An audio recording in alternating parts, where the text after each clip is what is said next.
Welcome everybody to the 10th Kids Knowledge Seekers Workshop presented by the Kesh Foundation at the Spaceship Institute. We'll be talking with Mr. Kesh, who will be describing to us some of the things that we're wondering about the universe and trying to talk to us in terms of the way children might understand. And today we have a special guest, Hector, a kid from Mexico, and we'll be interacting with him a bit. And hopefully we'll try to talk a bit today about continue with the theme of what kids might do in space. What games would they play? What sort of activities might be interesting for kids in space? Okay, let's carry on. We're going to talk with. We'll hear from Kevin Devaney first, and he'll have a comment before we go on to Mr. Kesh. Kevin, are you there? Hello, good evening, Mr. Kesh, and all of you. Recently, I saw a documentary called Alphabet, and it shows in a very good way how this educational system that we have been having systematically destroys, the intellect, creativity, and, well, may I say the spirituality of children, even though, all children are highly talented people. I think the purpose of of games, since Rick brought it up here as a main issue here, is for me to learn from one another and learn, empathy, spirituality, and not, counting the death toll. How many people or whatever you destroy, or whatever things you destroy or kill. So, can you maybe elaborate on that, Mr. Kesh, together with our new guest from Mexico, Axtal? You might have some questions. Can you explain exactly what you want to talk about? Can you be precise? Sure. The thing is, we're living in a world where empathy with one another is and learning from one another is not really the focus of this system, of this educational system, where all sorts of fun, pleasure, entertainment, or learning processes are taking place. Is there any way how we can develop as a civilization with the tool of games to learn, more, to have more peace within these children and within and learn from one another with games and toys? I think that's the direction I want to go. I think one of the most important points at the moment is anarchy has taken over the state of life in every aspect. In so many ways, we have forgotten how to be human. Even us adults, we fail ourselves frequently because we do not see ourselves in a position to be able to handle what has been put in front of us in the life. Children get bullied, children get pushed around, and the child who has any empathy is pushed to the bottom of the ranking of life. Can we make children to have empathy? Can we make children to be conscious of the feeling of the others? It's literally, I think, is going to the point of non-existence. The world, as we see it, the more we go towards what I call Western civilization, is becoming more space for destruction, for competitiveness to destroy. I watch my own children and I see how, even though being taught how to live in this world is so much that they forget about the humanity. I see children around us the same. I think in so many ways parents are too busy to be able to interact with their own children, to teach them the values of life, especially in the Western world and upcoming third world nations to be industrialized, to be destroyed. One of the positive points which I see with Keshe Foundation, our research and the materials and the technologies which we are putting out, and in the coming days you have seen some units that's being put out, and more of these things are getting released, will be released. We will see if we can take the pressures of the social structure, and with that we can allow parents to have time to teach their children the ethos of life. At the moment, the rat race is just to be able to have food on the table, maybe a light on the ceiling, and maybe, if you're lucky, a moving color board, what we call television. That we can spend our time in front of it to see what we have to do to get more of. They advertise more expensive things, new toys, new gadgets, and our race in life has some which gadgets we don't have and which toys we want to have as children. In the space, these things will have no value. It's for a fact we know in the space all these rat race of human races will be over.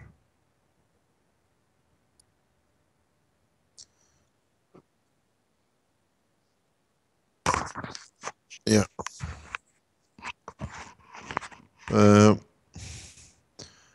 We will, in the coming beginning of next year, develop new games, new toys for children, according to Keshe Foundation technologies.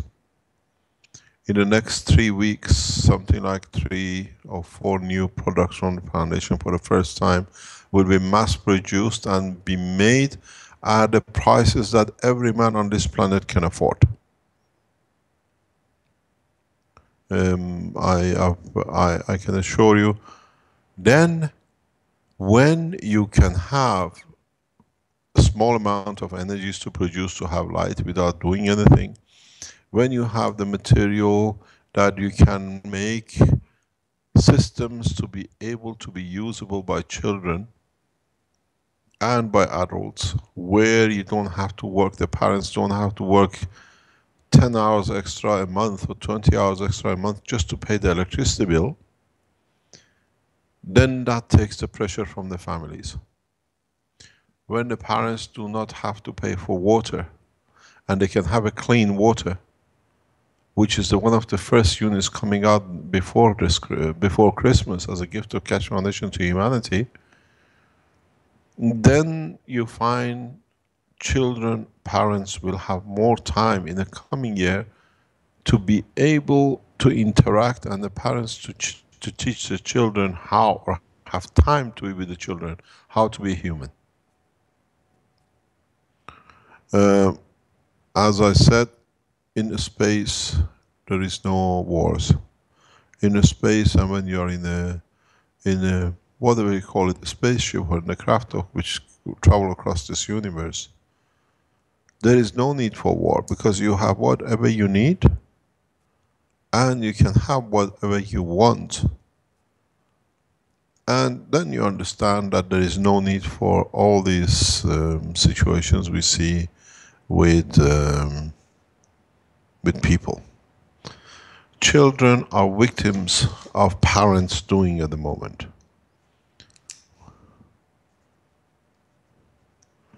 What does this mean? It means parents, we're getting more and more busier, so we don't have time to spend with our children. Then what the child does? Child needs to find something to keep him busy. Video games, which the only thing they do is to destroy and destruction. Being depressed in the school, to be bullied because of they're depressed. And now it's become what I call gang depression. What it means, 3 or 4 kids who are come from the lowest classes of the society get together to bully the others that they can confirm they exist, because in their own society they don't exist. You find bullies in the school where children in the house get battered, so they bring the same thing into the house, into the school. So now the children which come from a good family now become victims of these people. Where is the empathy? And now if you tell the children which are abusing, or what we call bullying, now the child which was victim become double victim. Because now they have something to do against them. You talk to my child. The ethos of teaching at this moment on this planet, especially in the Western world, has gone to the wall. Teachers have no say how to teach ethics, and the children do whatever they like, because you cannot talk to my child. So why do you send your child to school? If you, as a parent, have never taught your child what to do, as you pay a teacher to do it for you, and then why do you say you have no say to teach my child? The whole structure will change in coming time.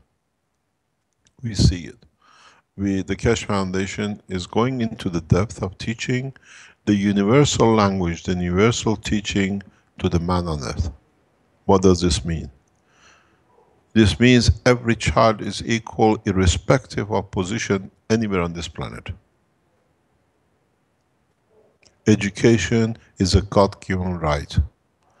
And the reason the child cannot have, because the parents don't have the money to pay for it.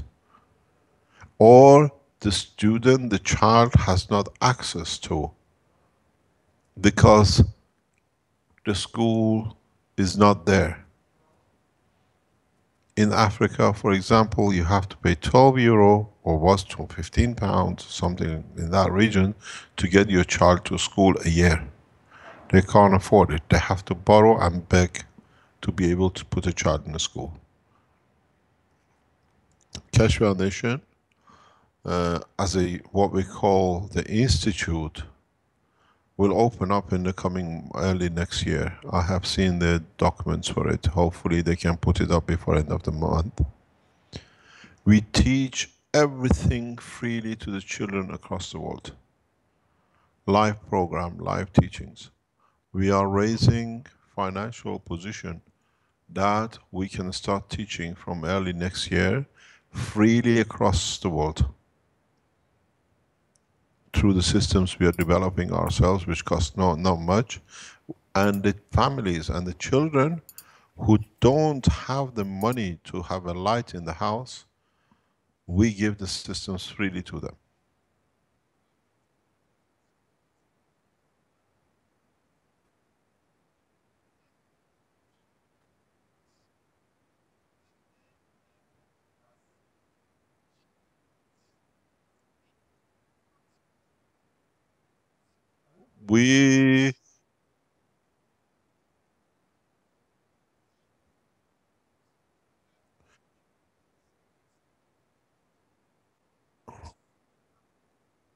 You see, one of the problems, sorry about that, one of the problems at the moment with the teaching, we see it, is an obsolete physics, chemistry, biology, which has to be done to fill in the books. It has no relevance. So we started plasma teaching. We will set up, it's just a matter of a few weeks. It's just we are financially positioning ourselves to be able to deliver this. What it means, we will provide every technical meaning within the reach of the Keshe Foundation through delivery of the free energy system for the families. Which means in Africa, the process will be that every household within coming times will receive a unit which absorbs CO2 freely. If they can't afford it in Africa, freely will be given to them by the foundation.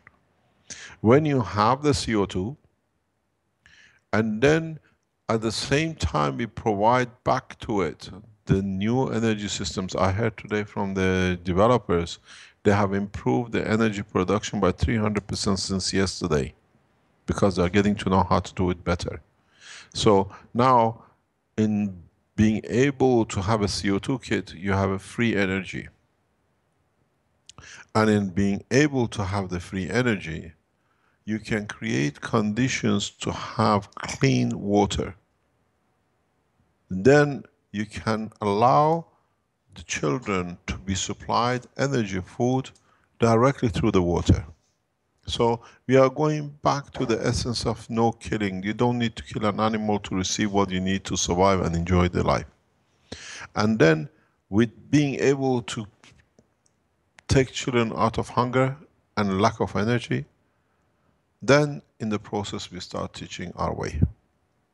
The new way. You don't need to read about the history of man 2000 years ago, how they killed each other, and who was an emperor and who was a conqueror. What you need to know is how to be detached from wars and being able to read and write in accordance to one basic language. That's a language of science from the initial basic point. This is part of the roadmap of Keshe Foundation for 2015. At the same time, as you are on the live stream, you can see we have a few centimeters left to land, and hopefully before end of this program, by early tomorrow morning, as we say, the units will land.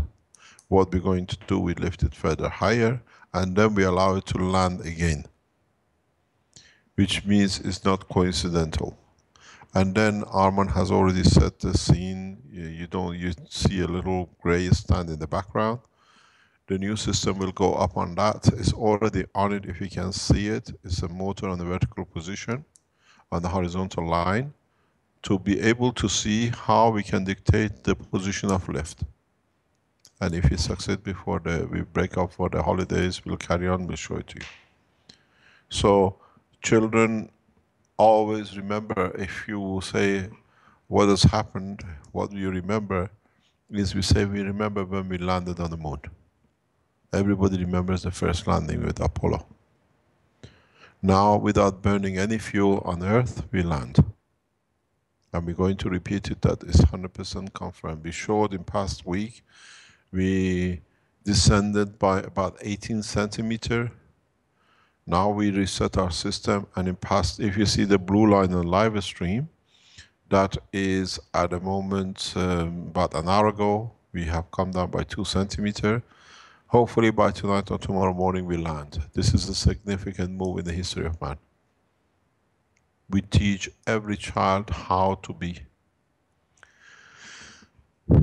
To see now, for example, to go from, let's say, from Freetown, or if you go from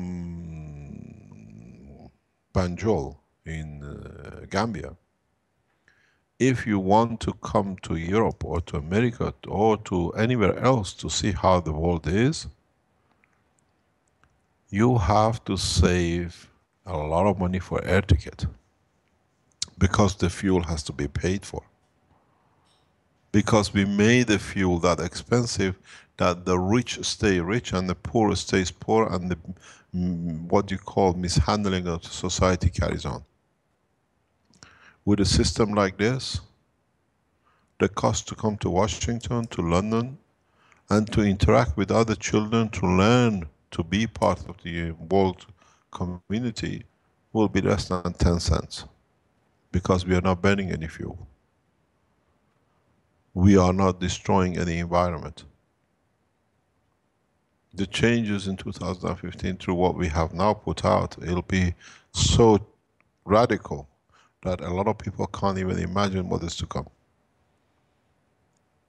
The biggest problem is not to take off. This is what I was telling to the knowledge seekers today. The biggest problem is to understand the landing. What's the use you stay in the air when you cannot land where you want to land? We are understanding, we're trying to understand the process of the landing using the technology. So in the new year, we'll go to the next phase of takeoff, landing, and the rest. We will show new systems, maybe even tomorrow, which people think this technology is far behind, where the 4 frontiers of this technology will be available to see. So we have deliberately now, Arman and Marco have set the reactor that you can see.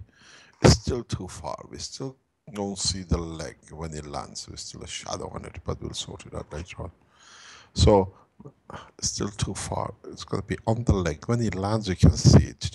I'm talking to Marco and Arman. We don't need it. You can put it on the floor. Put it on just that we can see when it touches the ground. It's there. You just put it right, turn the camera and put it on the floor. That when it lands, we see the landing. Come on, Arman. Every child wants to land. So you see how correct it is. You watch for the first time science when it's having in the lab live. There are people like Arman and Marco and other people like Dr. Elia and others around the world are paving the road of their own time to make sure the children of the next generation and the present generation will have a better life than we had and we've seen. You will see them, if you go on live stream, you see them, they're changing it live. We are going so close to show the landing that is not coincidental. It is vital, it's absolutely important. Because once this happens, and we're going to repeat it again for a second time, this means man is free of the shackles of the forces of this planet, the gravitational and magnetic field. What this means is that we can land directly, we can take off directly without burning any fuel. The minute this system, the legs of this system touch the ground,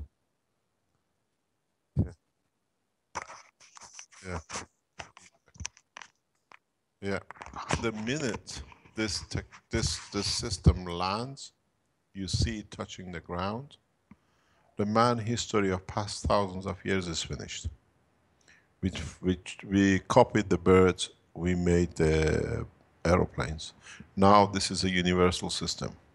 And when it lands, it means borders, nationalities, races and creeds have come to an end, because now we become all one and we can go anywhere we like.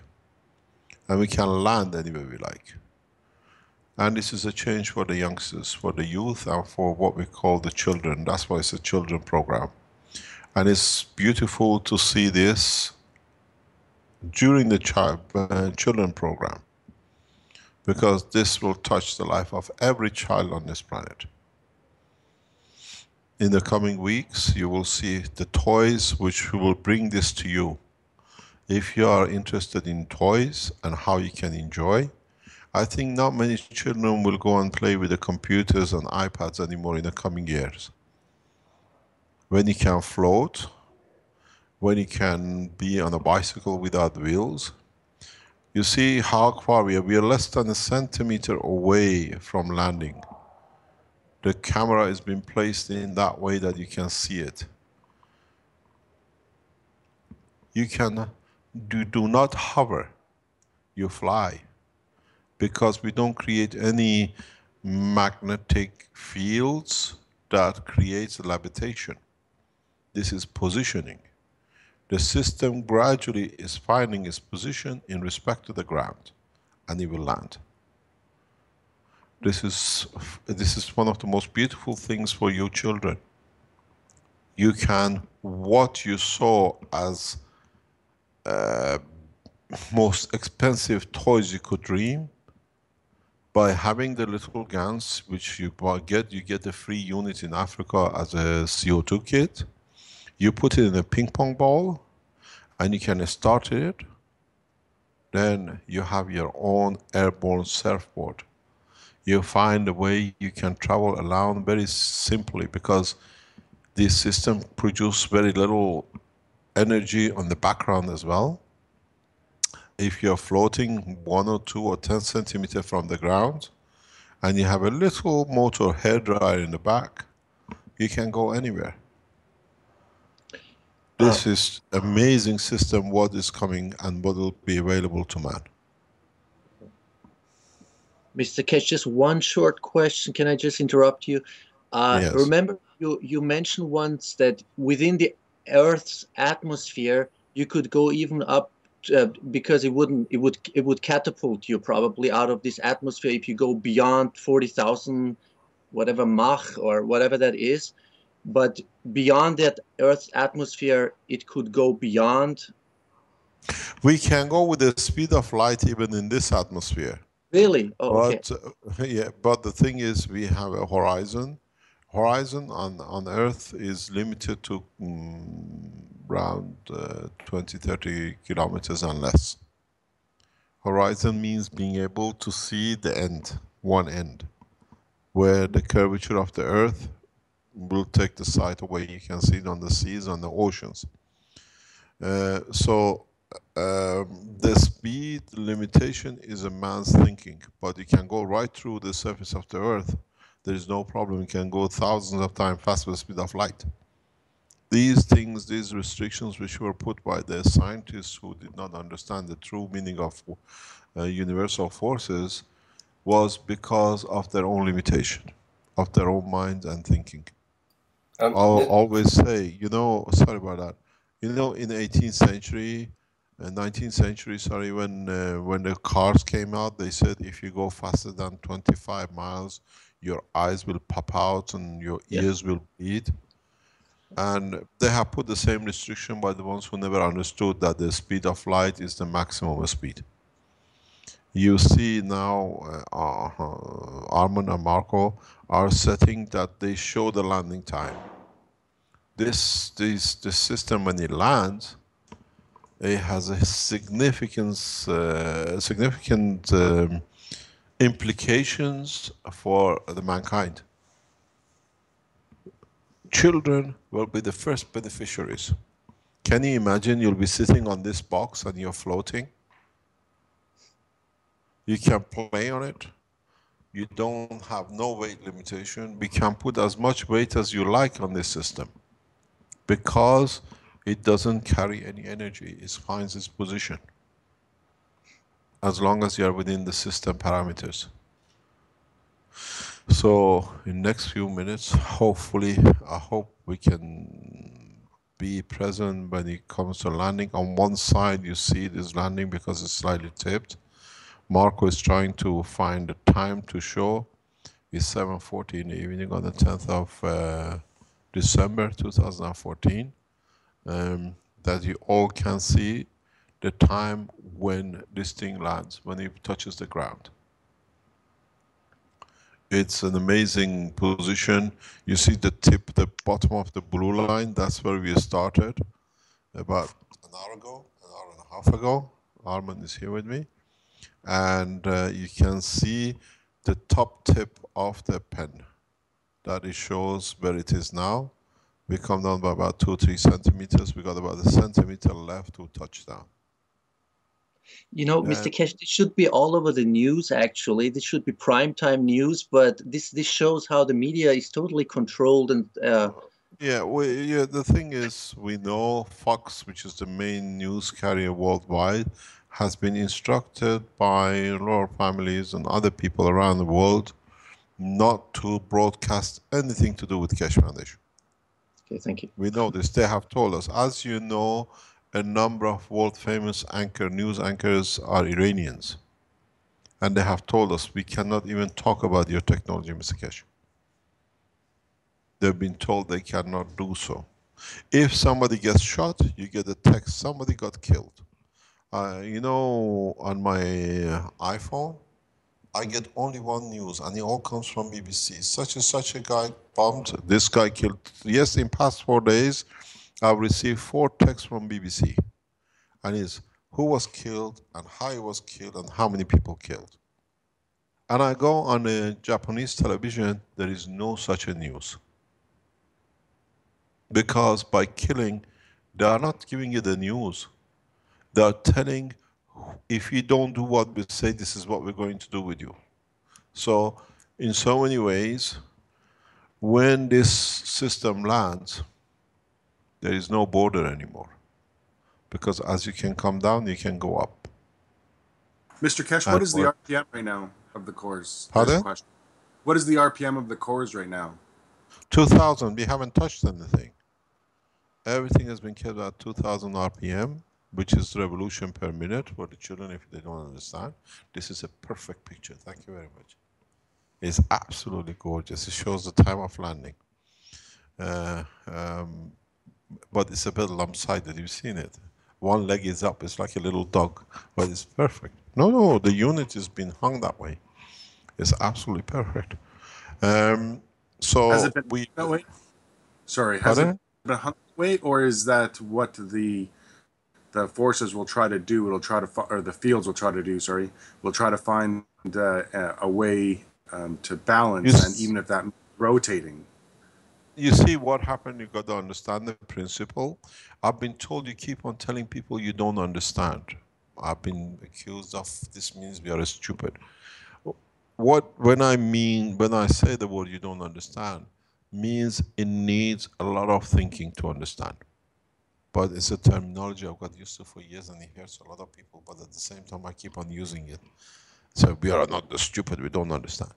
But what happens actually is, I was explaining this to Armin and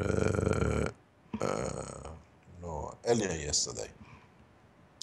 You see 4 little brass balls. You don't see them, but they are rotating at about 2000 revolution per minute. What is happening in this process?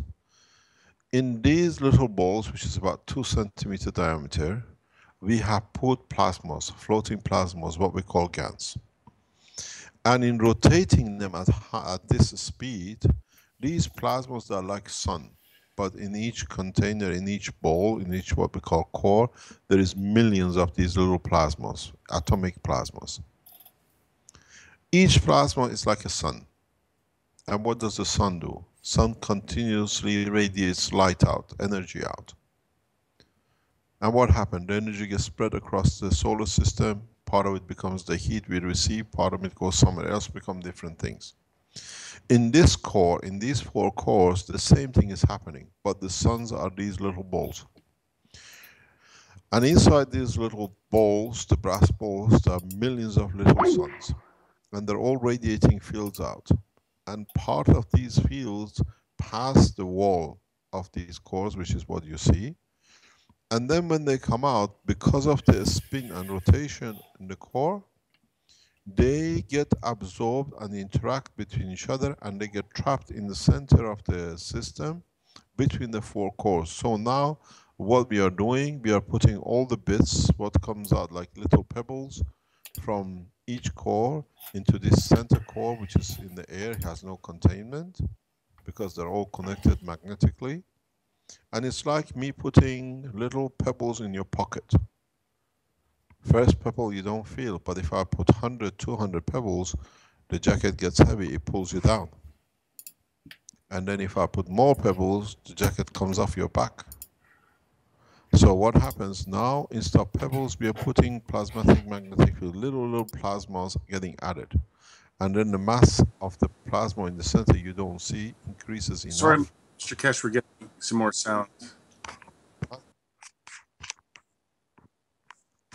sound is not good. Okay, is it better now? Are we better?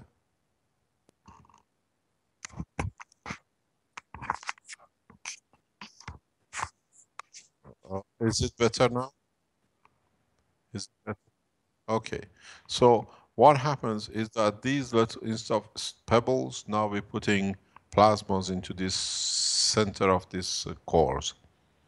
And it's getting heavier and it's getting more powerful and interacts with the planet. So it's getting pulled in. We are increasing the mass.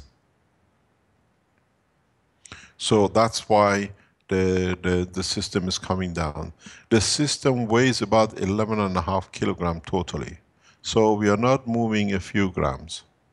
It's about 11.1 or 11.2 kilogram, 11.5 kilogram, something in that region. With a magnetic shield, you see a cover on the top. This cover is about 13 kilos, 13.5 kilo, I remember we did. Around about 12, 13 kilos. So we are not moving a few, it's the weight of a child.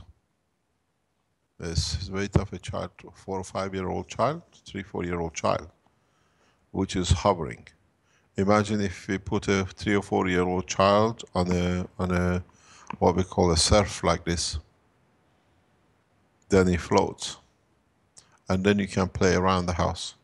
This is the change which is coming in.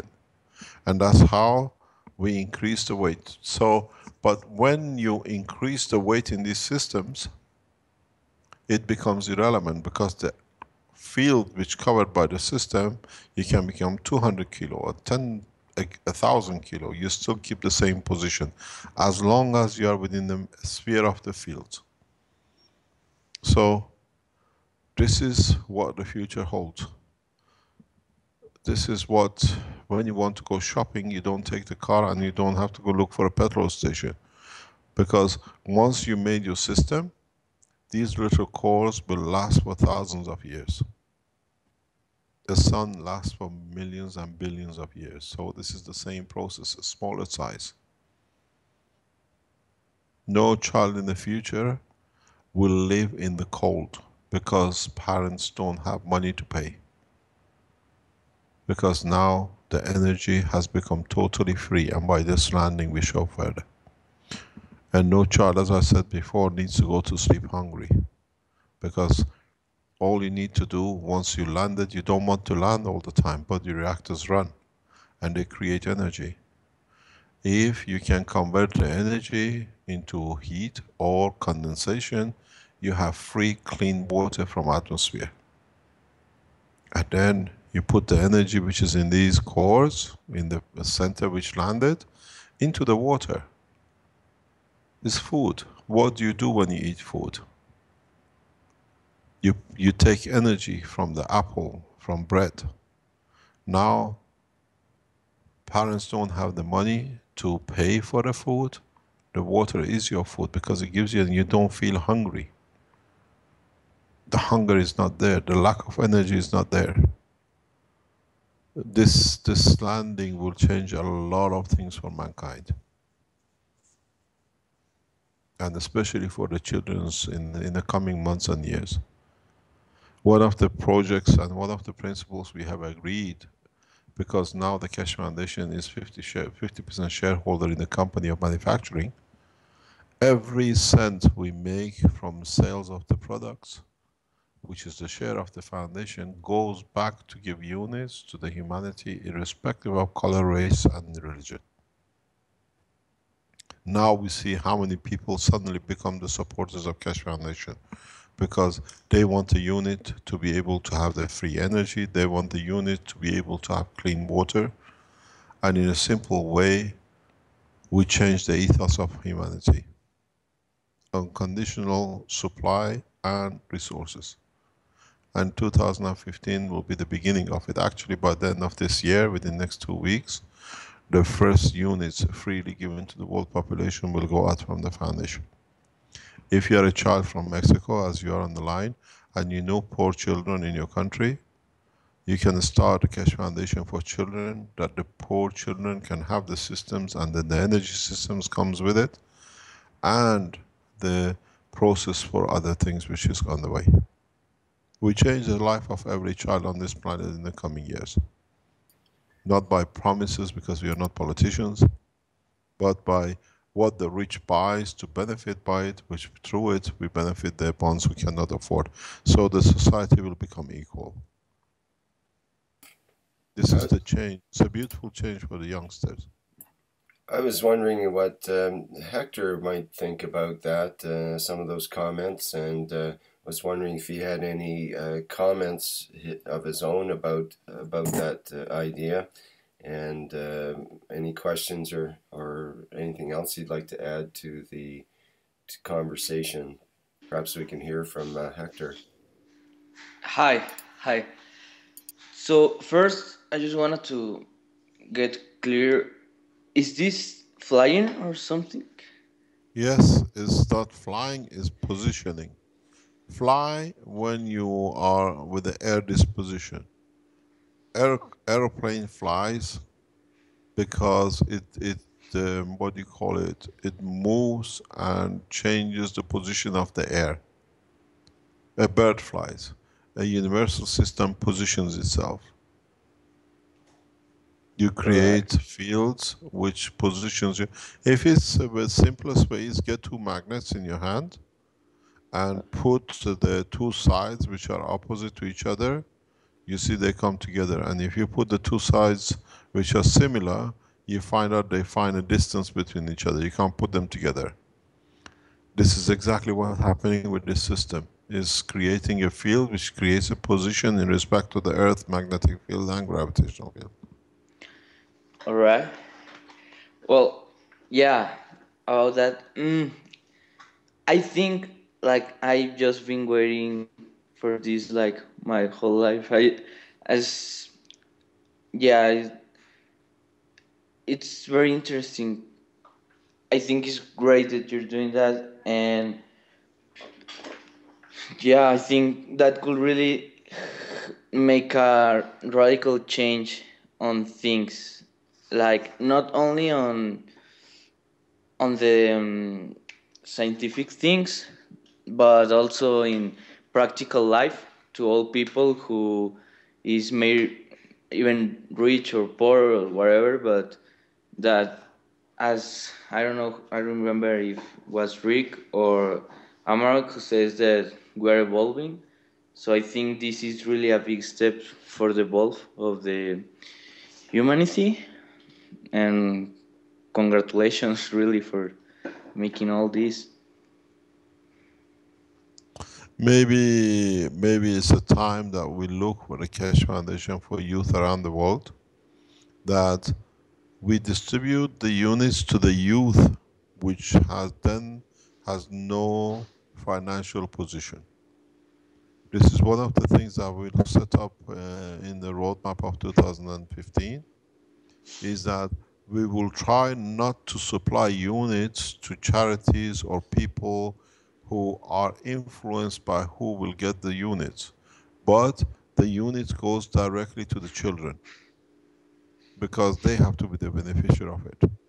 It's them who suffer most than the adults. Because what we've seen with the other programs around the world, when things become freely available, adults tend to abuse it very quickly, where children tend to be more fair, to be more correct in distribution of wealth, in distribution of science and technology. So one of the things which we will encourage in 2015 is Keshe Foundation Youth Group, and we tried, and one of the ways we'll do, we give priority to them. If they can send, there is such a child, they need such a thing, that the CO2 kit, like in different part of the world, especially for clean water with all sorts of infections, can be used by the children, given to the youth, to start looking after the changing the ethos from the root, from the beginning. We have seen the abuse, for example, when the rice is given to charity organizations to distribute, it's become money for them, and then their own family has had it first. And the real poor people, the ones who need it, They have to queue up to get a little, if any. This way we try to change the position. And the Keshe Foundation, because it's a science for the future, and it's a technology for the future, will work through the teenagers. For example, you can start the system in process in Mexico.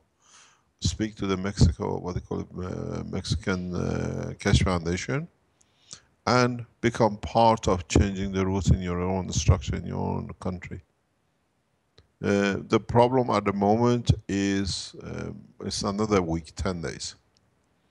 When we'll announce that we have, let's say, 1,000 or 2,000 or 10,000 free units to be given to poor families, that they can start benefiting by it, mainly in the third world nations, initially for cleaning up the water, till the energy units are marketed, then you will see how people will change. Sorry, Most go that way. how does this work for the water? I mean, For like the cleaning the water?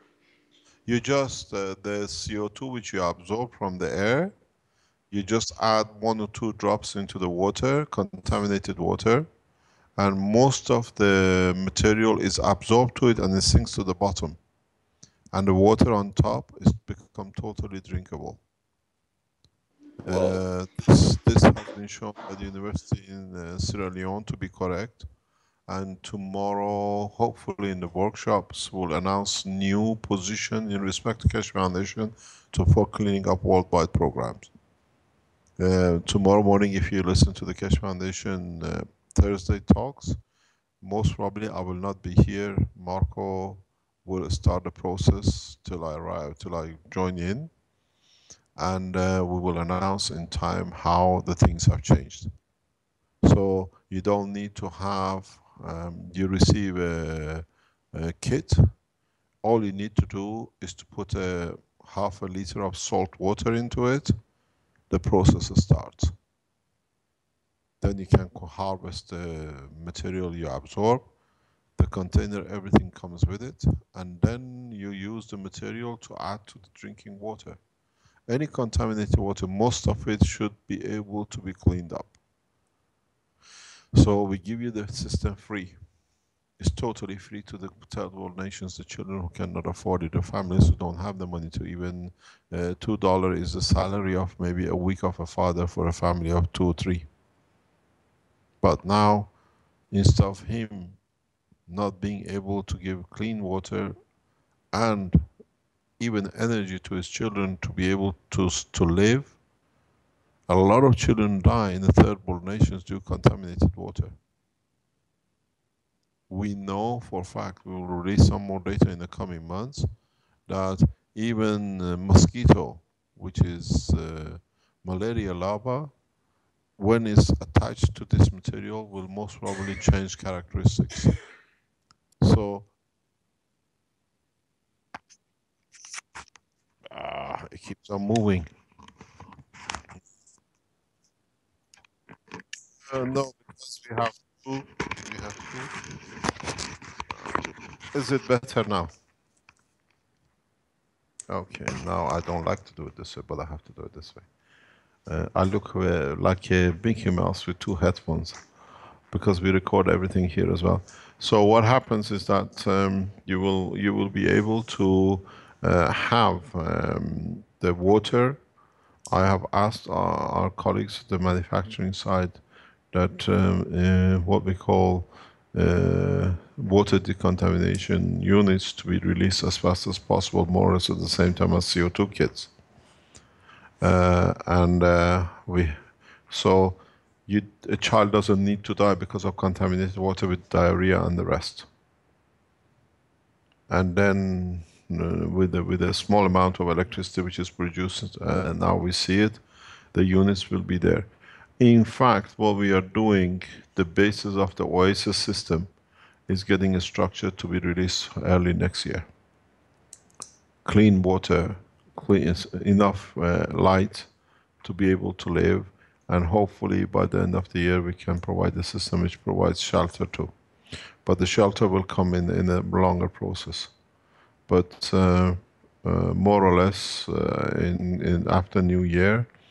We are targeting for at least one new product which can change the humanity every month or at least every week or so. And all of it will be, the rich will pay the full amount. We have brought a new system in. There is a minimum purchase for a unit, and then there is a minimum donation. What it means, you can donate minimum for 1 unit.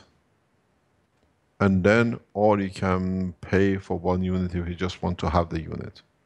And whatever is collected, either way, will go back, 50% of it at least, the other half, it depends on the manufacturers, what they want to do with their profit, will go back to the third world nation. Not the third world nations, even in Western Europe, some 20% of children go hungry to bed because the parents cannot afford it. So we try to cover all aspects in every direction. The changes are huge, and now we have a say how we're going to change. The medical units, the medical units can release pain, will be released in next 2 weeks maximum. It's already gone into the process of production, cutting and the rest. Maybe by first week of January it'll be in the market from the Keshe Foundation. So we go for every aspect to release technology worldwide in the masses. And the ones who can't afford it, we support it. Then the next one will be toys. We are actually less than a centimeter to land.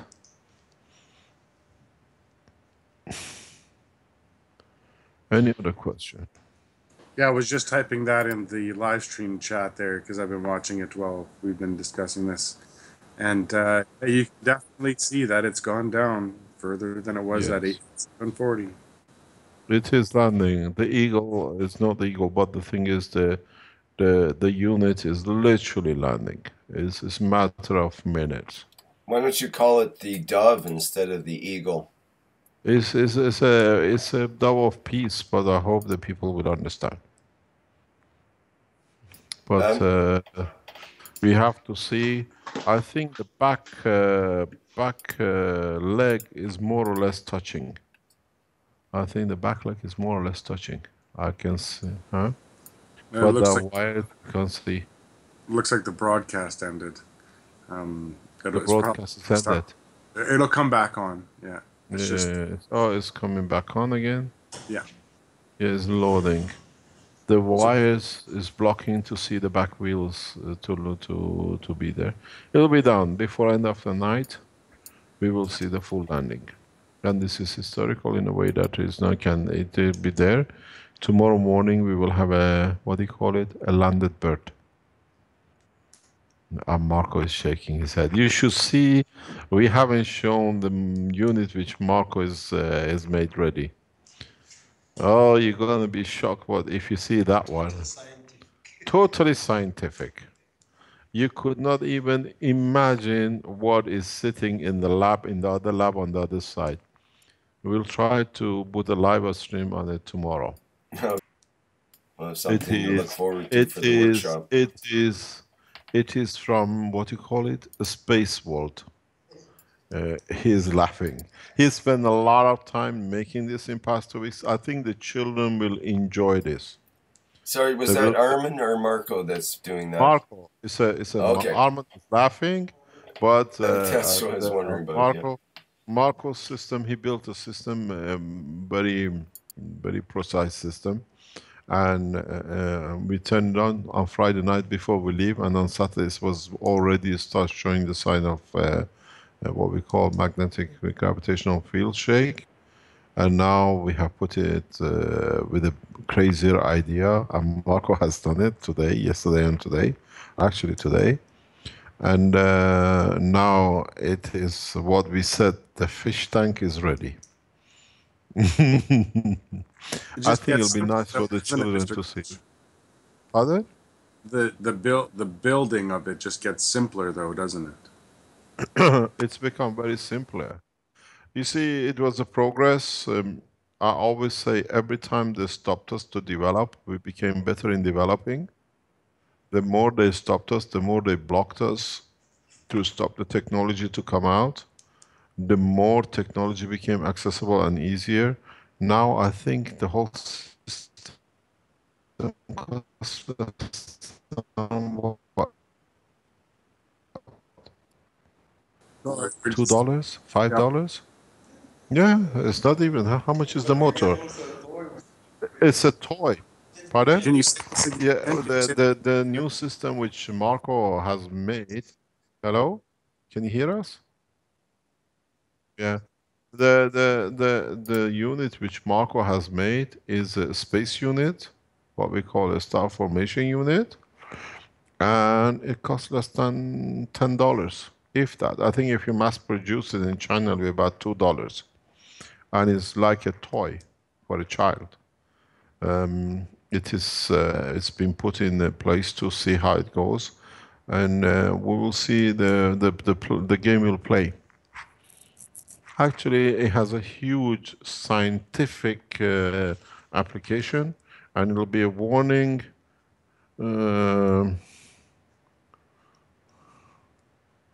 What do you call it, for the children? If you like to go submarining, you will enjoy this, because you can get into the ball and go and see whatever you like. It is a fantastic system. Can we have a look? Can we show it to the children? It's a children program. Can you take the camera across to the other lab? Maybe we can show. Is there any way we can show it? We are not. We are very advanced, but our communication system. We're gonna. Marco is trying to. The camera is in a drawer. I think it'll be fantastic for children to see this. It's a huge revolution and evolution in technology for children. You have to see it. It's like things from, what do you call it? Back to the Future? No, it's a Back to the Future. It is absolutely beautiful. How it's been made, and up to now we always had the problem with the gravity. Now we have a beautiful condition in submerging. So it's a pre-test before submerging, and if it comes okay, because it showed past 2 days was hanging here, was showing the can do, then you will see this one. It's beautiful the way it's done. And it's a submarine system. It's a new submarine system, which can take as many people as you like, and it costs less than $20 with the housing. Yeah. Marco has gone to take a picture and see if he can upload it. You can see it. It's in a fish tank, as I call it. In a fish tank. Any other question till we get the pictures? Pardon? And yeah, it says it's, and the fish is around, Armin says. Mr. Kesh, can you tell us the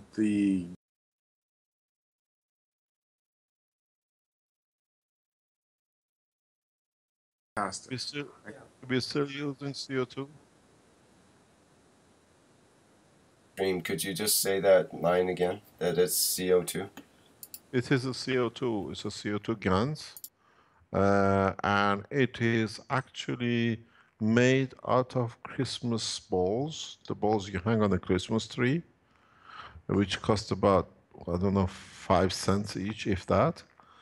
Filled in with a gas. It's put in a ball which comes from the game units. If you're a child and you go to these machines where there's a toy inside it, so the ball is that, which costs nothing. And then it's just a motor. Where are we gonna, this is it. Marco has got it. We're gonna see if we can show it to you on a chip. The chip has arrived. Okay, it's there. Let us load it. While we are doing it, we show you. I was wondering if Hector had any more questions or anything he'd like to say toward the end of the workshop here. We're up to about an hour now. We don't usually go too much longer in the workshop. Oh, I think this is worth it. Just wait. Yep, this definitely. This is absolutely worth it to see. This is a piece of art. and as I said, plasma is artistic and humanity humanity is artistic. That's 2013 folder. No, it's not that one. It's not the one. Go back. Go look at the private disk. No. No. Sorry. We are to go by date. No. TBM. No. We're trying to find this picture. At the moment we are looking into the disk. All right. Back. Or just let us. Yeah. Oh, if you want, I wait to see a It's picture. here. We need this. Okay, just yeah there. No, it's okay. I'll wait to see a picture. I don't understand. All right. Yes. Thanks. Still descending on the star on formation. date modified folder. Maybe we see. It's the 10th of December. Yeah. Today. There it is. What is 2 kilobytes? We'll see if it opens up. No. And the other one? No. Are you sure you took a picture? Okay, we'll see. Go back. Let's see if we can get it. We're trying to get this picture out for you if we can. No. 10, 12 here, there. No. You need to.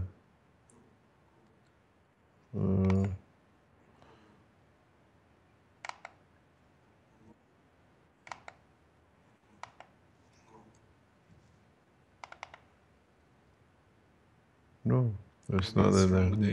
Maybe it's the wrong date on it. We don't know. Modify by date. Date modify. There it is. It's sitting at the bottom. Ah, there it is. Okay, how are we gonna load it up? How are you gonna?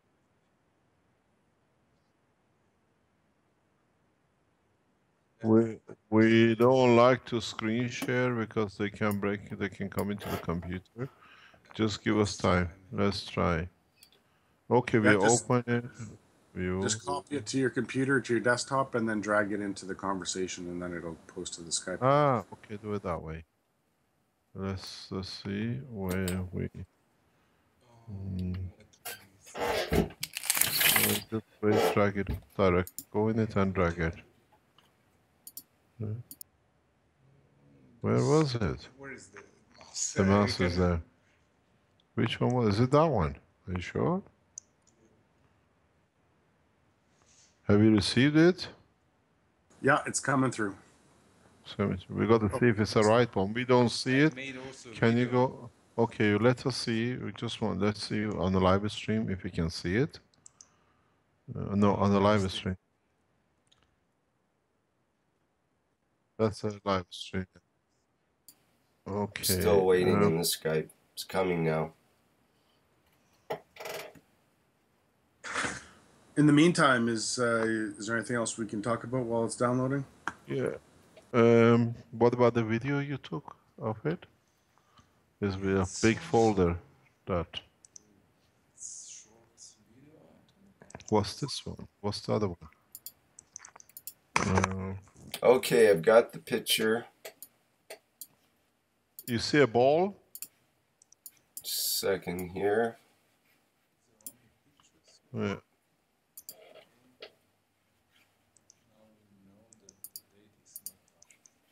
Yeah, I got it. Thank you. Yeah. Got it. Can you put it on live stream that we see if it's the right one? It's a bowl with balls in it and a cup. Okay, if you put it on live stream, we have a look. Yeah, it's Can up we go there on live now. stream and see it? Yeah. Okay, yeah, can we load this up? With screen sharing, maybe. Yeah, put the screen share. Can we go to screen share? What we're gonna do, Rick, if you can keep this for tomorrow, we show it tomorrow. Share the screen with it and let's see what happens. Go ahead. We're gonna share a screen with you. Okay, wait. Wait, open the camera, call. Share a screen. Now we start. Have a look. It's amazing. Have you received it? Just coming through now. Just let me get it bigger so I can get a good picture. Oh, I can't do it bigger. Okay, I have to do it differently. Hmm? I'm just getting it set up. Yeah, we're just getting it now. Coming through on the live stream. Should be arriving shortly. Got your screen. Trying to get it narrowed down a little bit. There we go.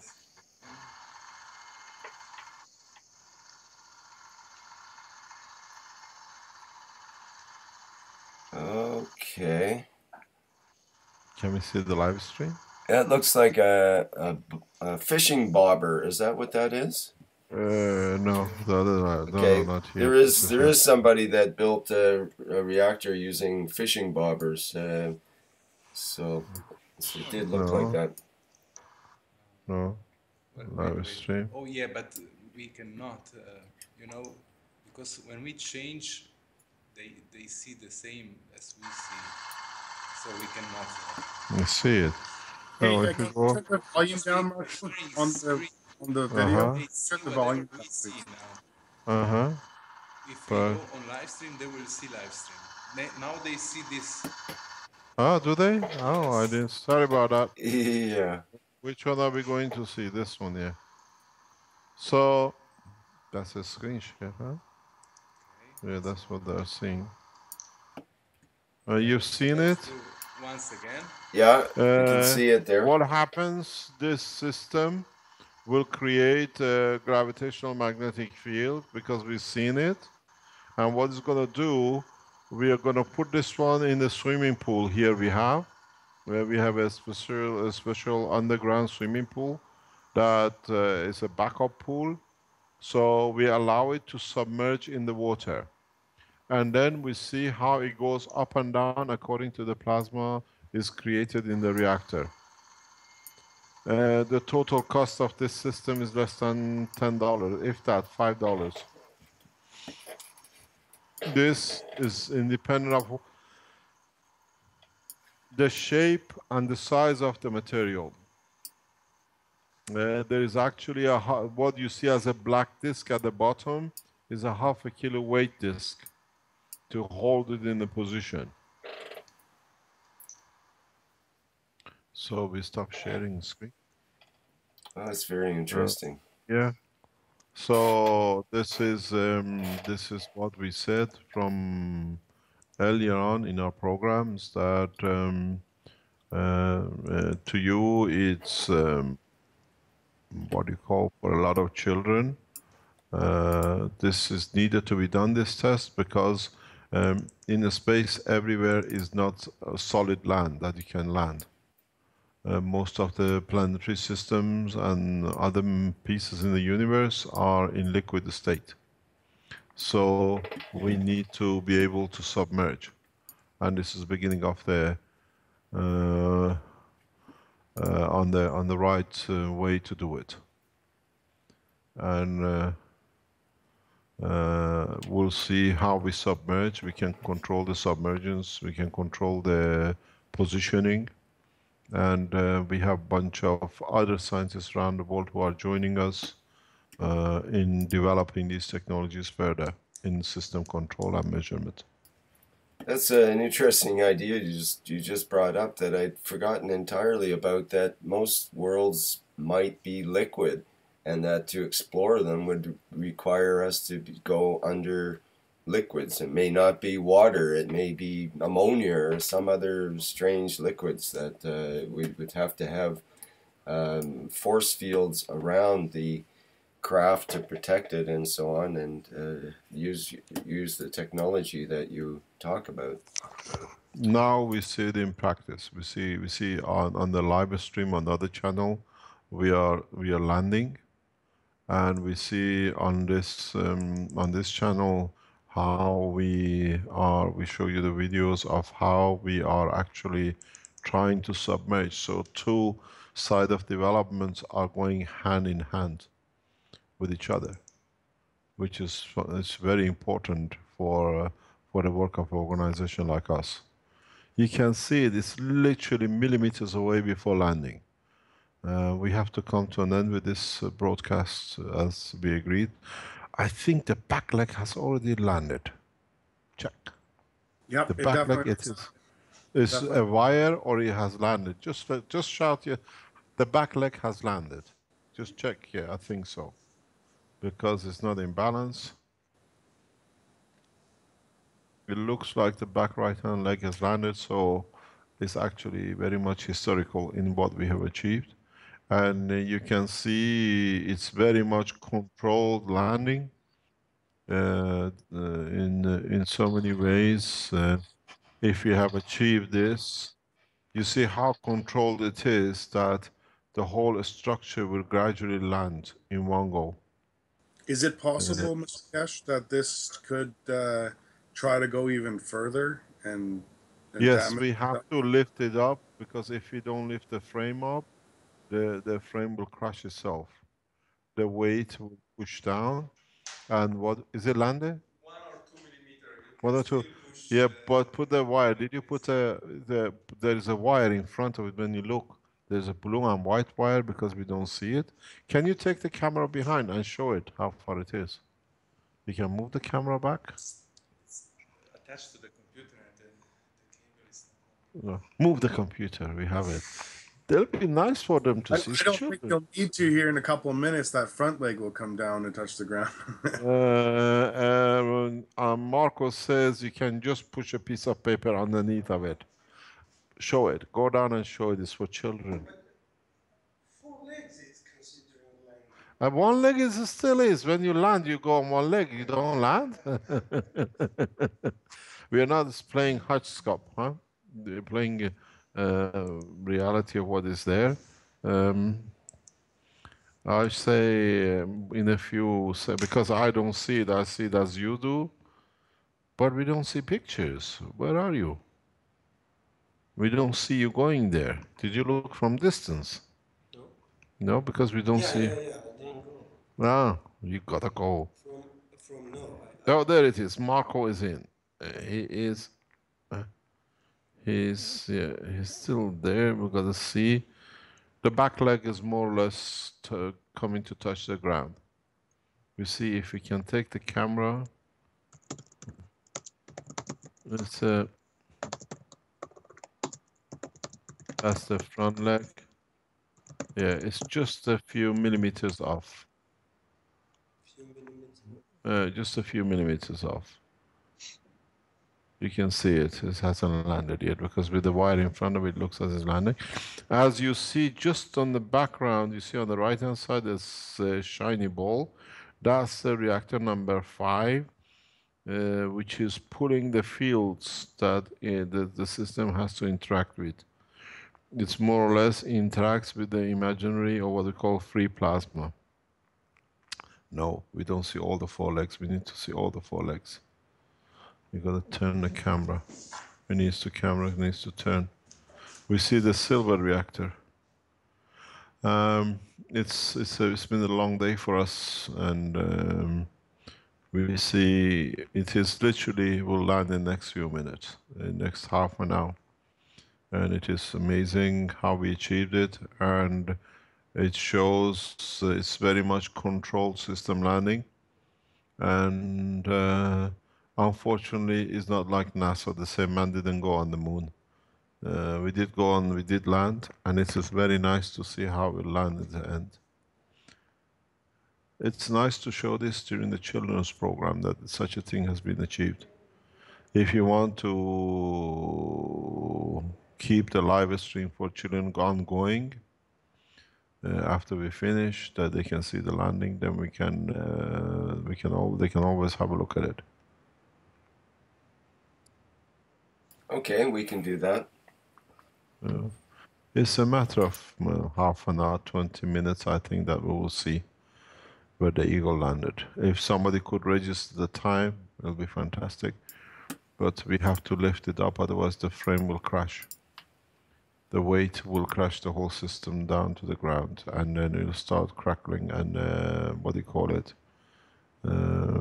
disintegrating. And it's taken a long time to build the system. What we're going to do, we're going to lift it up again a few centimeters and then allow it to land again. It's just there. I think it's more like a homing pigeon than an eagle or a dove.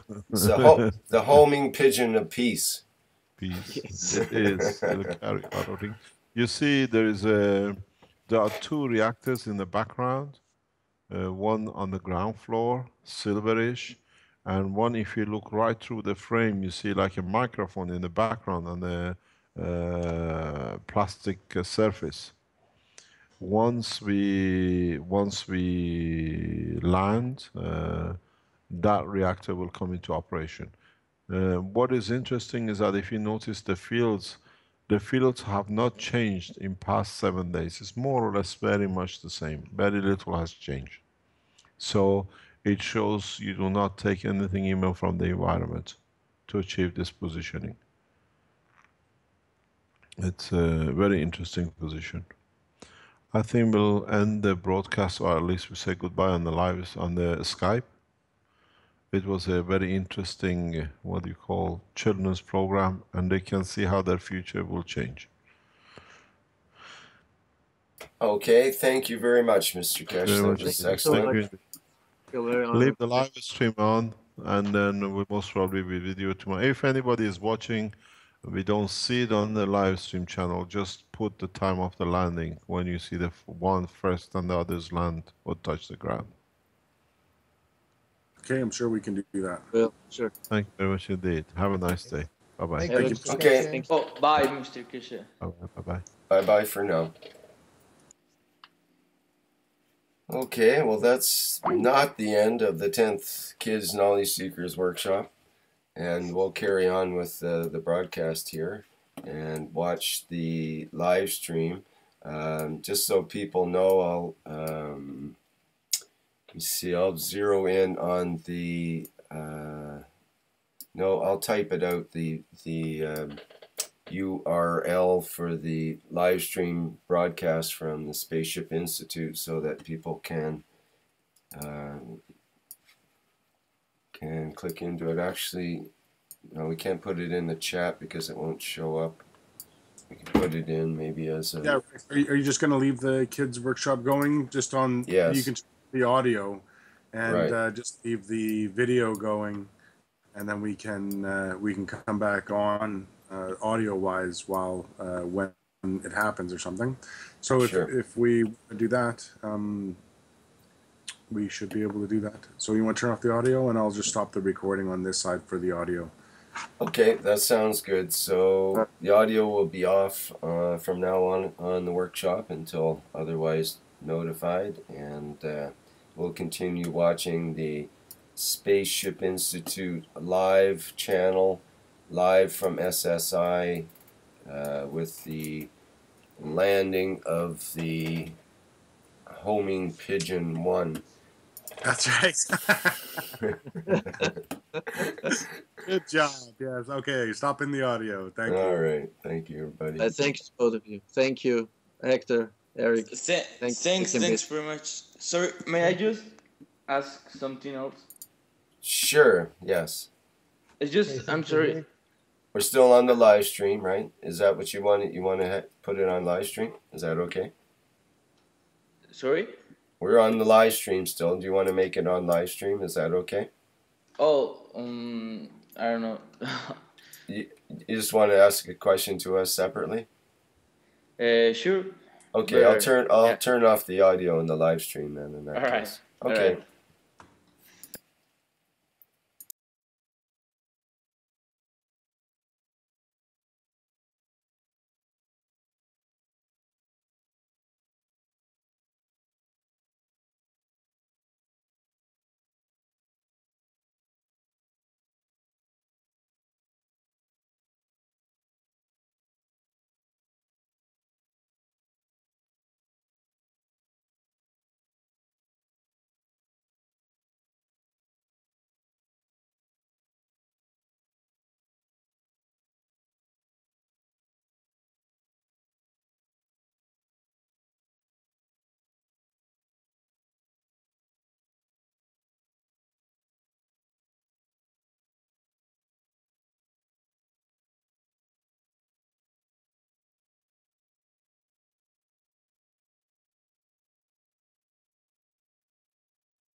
the audio back on here. No, I think you should. You should have recorded that. Yeah, that would have. Yeah, yeah, I know. But now he has to repeat himself. No, I can repeat That myself. was That's awesome. okay. No, that was a good. That So was good explanation. maybe Hector should ask the question again, and we'll just start from scratch again, because it was pretty Okay. important.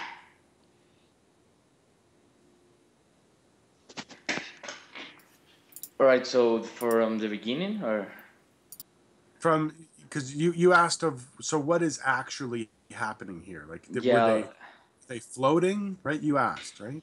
yes, like for a person who doesn't really know nothing about gravity or whatever, like what is happening, like floating or flying or what's Right. going on? Okay. So let me try to answer how I answered before, and we'll All see right. if we can get the same result. And first of all, for the folks at home, this is Vince that's discussing it with Hector from Mexico. Okay. Yeah, we were just doing some conversations as we were watching here, and Hector asked a good question, because like most people, when they see something like this, they don't understand what's happening, and to them it's just something that's moving on the screen that you can see.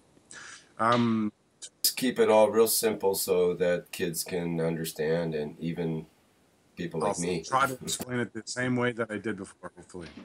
So what we're seeing is that the system has had a progression. It's been a progression of the way that they've managed and put the system in certain formations. If we go back on the SSI live stream, you'll see that there was a center column, and the top reactor was in a different position. And they had a weight scale hooked up, and we've seen it go up and down in weight. It was pretty extraordinary just to be able to see that go up and down in weight. So what they've done is they've changed the structure, the positioning of the top reactor, so that there is nothing in the center and nothing that we can see. And in that, they have also put the system on an elastic. And the elastic was, as you can go back on the live streams, the elastic was stretched to a point where it wouldn't stretch anymore. So they had to change that setup as well. And that was already descending. Now, when we think about these reactors coming down and descending, we have to understand that we're looking at like what the Wright brothers did. When the Wright brothers flew for the first time, they did not fly around the world after getting in the cockpit for the first time. They flew, I think it was 170 feet. Right now, we're just looking at the systems coming down for a landing. And this landing is very important because this is the first step. This is the first 170 feet that the Wright brothers did. And what it is trying to position itself. So it's positioning itself, and that could be inside the Earth, and they don't know. The Wright brothers didn't know how long they would fly either. So what we're going to be doing is we're going to, if you think about it as magnets, Rick, you had a set of magnets that would find its position. I think that was a while ago, but it was a setup, a certain formation of magnets that would allow it to be attracted and then hold it in a position away from the center magnet. And that's what would happen to this system here, is it would find its position that would be a balance and not go any further and not go any further away, but not touching. So this could be in the center of the Earth, or it could be 2 centimeters below the ground. We don't know this information yet. And also what we have to understand is, because we're just dealing with the gravitational magnetic field, or the fields that are inside of the Earth, if we can do this on the Earth, then we can do this in any environment, because it's only depending on the strength of the fields that you're creating inside of your formation, depending on the environment that you're in.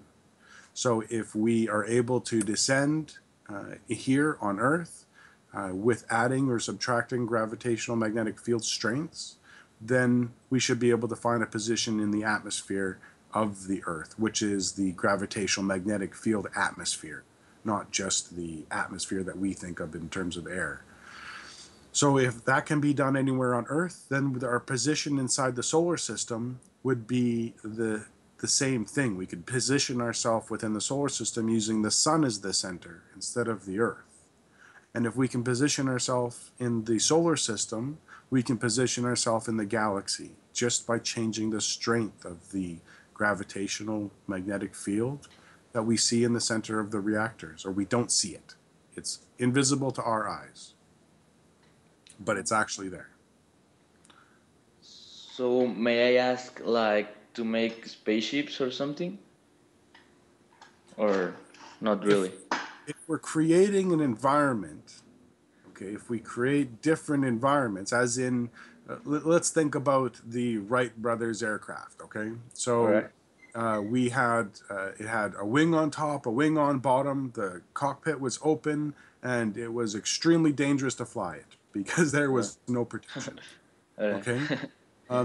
So right now, this is what we see. There is zero protection. It's as basic as you can get. So they don't have any kind of protection.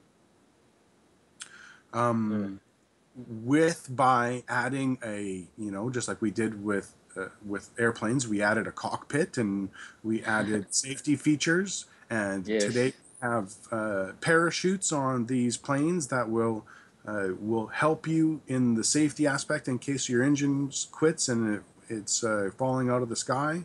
It can't fly anymore. There's parachutes now, and there's other safety equipment on board the airplanes and the jets that we all fly that try to make it as safe as possible. And this is what we can do here. We can add systems or add formations to be able to create a safer environment, to be able to create a environment that won't allow us to be harmed. In terms of, we think of if you're in an airplane and you turn a corner really fast, you feel the force of the formation or of the gravity or inertia. Or you're in a car and you turn the wheel real fast while you're going fast. You get the inertia of wanting to go sideways. If we create the fields that are necessary or the strength that is necessary in the center of the formation, then we become our own planet, and we don't feel the Earth spinning. We don't get any inertia from the Earth spinning. We have no idea, if we didn't know that the Earth was spinning, that the Earth is spinning, right? Because there is no physical signs of the Earth spinning. We don't feel ourselves being pushed over if it wobbles even a little bit. So we create the same type of fields inside the center of the starship formation as you see there, and those fields will become the point of inertia. As in, if the fields, if you use the system and you're, let's say, ascending at, let's just say, 50 miles an hour, and you make a right-hand turn, you're not going to feel any inertia inside because you've created that inertial point in the center, and it's not the thing that's turning sideways, right? You're not actually having it turn. It's positioning itself inside another environment. Okay. Just like the Earth spins around the sun, it's positioning itself inside the environment of the sun. So we don't feel that. Yet we're moving very fast. Yes. Right? So that's going to be the same thing as what will happen in the future with this formation or other formations. So you are, how do you say in English? Sorry, emitting, imitando. Yeah, emitting. Yeah, that's right. Okay, how does the Earth moves and the sun, and how does the world works, like the ways they move, like each other and everything. That's right. But we can also look at this at the smaller scale too, as in an atom, right? Yeah. With an atom, it has protons and neutrons in the center that we say, and then it has electrons flying around the outside. If you lived on the electron, let's say, you wouldn't know that the electron is spinning around the proton at almost light speed. All right. Yes. You wouldn't know that because you're in the electron. So the environment isn't moving. To the sun or the protons, the environment is moving. Sorry, go ahead, Rick.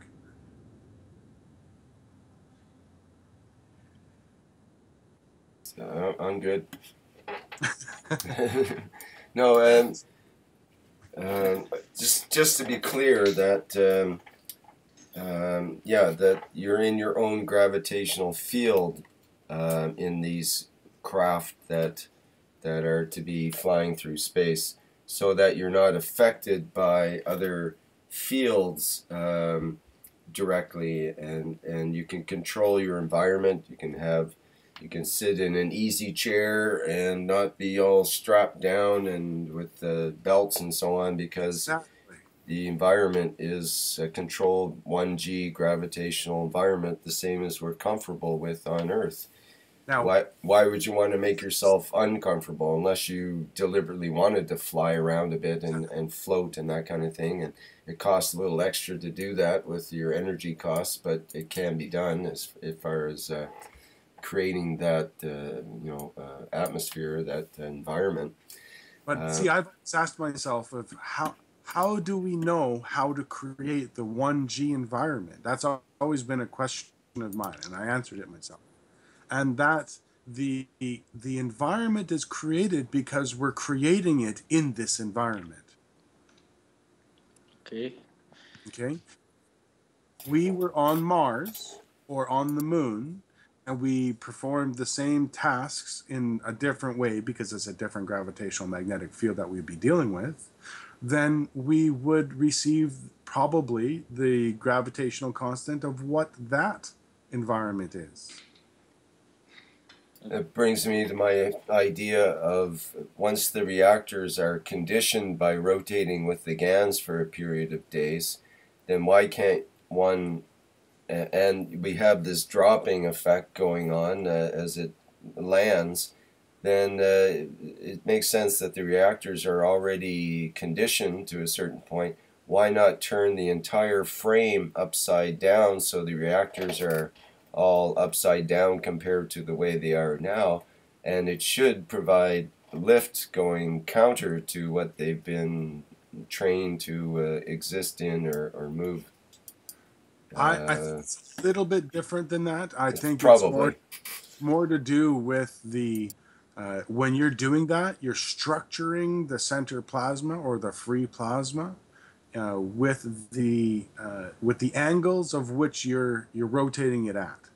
Okay, and he's said before that when you structure in a diamond formation, you can go through things, and I really believe that because we've seen it with the what we call UFOs, or they're not really UFOs anymore, are they? Because we know how they work. Because this is exactly how that they work with the free plasma. Now, like I said before, if they were on a different environment, their way of creating the environment to do with the free plasma and their lift and motion will be a little bit different for them. So it's like if these were little, I'm just going to say, little planets that have their own gravitation force. So the Earth will be like the sun, and these planets are like moving with the force of this gravitation of the sun that will be the Earth. Yes, but the sun is in the center, and you don't see it. Okay, it's an imaginary sun in the very center, and by positioning the top reactor, you can think of it as moving the sun up and down according to the plane of the planets. Okay. So right now we spin at the roughly, I'm going to say, the equator of the sun, where we spin right around the equator of the sun. Okay. Now take the sun and move it so that it's we're spinning around the South Pole. Okay, so the sun is above the equator. It's going to change the formation of our solar system. Okay, I got it better now. Okay, so if we change the formation of our solar system, we're going to be in a different position according to what the solar system is positioned by, and that's the center of the galaxy. So by changing the position of the sun, we could end up on the other side of the galaxy almost instantaneously. But without the force, for example, of a car that you must wear your belt, your seat belt, because well, without that force, right? I mean, Yeah, we wouldn't have any force, any inertia, because the sun, its inertia. environment, we would just be the environment of the sun. So think of it as like the sun is getting positioned, right? And we are along for the ride. All right. But there's no ride. It just happens. All right. All right. Yeah, I got it better now. It's kind of like Star Wars something. I think it's more advanced than Star Wars can think. Yeah. Yeah, I think beyond Star Wars, even further. Yeah, it's and it gets more out there the more you get into it. So it's not even up. It's actually, sorry, Rick. It's literally out there. It gets more out there. Yes, and the more you go out, the more you go in as well, because you learn more about the nano world. And you learn more about your inner world inside yourself at the same time. And so that's part of this this new sort of teaching is being able to do both. We have 8:57 CET, and it looks to me like that back leg is down. I don't see any line or any shadow underneath of it. Which back leg, on the left side or on the right side? No, it's still got a shadow under it, I'd say. Think so? Yeah. Yeah, a couple of millimeters maybe. Yeah, he tried to put a plastic thing underneath of it, and it moved the platform, so it was still another millimeter or two, yeah. Okay.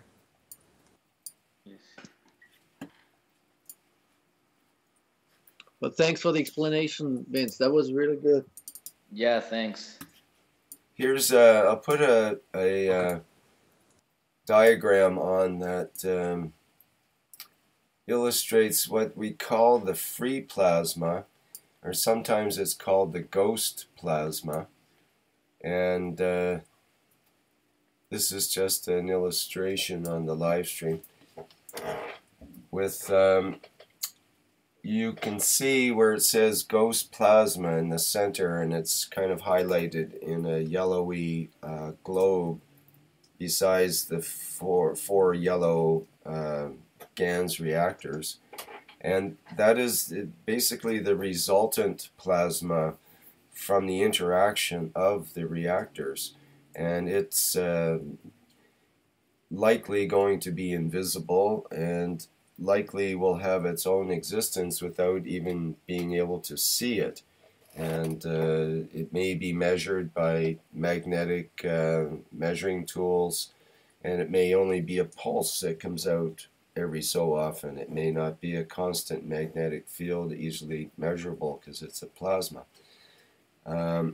So that's what can be played with, is this ghost plasma as the resultant force, the resultant, not force, the resultant plasma that occurs from the interaction of the other forces there. So it's quite interesting in terms of what we see at the Spaceship Institute now. But with this picture that you have on right here, you can see that it would be difficult to position that top reactor. It would be hard to move that ghost plasma up or down due to the positioning of the center pole. So that's what we have, or they have done with the SSI reactor, is they have changed and removed that center pole and moved it so that the top reactor is a lot further down. You can see that on the live stream. It looks squished. And it's mounted from the top rather than the bottom, so you remove the center pin, you're saying, right?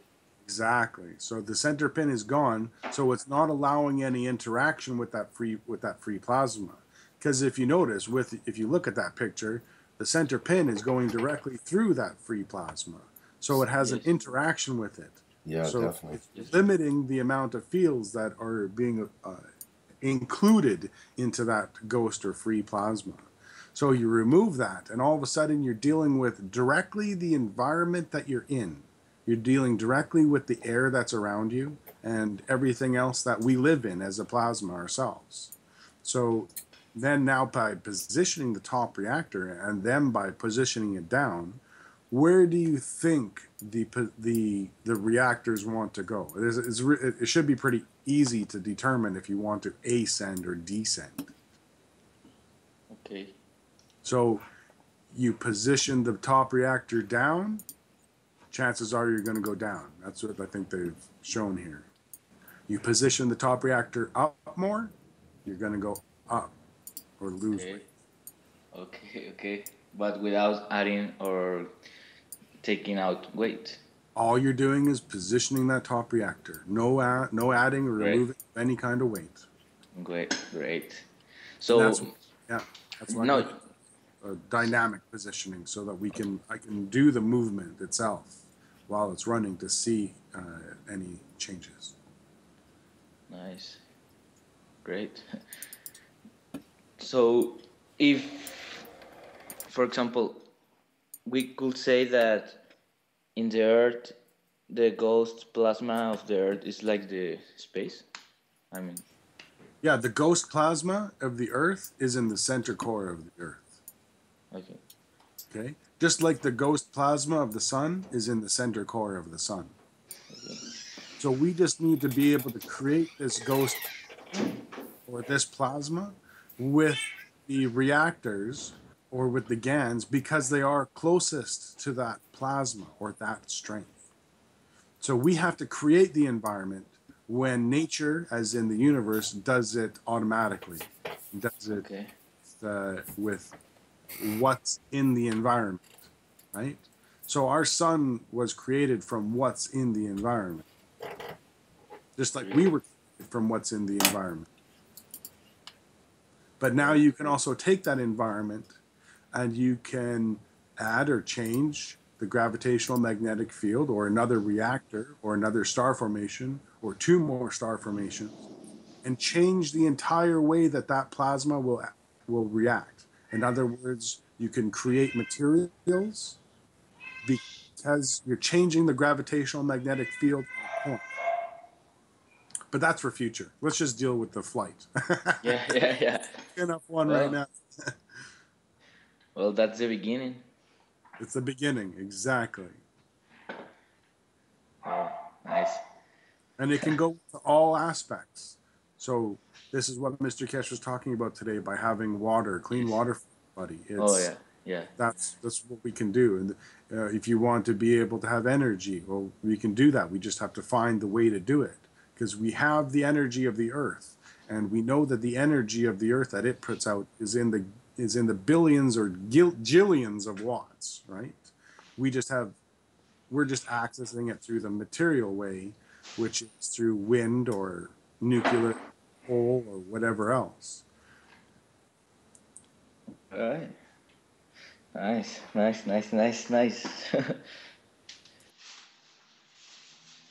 Oh.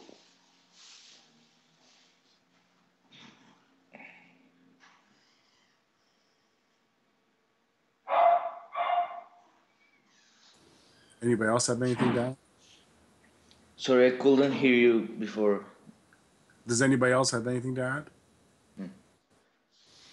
I'm fine for now. I'm hungry. Okay.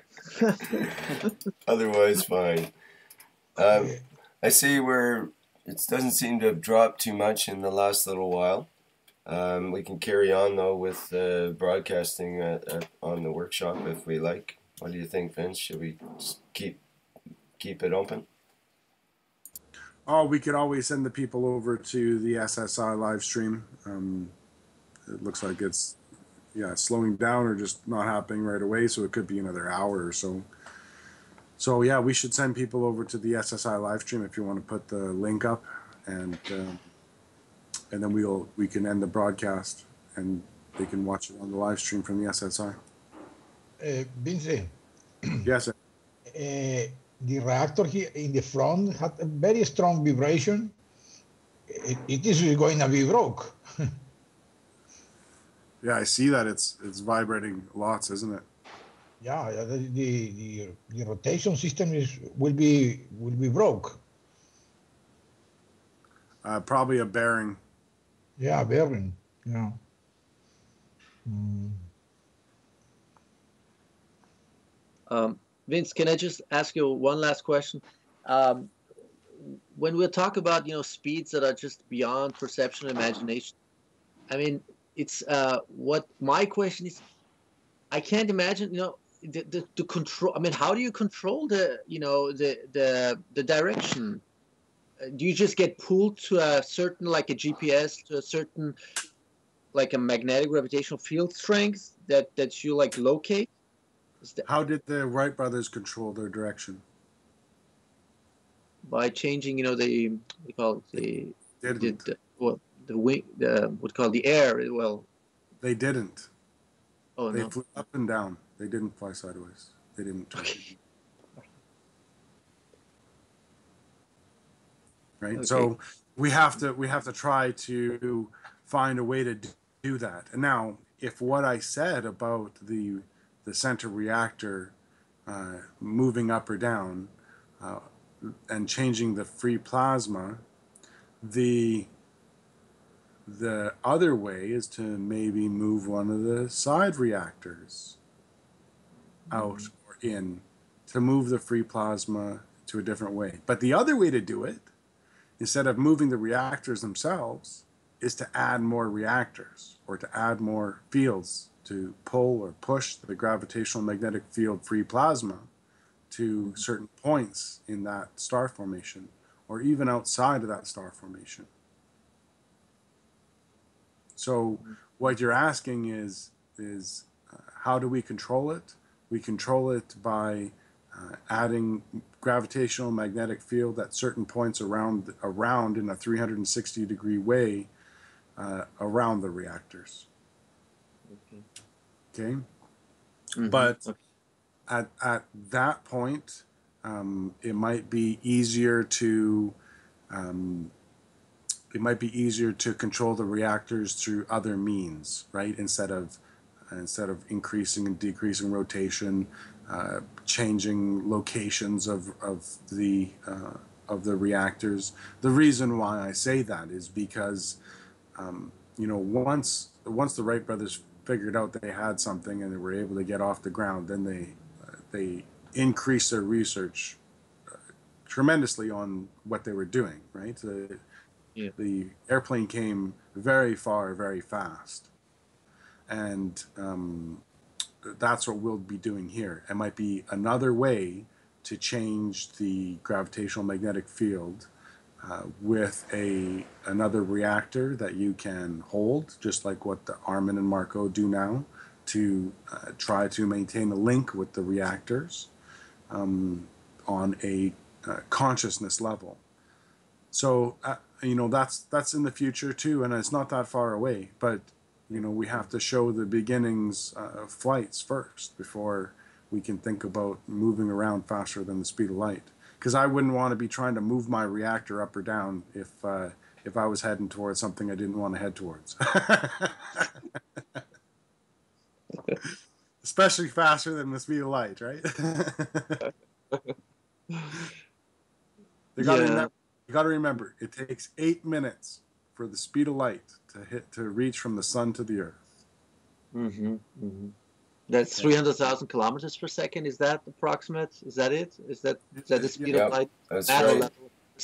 And think about it. You can place your attention and be on the surface of the sun just by shutting your eyes and imagining it in about half a second.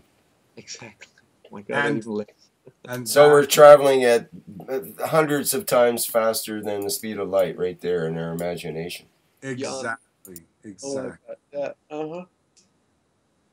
Mm-hmm. And when we're talking about positioning, if you change your strength, it has to find its position. Just unlike what I was talking about with the magnets that can find its own position. right? It's not a moving at a certain speed to try to find that position. It's moving as fast as it can to try to find that position. And the speed of magnetic fields is far surpasses the speed of light. Exactly. Yeah. Mm-hmm.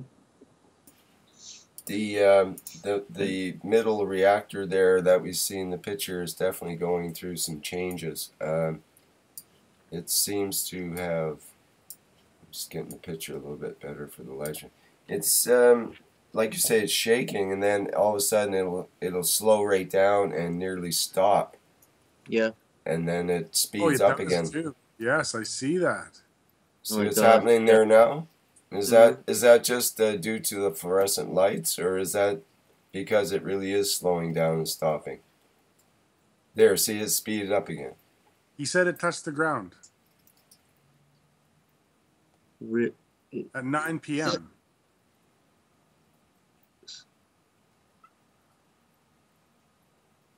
The back leg, or it could be the back leg. It's because I see a few. It's like 1 or 2, 3 millimeters from. I think that's I think that's a play on the light. Yeah, right. I think the shadow is actually from another shadow. If you look at the shadow that comes down across the board, you know what that is? That's the measuring stick. Right. Oh yeah. So it really. I said, oh my God, that's even more. Yeah, I think you're right, Vince. Yeah. And even the front one's coming down lower. The pigeon has landed. The pigeon of peace has landed. Pigeon of peace. Pop. Pop for short. Oh my God. Pop has landed. Actually, but yeah. Pop came home. I don't think there's anybody there. I don't see any shadows around, and I thought I'd just seen the front leg jump just a little bit.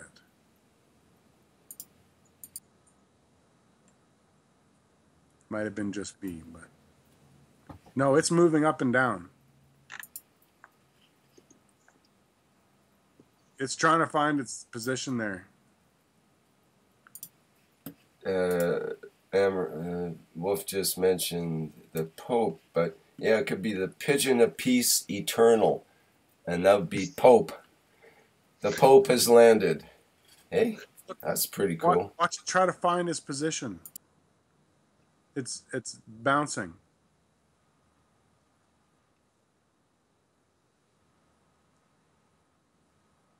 I'm looking on the SSI live stream.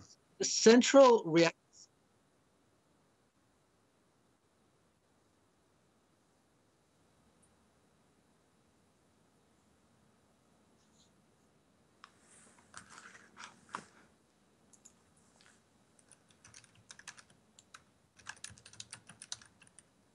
This is fascinating to watch. I mean, this one of the reactors is like seriously reducing its speed. The first flight of the Wright brothers. We all have to understand that we are present and watching in terms of humanity to be witness of the first flight of the Wright brothers, and I can imagine many people wanted to be around at that time to see that historic event, and right now we're able to watch it live, and it's being recorded on the internet.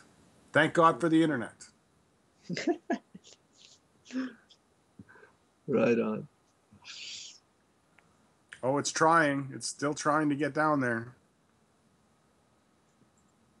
That front leg is just doing its damnedest to try to get down.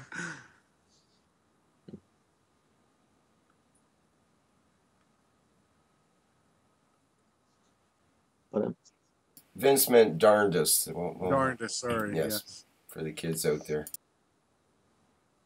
Why do you see the reactors, the coming slow down after coming fast? Perhaps it's a visual effect? No, I don't think so. I think it's actually doing that. And all the reactors are doing that. It's not just that one reactor. They're all speeding up or slowing down. Yes, it is. So once it fully lands, what do you think, Vince, is what is going to happen to the rotation speed, rate of speed, or in general to the to the rotation of the reactors? It could break the system. Like make it dysfunctional, or what you mean, like break? Yeah, I mean, like that one reactor that I see in the front there. If it still tries to follow its position, it might cause more problems than what we can see right there with that shaking of that reactor. So we might see the loss of a core if they don't raise it soon enough. But that it will continue to try to define its position.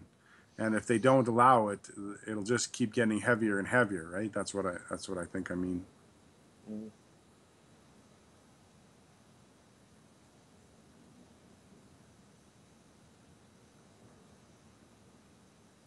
I don't know if it can go down any further. Maybe the elastic is right at its max. We need a little bit closer. It wants to go down. It really looks like it wants to go down. Yes, it's coming down.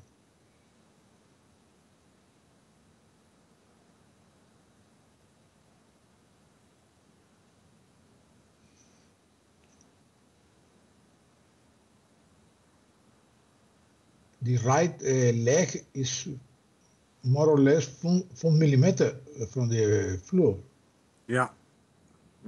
Look, it's Even bouncing. less. I think it's even less than. Look, it's coming down. The front reactor had more work to do. That is because it's vibrating, I think.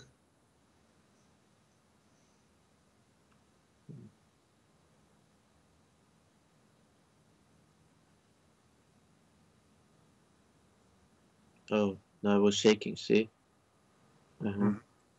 Wow. It is coming. It is coming down. It is coming down. Look the right leg. Look it's trying. Yeah. Look the shadow that is a. The shadow's getting smaller. Yeah.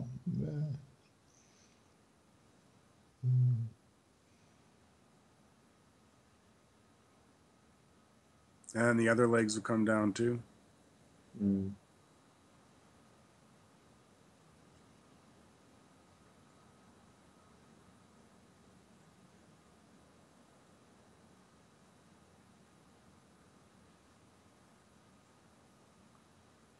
Look. Yeah. It's just a matter of it's like 1 or 2 millimeters.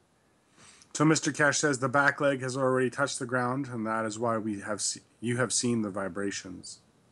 Okay. Right, because if it's tilted a little bit, and you take the weight off that little bit of a tilt, then it has more of a bounce, right? It has more of a equilibrium. Okay. Until that front leg gets the ground, and then it'll be way more stable. Are the motors moving with electric energy, Vincent? Yep. I think it was a total of 20 watts, Rick? Yeah, I believe so. Yeah. He said something like 21. Yeah. Because he made this comparison to Los Alamos, where they used gigabytes to produce that. Produce not even 100 Teslas.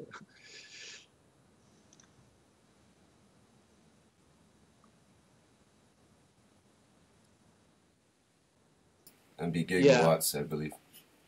Yeah. Although they probably use gigabytes too. It all goes with that technology, lots of everything. And they probably used a giga amount of money. Yeah. What's that?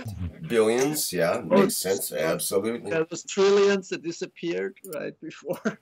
Yeah, well, it's big times. And they almost got results out of it all too.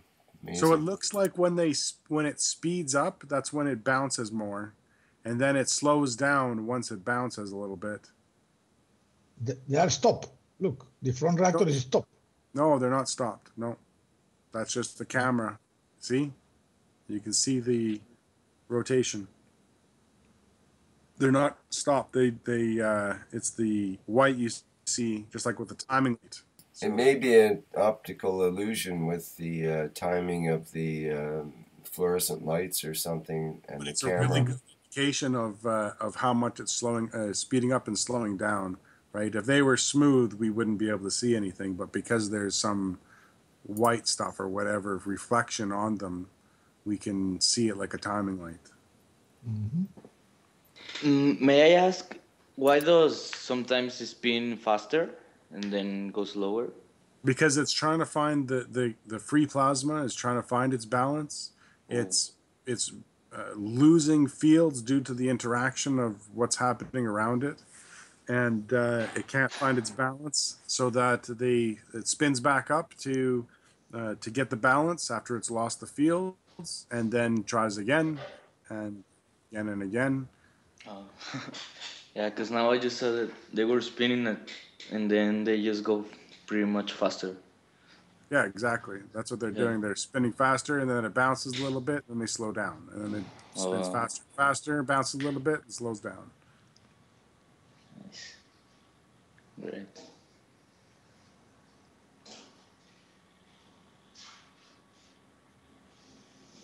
So how long time ago did you begin doing this? Did you see the magnets and everything? Oh, we've been around for a long time. I've been researching Mr. Kesh for 4 years now. Rick, I think it's been 4 years. Since years? the Elector conference. Yeah, myself from before that, when the videos first came out from the Kesh Foundation about probably 6 years ago now, or something like that. Really? But we've been involved with. I started the Kesh Plasma Reactor Group.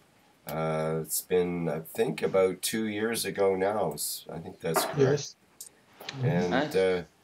And we've met every Tuesday night for that time. And Mr. Kesh got interested in our meetings, and that was the first public teaching workshop. It was called. Started from the Kesh Plasma Reactor Group. He figured, why not go live with the workshops? And then we did once a month workshops with Mr. Kesh a couple of years ago, year and a half ago or so. And from there, that was very hectic at that time. And now we've gone to, what, 1, 2, 3, 4, 5, and sometimes 6 or 7 workshops a week, basically. So, and now the teaching gets out in many languages, including Chinese and Spanish and Italian. And you speak all that? No, not me. No, there's translators. There's translators during the calls in order to translate. For example, you'd be interested perhaps that we have a Mexican group that's part of the Kesh Foundation now, and that's part of the Spanish-speaking. It's not a Spanish workshop; it's a Spanish-speaking workshop, meaning everywhere from Mexico to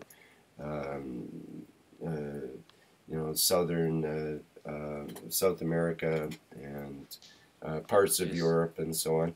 The Spanish-speaking world. So that's translated into Spanish as the workshop goes. As Mr. Kesh says a few sentences or talks for a bit, then that gets translated. Eric's part of that as well. Eric, that's on the workshop today. So yeah, it's working out pretty good. It's a hectic schedule, but the teaching gets out in many different ways now.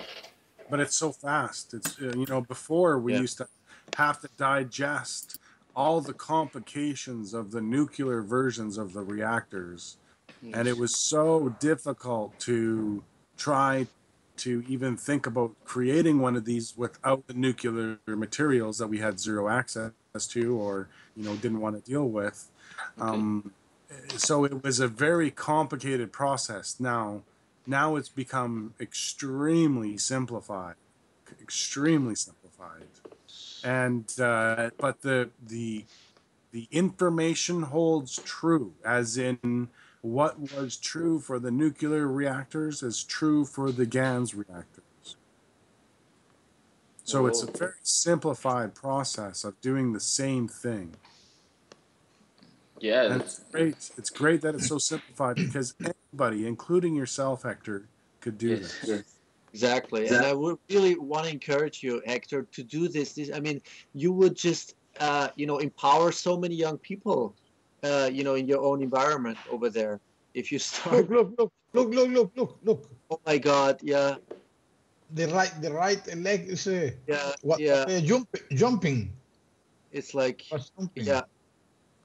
Yeah, they're jumping. 1 million, maybe. Yeah. So go ahead, Hector. Yeah, I was going to suggest that Hector might want to get in touch with the Mexican group. They're very helpful, and I'm sure they'd welcome you into it. They've got projects they're working on, including they've got a bunch of CO2 kits ordered, and they expect to get into the distribution of the CO2 kits in a big way. So you might want to get involved with that and have fun with it all. Yeah, sure. If But you really want to go and help your fellow humanity, you could start helping yourself. Look. Teaching. Start moving. Look. Jumping and moving. Yeah, the front one, the black one, yeah. Especially, yeah. Look. Fantastic. Yeah, it's so close to the. Look. Oh, you're on the ground, but. Very good. ¿Tú hablas español, amigo? sí, yo hablo español. Ok, perfecto. Nosotros tenemos un grupo con los mexicanos. Okay. ¿Por qué no me escribes ahí en el chat tu email o tu Skype y yo te localizo por allí? ¿Cuál es su mail? El mío te lo voy a escribir por el chat. Ok. Está bien, sí, mejor. Ok. Sí. Perdón, my Spanish in the... Maybe you guys should exchange contacts, and Eric, maybe you can help guide Hector to connect with the Spanish group and so on. Yeah. The Mexican group, rather. Yeah, he just told me that. So. Oh, okay, good. Yeah. I thought I got something. Yeah. I thought I got the drift there, but I'm not great at Spanish. No. Te lo coloqué ahí en el chat de Skype. Ok, sí, ya lo vi. ¿Ya lo ves? ¿Pero ese es Gmail o es Skype? No, ese es el Skype. Ahora ok. el correo. Ok. No, this is networking.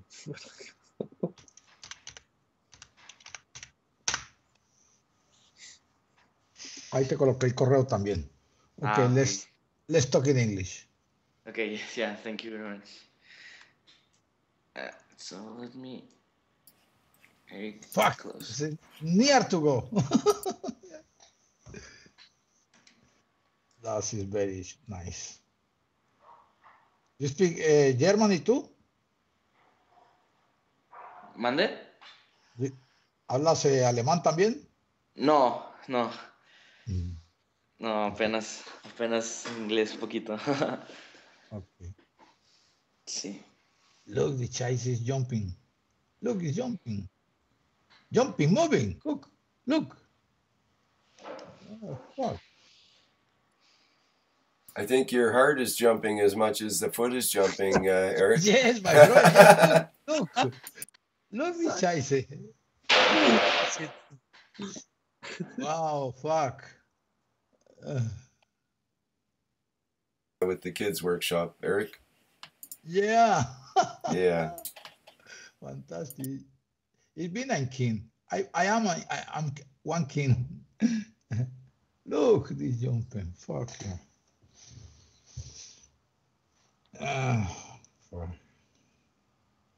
Yeah, Eric, we just wanted to make sure you could watch your language here while we're on the kids workshop.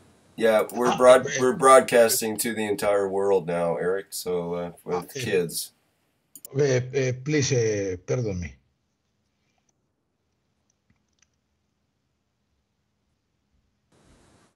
Yeah, I'd like to jump up and down and congratulate the Keshe Foundation for offering this to humanity.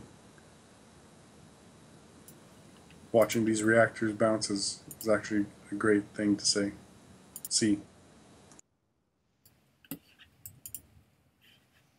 Well, it'd be fun to see you bouncing, jumping up and down too, but we'd have to do the Skype video, and that could interrupt with our live stream here.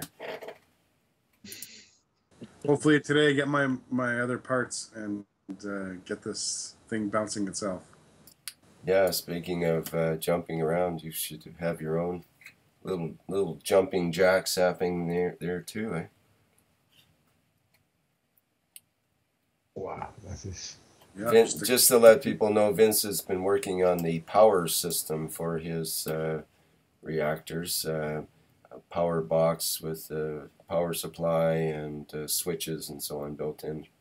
Nice little unit, which he constructed last night, mostly during the Keshe Plasma Reactor Group discussion we had. Yeah, all the shaking and shuddering of my drill press in that conversation too, I think.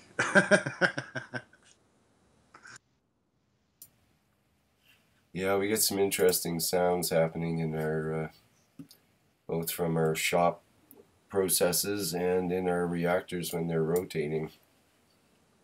There's always each setup has its own particular sounds that come out of it.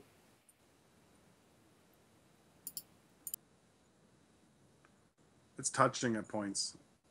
Yeah, all the platform have a very very strong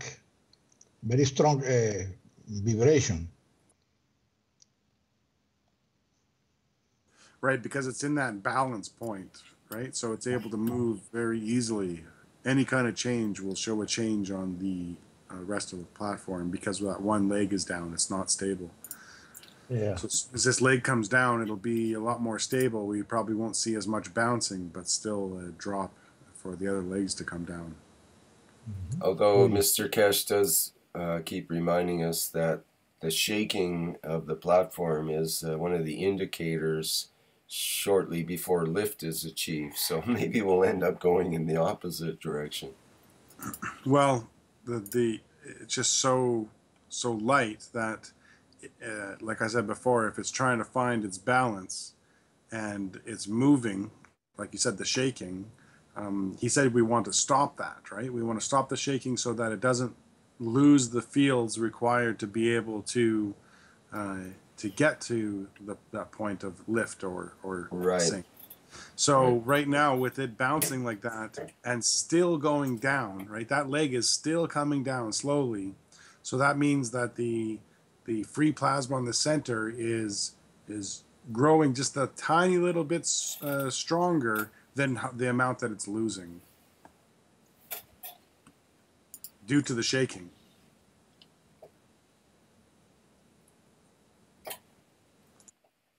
And then, so we just have another post by Mr. Keshe at 9 p.m. CT on, I think it's 10/12/2014. The dove of the Peace Star Formation set flight in Desenzano, Italy, has touched the ground and landed at the Keshe Foundation SSI. We welcome man to the universal community. Yeah. Cool.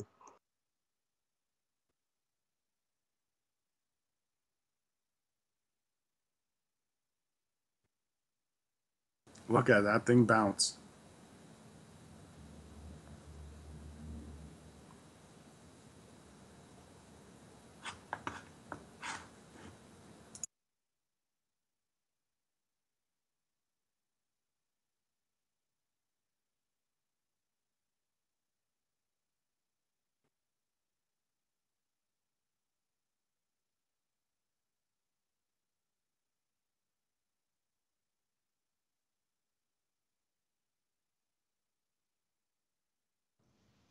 Are you there, Rick?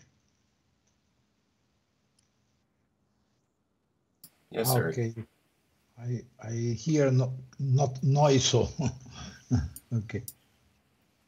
No, we're still broadcasting on the live stream, and just to catch this moment in history, you might say.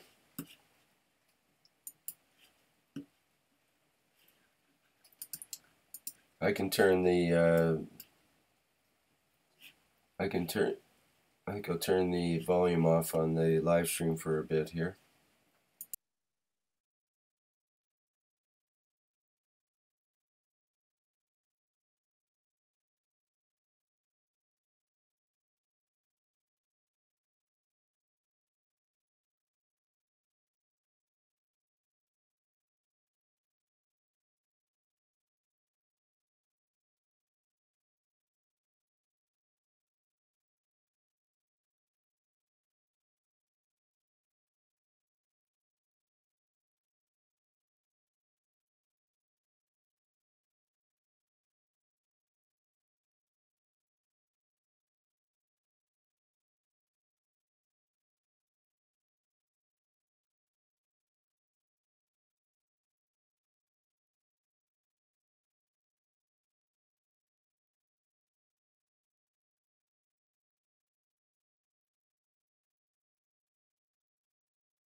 Okay, now we're on live stream again with Mr. Kesh has come back.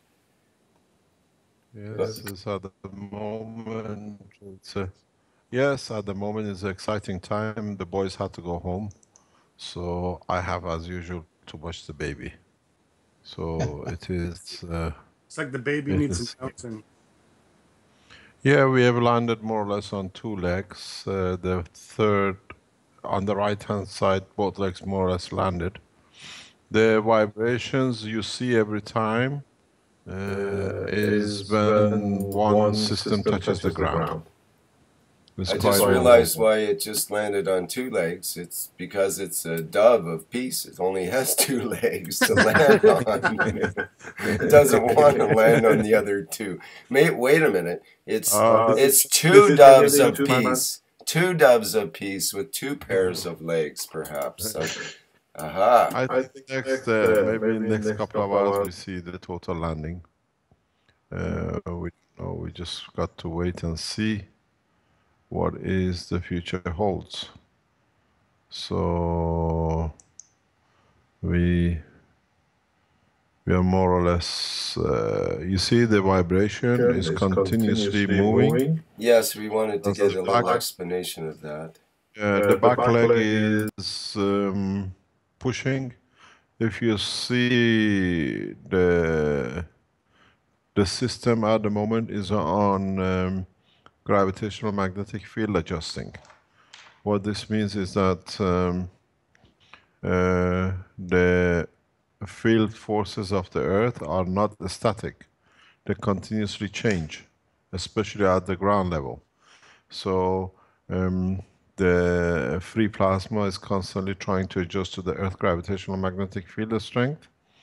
And we see these bumps. We always talked about this, the takeoff, and now you see the landing. Tomorrow we will show a number of disks which has been used for the space technology and has been lost in the space through the spaceship program of certain nations. I think now that we have shown this possibility of landing without any fuel, then we show the reactors which are very similar to the reactors you have used and it's been used for the space program. And it's been lost due to technical difficulties, and we have lost some lives in that development. We'll show it, and you see the belt of testing. This has been disclosed to the knowledge seekers in past 48 hours, 24 hours. So now you see this is exact vibration. If you look at the reactor right in front of you, just behind the clock, the vibration is so hard that it's literally, what do you call it, shaking on its axis. And it changes the speed because it has to change the speed to accommodate the field changes which are sitting at the outer surfaces of the free plasma. I think we'll see some more vibration, very, very critical vibration when the third and the fourth leg come down. And then I have to decide, because there's nobody else here, we're going to shut the system down, or we go in monitoring the system to crash, because the weight of the system will carry on as it is, and most probably will crash the system into its base. But we see what happens. It is, I'm on night duty babysitting at the moment, so you can talk as much as you like.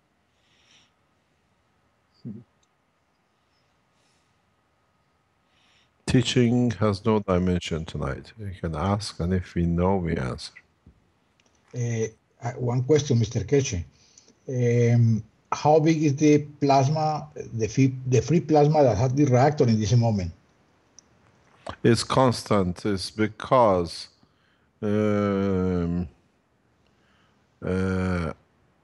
as the fields are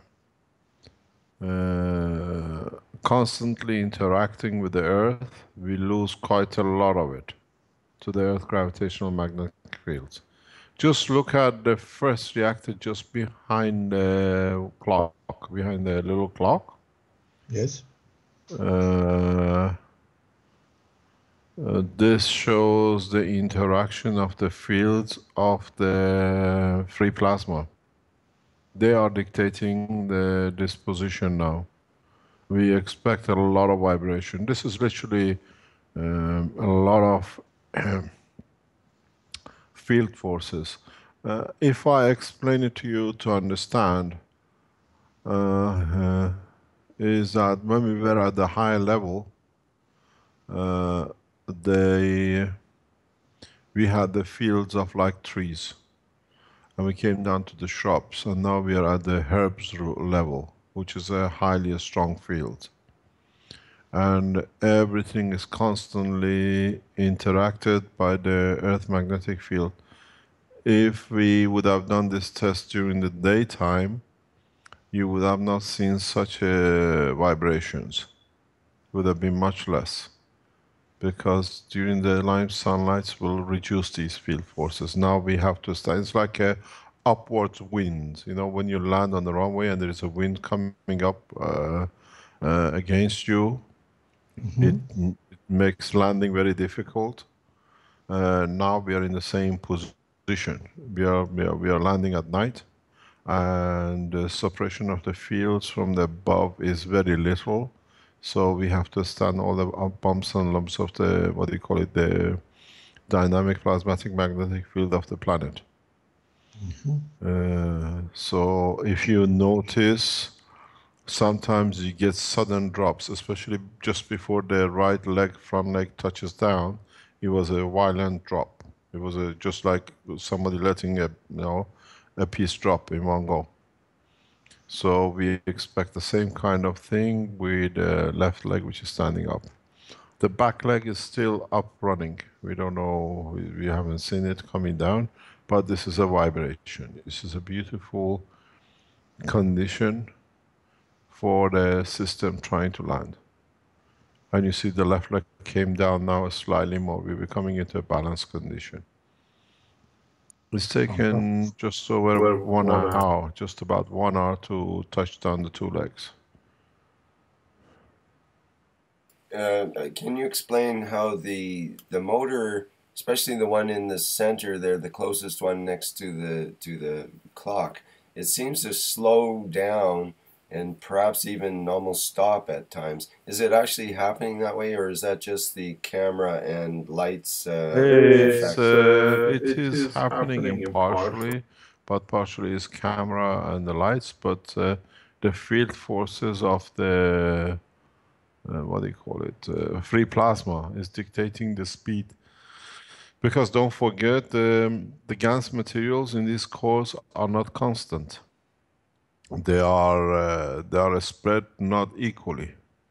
Especially in these cores, there's a mixture of copper and CO2. So we have this problem with this unbalanced plasmatic field creates these conditions. But as we see, the total plasma at the moment is still holding the same. It's not changing. But this is a very, what I call violent landing. But this is normal. We got to see how Armand will try to lift us up tomorrow. He has put everything in hand. And we got to see if he can to bring 2 reactors parallel to the system to create a balanced lift. He should be able to lift off the ground, but that is his decision on how he handles it. Mr. Kish, can I ask you, what is this about this RPM? I mean, does it have to be constant? What if it changes? Or what if we... No, it changes according to the strength. The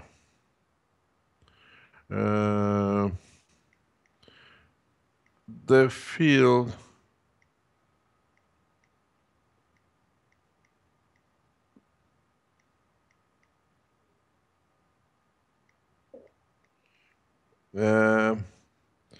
the fields dictate most of it now. We see changes on the power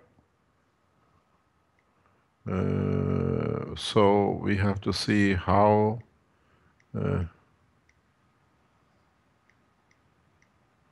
Just let me. I have to send something out. The the fields decide the speed of rotation.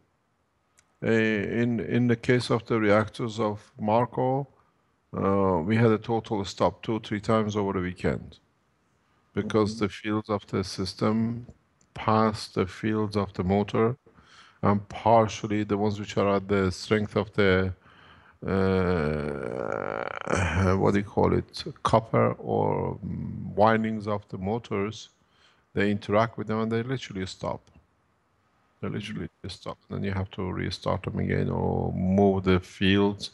You just touch the cores and you drain the or change the energy and they start moving. You don't need to do much. Okay.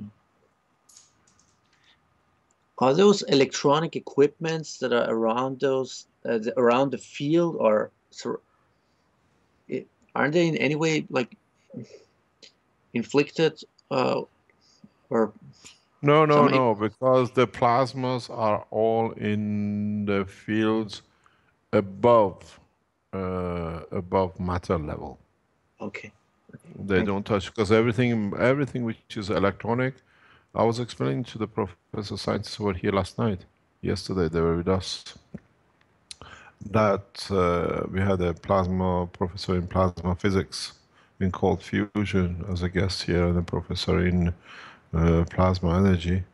And I explained to them that electron is a package of magnetic field, and the size of this package of gravitational magnetic fields is dictated by the central core gravitational magnetic field strength of the principal line in the center of the universe.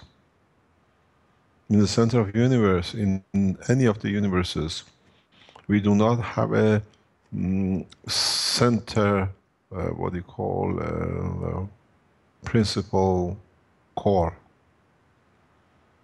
It's a line which goes right across the center. It's literally when you shoot a bullet, it's that kind of condition. Because there are a lot of things we have to explain that it can be understood. And one of them is that in spite of the present assumption that neutron just splits to electron and a proton, what actually happens is very much like how I explain it. It's like an orange which you open on one side, and let's say you take a seed out of its center and you close the orange again. So you have a line of division and expansion, and not as everything explodes to nothing and then comes together. So this is one of the parameters. So that what you call the seed in the center of orange is the size of the plasma of an electron. And that size of electron is decided by the plasma itself, by the orange itself. What size that seed is going to be, because of what it allows it to grow in and be left out, that it can control its size. So electron package of gravitational magnetic field is so weak that the more powerful gravitational magnetic fields do not even, they just go through them. Okay. Because they have an order. This is how it works. I understand. Thank you. You're welcome. So it looks like we got the other leg is pretty much on the ground, and the one on the left is coming down. So when the reactor is shaking, like we see in the front, and it slows down and stuff, it's losing fields to the environment, but it's still creating that free plasma. No. It's losing. It's losing. The feeding aspect. the fields to the center. I don't know. Has anybody lost the transmission? No, I'm good. It's good here. Eric, can you just reload? Just but reload. live stream, not video, not video.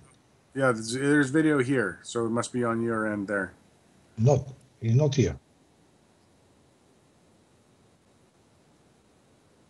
Yeah, okay, we'll reload the page.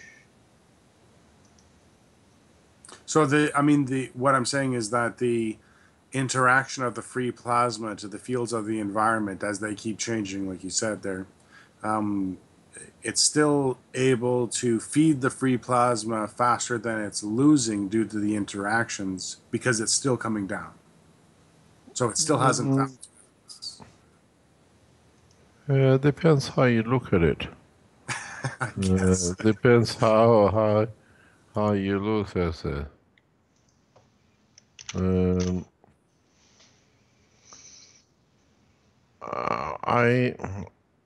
What happened, what we see is the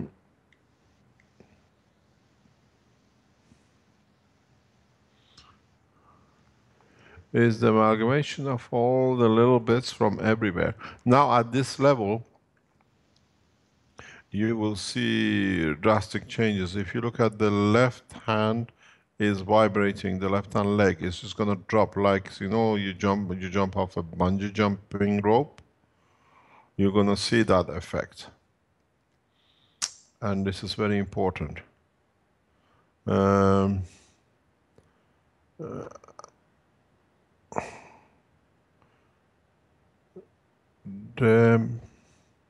The fields from the ground now is getting absorbed into the plasma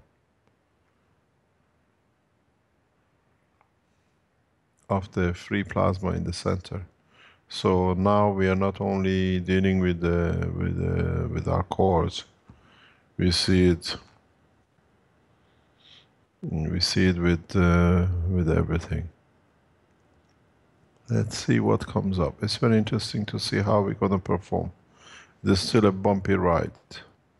Very bumpy. My biggest fear is if the left-hand side drops suddenly, because I've seen this before, we could lose one of the reactors, especially the one in the front, will pop up. It will pop up if it's very harsh. It look like. Yeah, it is not nice. We are watching it, but it's not very nice. But we'll see what happens. Yeah. But if we go to pressurized condition, what happens when it lands? Then the fields will build up in the reactor, in the free plasma area, and then the magnetic gravitational field pressure on the free plasma will start pushing the frame. And if the upper frame, not the lower frame, the upper frame can get locked, then you have release of packages of magnetic field. And this is one of the reasons that little silver reactor is on the back, to absorb it.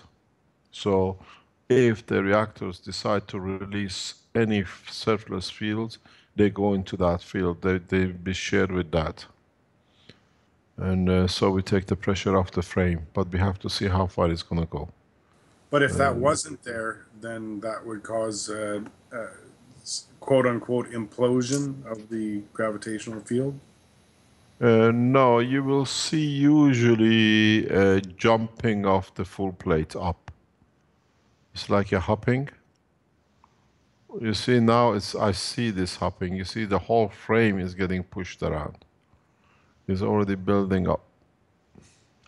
I just talk about it and you see it.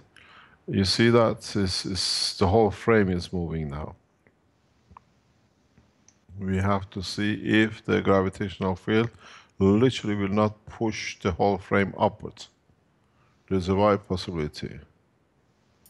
Eric had sort of a question about that earlier before you came back, regarding the free plasma and the pushing or pulling on due to this positioning and so on, how big of a Pardon, can you repeat that? Yeah, I'm trying to make it more exact, the question.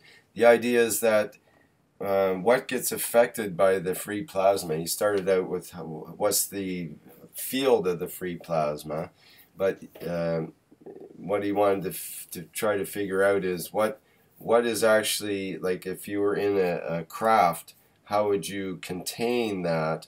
Vince mentioned you see this free plasma you have in that position, you try to keep it outside the craft. It has a lot of advantages. But you still keep it within the structure of the craft. Because in so many ways you can use it for different application. If you look, the bases of the reactors sit in a ditch, and reactor number, what we call it, the top reactor, sits on top of the ditch, and you build your crafts that where the free plasma is more or less outside your craft sometimes, because you can use it for all sorts of shielding, discharging, rapid departures. It's a very, very advantageous system to have. These are the designs and the usage of the latest technologies available, or what you call it, knowledge available in the space. Right, and we're going to progress to that very quickly. But this is just to basically the first flight of the Wright brothers, right? It's very simple, up and down. That's what it. Yeah, we see it. I think the left-hand side is coming down, and then we see if the pressure becomes big enough that it'll push the whole plate up. This is very interesting point at the moment. What would be the size of the gravitational magnetic field? How many kilometers or meters do you think that it would encompass at the moment? This goes to moon and beyond. These fields are plasmatic. They have already linked with other space programs. You see the left reactor, the reactor just behind the clock is going violent. It's going out of control. I expect to lose this. If we lose this, it'll be no surprise, because this is playing up. It's not taking on balances between the systems. It's violent. This is huge. You got to realize every micron, every millimeter you see the frame jumping, this frame weighs 13 kilo. It's not a feather. You try to throw a 18-year-old or a 13-kilogram child up in the air, or try to hold it. Just holding position, even with 2 legs up, it takes a lot of field forces. Mr. Keshe, one question. What's happened if you stop the engine, the motors in this moment? Nothing. In a space, frequently you lose reactors. But you should not touch the reactor or take it out to repair till you have created a field that they can find balance. It's normal. We see it all the time here. We got used to it. When the reactor stops, we don't panic, because we know physically the motor has stopped. But actually the plasma inside is still rotating. So this is not to panic. No, but could you control it still? You should probably control it still as well. That's the time the control with mind comes in. Yeah. Okay. Yeah, so you can control it quite easily with mind. But if you stop the motors in this moment, the structure of the reactor will come up. Pardon? If you stop the motors in this moment, all the reactors will come up. Will they bounce? Will they raise? No, they're fine. They balance them. It doesn't matter. We can stop the reactors physically. You still see the same performance. You did that before, though. You stopped the reactors. We did it 2 weeks ago. Yeah, now we have the original reactors, the space reactors in the other lab. They're switched off, but they're still working. We measure fields. We measure change of fields.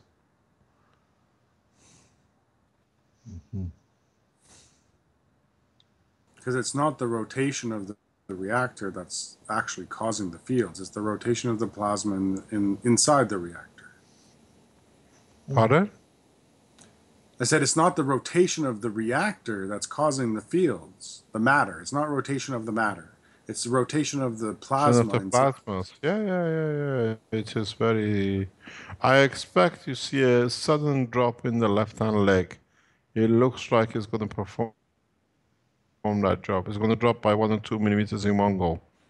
And if you look, the front reactor goes from a smooth to a very rough ride, if you look at it. And every time it changes from a smooth to a rough ride, you get a vibration. So this means the fields of the system are controlling the motion. Just watch when you see the vibrations and then you understand.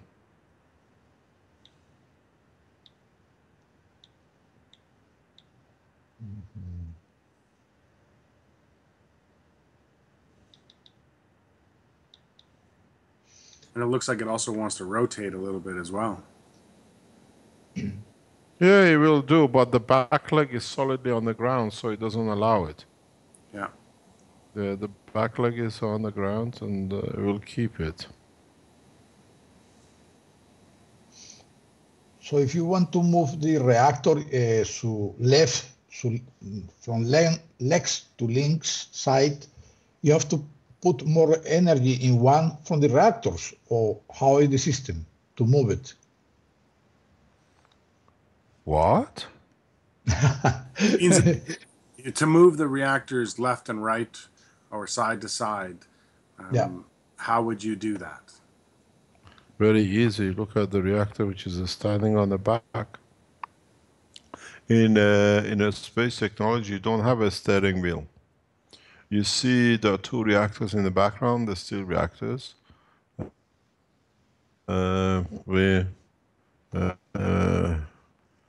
These, you interact with these, and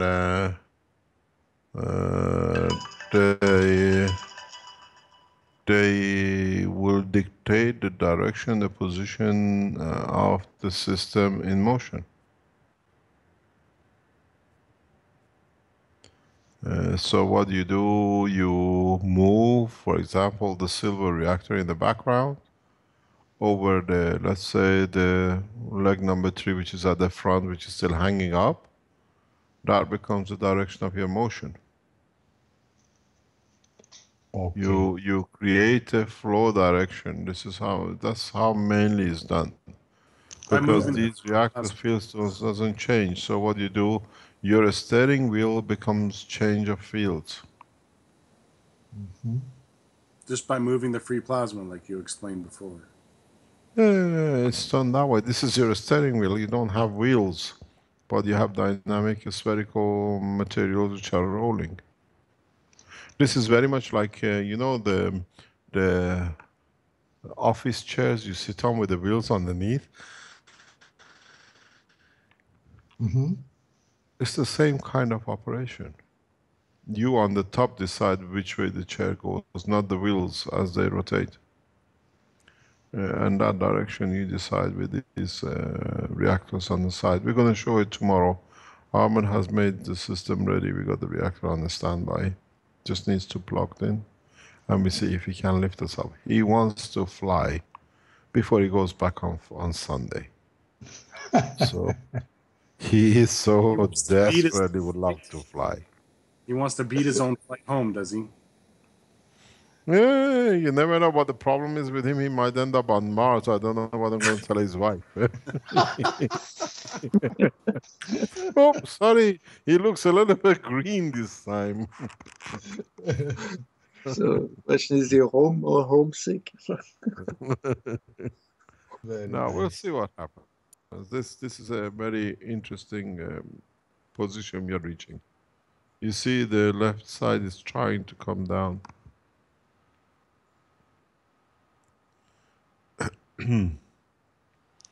We have to understand. There's a lot to learn. Yes. I was explaining to Armand this week.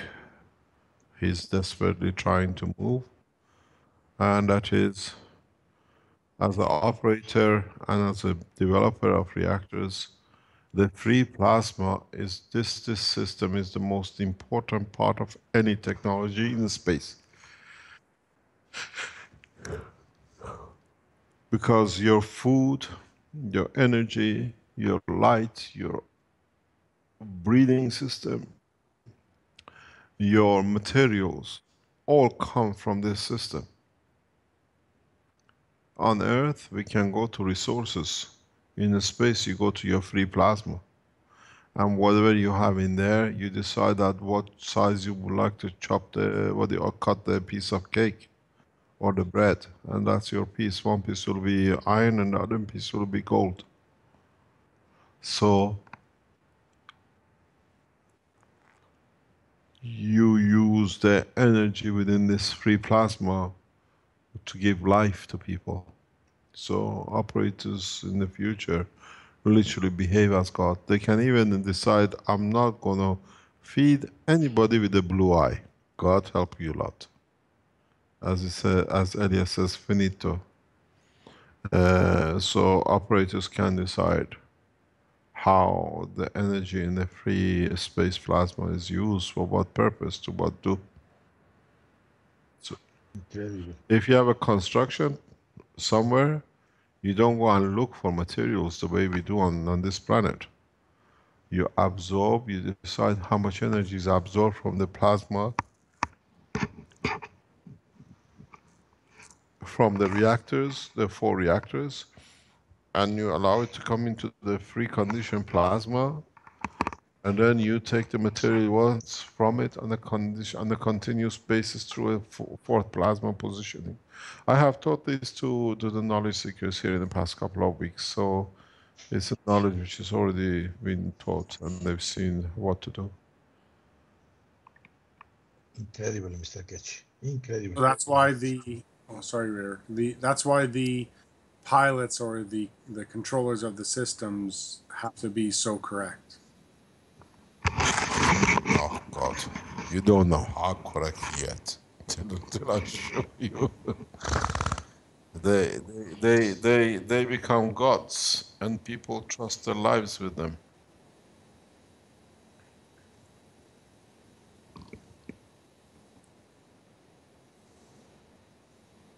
In a previous workshop about correct thinking, correct talking, and correct action. Could you speak a little bit more about that in relation to upcoming aspiring kids who might want to be spacecraft operators, let's say? You know, I was thinking about this in a different way.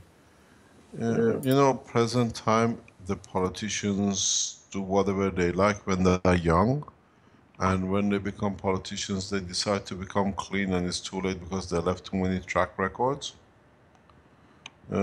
This is the same for the youngsters of the future, but they have to be taught from the beginning they don't make mistakes and problems, that by the end of the day, when they are in any position, even the reactor controllers, that their soul is tainted.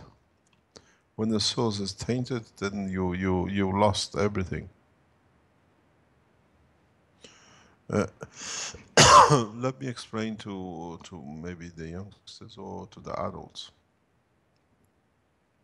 You yesterday asked about love and what it is. A man can love as many entities as he likes, be it the dog, be it the carpet, be it the car, be it the child, be it God knows whatever. When he knows how to love and how to make correct decisions in sharing his love, he does not make a mistake. even if you love your enemies, you don't make a mistake, because then they have to find a way for you, for themselves to hate you, to justify why they hate you and why they are your enemy. And then you find out they find a solution that the peace comes to you. And this is the pattern. It's the pattern of working in the universe. Don't spend a second trying to harm nobody. And then you find out you become a very, very good operator. As it becomes your second nature.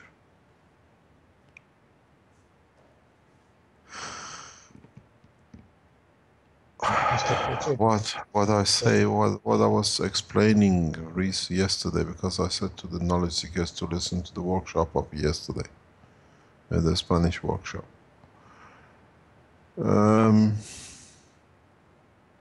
What people do to love and to be loved is beyond imagination of any creature in the universe. And loving, which is unconditional give, as I said yesterday, is the only that all the entities in the universe share. We don't share language, we don't share blood, we don't share soul, we don't share nothing. The only thing we share and we have in common with the other creatures in the universe is how we can give part of our souls for another soul to evolve to a higher level. And that's what we call love. And that's the only thing that all the creatures in the universe share. And unfortunately, man has learned to abuse even this to benefit himself. And so the operators of the future will have a huge problem. Immensely huge problem. To be correct and at the same time to love every creature across the universe the same. And we will learn. They become a special breed.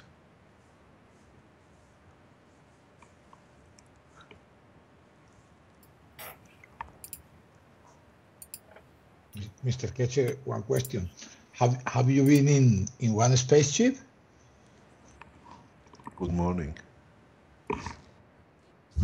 He usually refuses to answer that question. Nice try, though, Eric. I have to try, my friend. You thought you could surprise him in the early morning, like no, maybe he's a little bit asleep.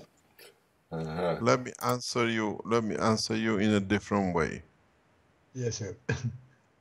Maybe it gives you. I received something from Elia recently that it says it in so many ways.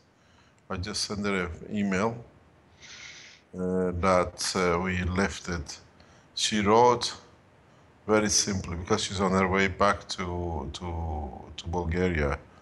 I wrote to her that we had a landing at 9 a.m. because she left lunchtime and afternoon.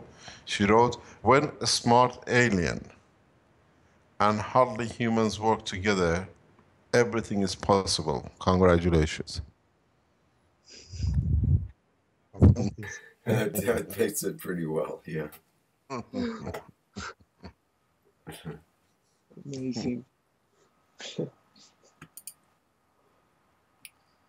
And I wrote back to her, lots of love and understanding is needed to make it work.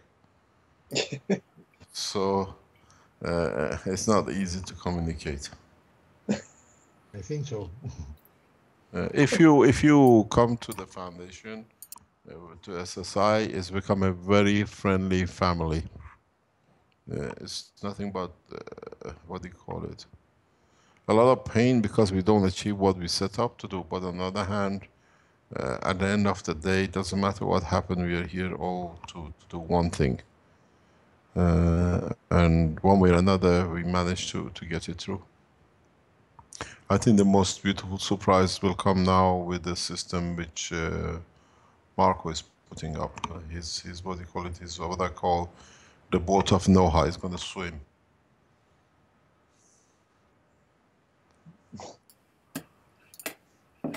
teaching Gans to swim. Oh, I'm not. yeah, but Swim, Gans, he's got swim. to float. He's got to magravs swim. Mm-hmm. We had a professor here yesterday, and he had a huge problem. It's the second time we had a, and it's strange enough, both of them have been fusion physicists. And he said, can you please, like exactly what we had a few weeks ago, can you change the name of this plasma? Because we are used to plasma in a different way. I said, I can call it back to the front if you want. I call it Malpa. So is that good enough for you? But it's still the same. Apparently, plasma physicists have a lot of problem with the plasma terminology of the plasma. Oh, this is like a parallel universe. Well, so we call it Malpa from now on. Yeah, they started with the word plasma, and then they had to, once they discovered more and more, they had to keep adding to it, and all of a sudden plasma could be anything from intergalactic plasma down to your blood plasma, and it's a pretty confusing field still. It's like humans, everything is confusing with them. Yes, that's right. If it's not confusing, we can't make money on it. I tell you something. Tomorrow morning, I'm busy with some work, which is to do is important for the foundation. But Marco will start, and if hopefully we come to understanding, we will announce it in coming. It's a huge what they call it, development for the foundation worldwide. It's I think it'll affect all our work from now on. We have been recognized by international governments, leading international governments, for our work, and at the same time we have to negotiate how much of it we are prepared to accept without being bondage to one nation or another. And we have entered, they have asked us, they've called a couple of times today, so we conclude everything tomorrow, and then if they allow us, we announce it. That we have entered, we've been accepted through the test by governments and other organizations to be correct in most of the works we've done. And so we have been requested to deliver the technology in a very beautiful way for advancement of humanity. So tomorrow morning we are busy with negotiation in how to do it. And one of the problems they have is that we have no papers to sign. And they want us to sign a paper. I said, the only thing we want you to sign is the World Peace Treaty. But this is not the way it's done. We have to have agreements. I said, you agree whatever you like, we have no problem with. So this has become a problem for the people who are with the foundation. And they start accepting the technology.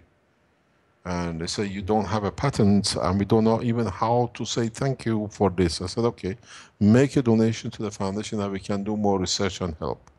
But we don't have this in our country. We don't have such a thing in our programs. I said, then you have to find a way. It's just that they want to justify that they have paid for something and they have some control over it. And with us, they don't pay. It's free. So now they have to find a way to justify their own ways of working. That was what amazed Hector at the start of this whole workshop today. That he couldn't understand how could you offer this teaching free, and it was too unusual in today's world to offer something for free.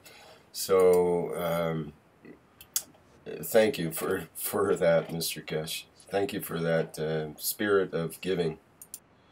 No, but we've got to learn, because there is more. The more we give somehow, the more it comes in. I think Hector learned a lot today just because of that factor. Yeah, but the youngsters get influenced by the materialistic world quite a lot. If you would have looked at his picture, his photograph, images and how you look is important at that age. and then finding out that that there is more time to spend in doing other things and still be a happy child is very difficult nowadays. And these people are looking, children are looking for a way to salvage their soul because they know what's going on around them is really impossible. And some of them are quite sharp and aware of both their environment and of spiritual things as well for their age. Youngsters nowadays are too clever for any age. Doesn't matter where you catch them. Yes, right. Yes. I think it's too much McDonald's and chips. Yeah. They put something in these things. You know, the cheating in the food business is so much. I hope we don't have to do that in the space. You remember 10, 15 years ago when you used to go to McDonald's and get a Big Mac, it was the size of your face and you could actually measure the thickness of the half of the burgers. I was in a place trying to get a Big Mac recently. I actually had to open the burger to look for the burger inside it. It was like a wafer thin, and it's called a Big Mac. So we cheat and we think people are blind, they don't know. And to teach this to children is very difficult for them. They'll probably market it as the Thin Mac, and that makes you thin because there's no meat there to eat. I think they should call it Wafer Mac, not Wafer a Big Mac. There you go. That's a good one. It's a wafer. Just that would sell. It makes you turn into a wafer when you eat it. You can eat it. It's about 10:30. I tried to be here for under half an hour to see maybe 2 hours this thing to land. If it fully lands with the 4 legs, and then we see how violent it shakes. Depending on the violence of the shake, we most probably stop or hang it further up. I have to pull it up that it doesn't damage itself. The detectors, the field detectors, is beyond. We do not see it. I think your field detector just went off. Yeah, it's Elia. She drives and writes things. Elia field detector, that's what that is.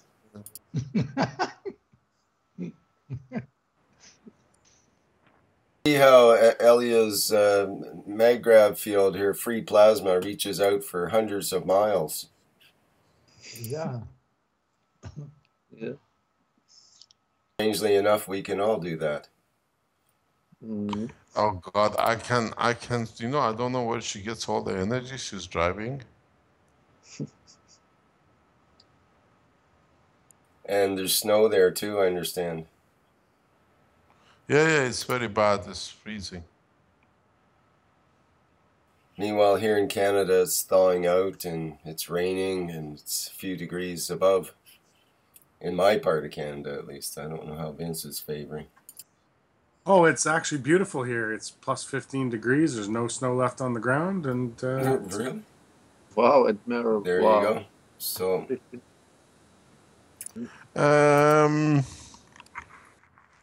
here is nice and cool. But, yeah, no freezing experiments for this week, I think. Maybe next week. I said no GANs freezing experiments this week. Maybe next week. No. We don't get frost here that much. It's a beautiful lake area. We see a snow. The first snow came in this week, but no, we don't see snow. But we are moving down south of Italy. That's what we are doing over the Christmas. To move about 1,000 kilometers down south to a warmer place. This place is not that warm. So that means the lab setup and so on will be in a different location. Is that what you're saying? Everything, knowledge seekers. Yeah. Mm-hmm. We've been offered accommodation for the institute as a university in the south. We've seen it about 3-4 weeks ago. But it's a matter of finding accommodation and moving everything down south. It's a huge move, but on the other hand, we move near people who have the facilities for the foundation for development of new systems. Because we need to join and link up with the groups which are able to do this on the same time. The talks are going on for, you can do a master's or even a PhD most probably in the coming months on different topics of the Keshe Foundation. Yeah, it seems like an enthusiastic group there at the, I guess it's at the university it's centered around at a university down in... Yeah, it's just that we are dealing with a bunch of highly skilled, educated people. And extremely active, extremely active. So we have no problem with it. Those people aren't just in the universities, there's not professors and so on, but these are people in companies and so on. Is that what you mean? Yes, yeah, right. Very much engineers, doctors. We have I think it's a brain surgeon who wants us to collaborate with different patients around the area. He's a well-known, apparently, brain surgeon in Italy. And we sat down with Dr. Elliot, talking to him last time we were there. So he wants to run cases directly under his own supervision with different people, or more, some of his patients. So we have to see what the next step is. Well, things are moving quite drastically, quite interesting for us. But we have to see where the next step is, what is going to happen, because it's out of our hand now. Especially those who watch these things and they understand what this means, landing and takeoff, in such a controlled way, they understand the game has changed. Exactly. As in, are we still on for Christmas lunch on Mars? I think it was. It says Chateau Mars 2018. There is still 4 years to go. If you go on the original Keshe Foundation website, the Space SSI, International Space Institute, it says Chateau Mars 2018. So we're still on target. There is a lot to do. A lot of things needs to be done. My God, this platform is moving, is adjusting itself. You see it? Yes. It's a sliding sideways to allow the other leg to come down in one jump. We're going to land fully in a few minutes. I'm just watching to see how it's going to land. Will be very interesting.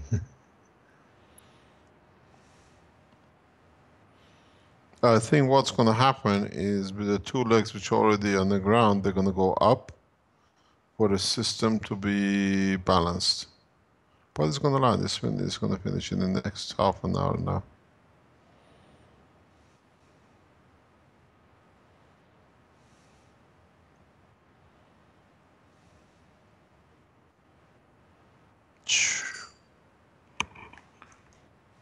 This reactor in the front had a lot of work. Yeah, it has to land. It's just a lot of work. It's got to land. We stay alive. We stay online till, I don't go to sleep till it landed. Because I have to see what's the outcome, how it's going to perform. And then we make a decision how it's going to, if we can, or how Armand going to fly it up. But we're going to pull it up. This is a very violent landing. Extremely violent. You should not have these kind of landings like this. Could it be because of the one reactor in the front there is a little bit wobbly and maybe bearing is going out on it?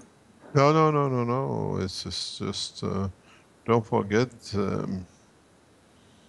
it's the field which is pushing it. It's an enclosed area. There are no winds. There's nothing in there. It's locked up. The bearing it's spinning inside, or is it just attached? No. These have no physical. The condition has no effect on this. We can switch it off. It won't change anything. unless you physically remove the reactor from its housing, the material rotation has no effect anymore. It's just centralizing the field release. But it's coming down very, very slowly, but it's pulling up to balance. Yes, I see. It's a strange part. Yeah, because the nut on the top, I think, is done on the one side of the plate. It's still about half a centimeter away. It landed by 12 o'clock most probably, or just before.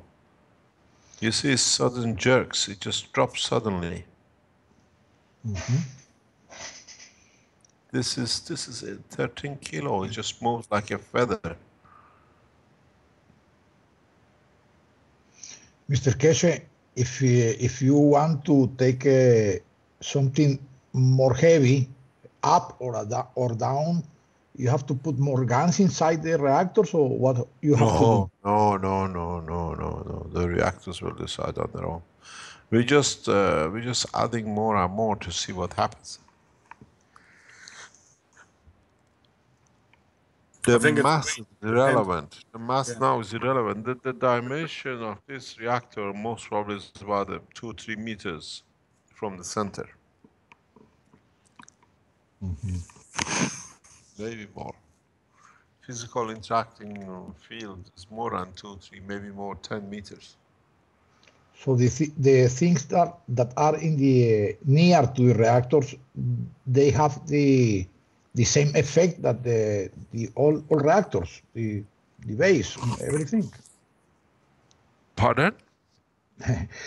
I think it means that anything in the field, is it also experiencing a weight gain? No, only the central plasma. The free plasma, because it has a specific principal matter strength, is getting loaded. So as it gets stronger, it is interacting with the Earth magnetic field. How do you make to? So he absorbs everything. Everything goes inside. How do you make to make this a field more big? There are 2-3 ways. I've taught the knowledge seekers, but they don't understand it. They can't see it. So we have to wait till they see it. There's a video I saw yesterday.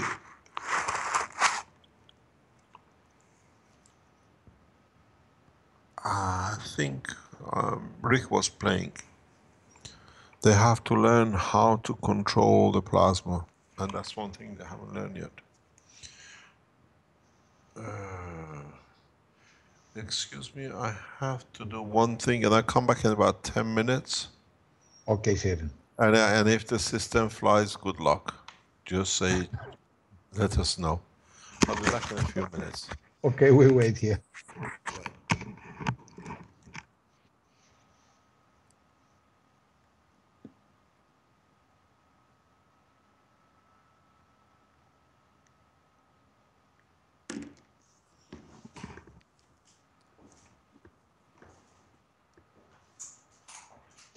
Look, Vince.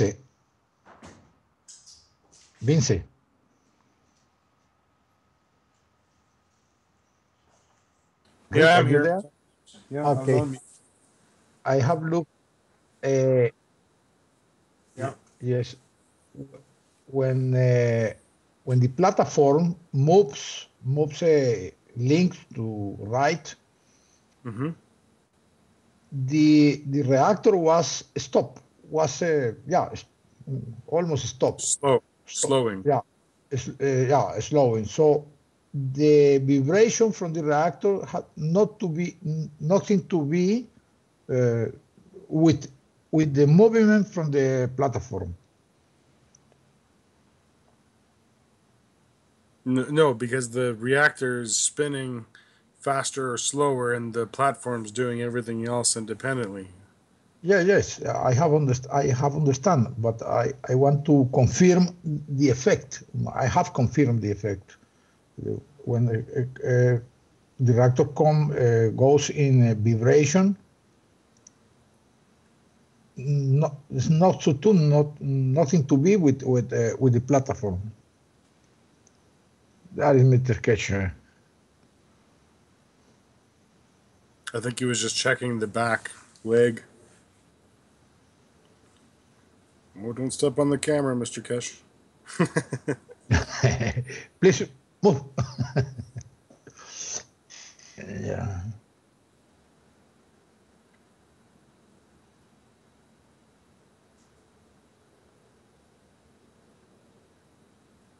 Yeah, no. But see, it bounces, moves around, and then it turns a little bit, and then it just drops at every little bit, and then it bounces around a little bit, and rinse and repeat. It just continuously drops. Yes. Talking about the left-hand leg there, right? Only one reactor is vibrating, huh? The others not. I think they are, but it's harder to see. Yeah, from here I don't see that. I look the chatting, the chatting from the reactors, I don't see that they vibrate. Only the Not as front much reactor. as, yeah, not as much as this one for sure. Yeah.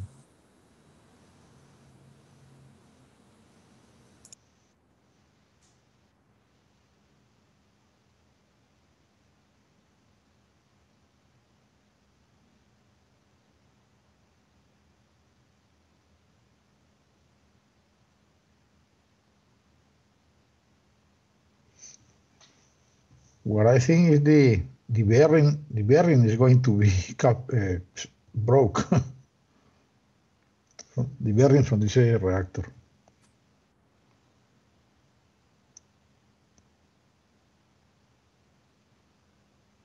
Vincent, these reactors have two bearings, or only one? I think there is two, Two, one on yeah. each side of the acrylic. Mm-hmm, mm-hmm.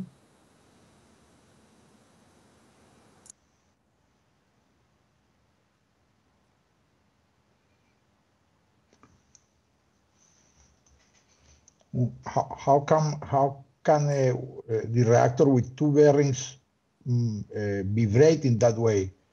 Have to be one. The top, One have to be broke. yeah, the top bearing could be worn out a little bit, allowing some movement in the top. Yeah, But it's still they are very klein bearings. For this vibration, have to be broke because when you have a big bearing, the tolerance for a vibration is more. But for one small bearing, this vibration is a lot. right. But it looks like it has nothing to do with the speed of the reactor because it still goes up along with the middle reactor and the other reactors. So you can see there that the speed has increased a lot, and yet it's still bouncing around, right? Mm-hmm. Right. Then it starts to slow down, and you can see it change. It's slowed down now, started wobbling around, but the cage or the platform is still bouncing around, so it doesn't have any effect on the actual platform, it seems. Yeah, the plasma is not affected, but the equipment, the motor on the bearing seem, I think, hot. Yeah, the bearing could seize. Yeah, that is something that could happen, and then you'd probably lose a core at that point. Yes.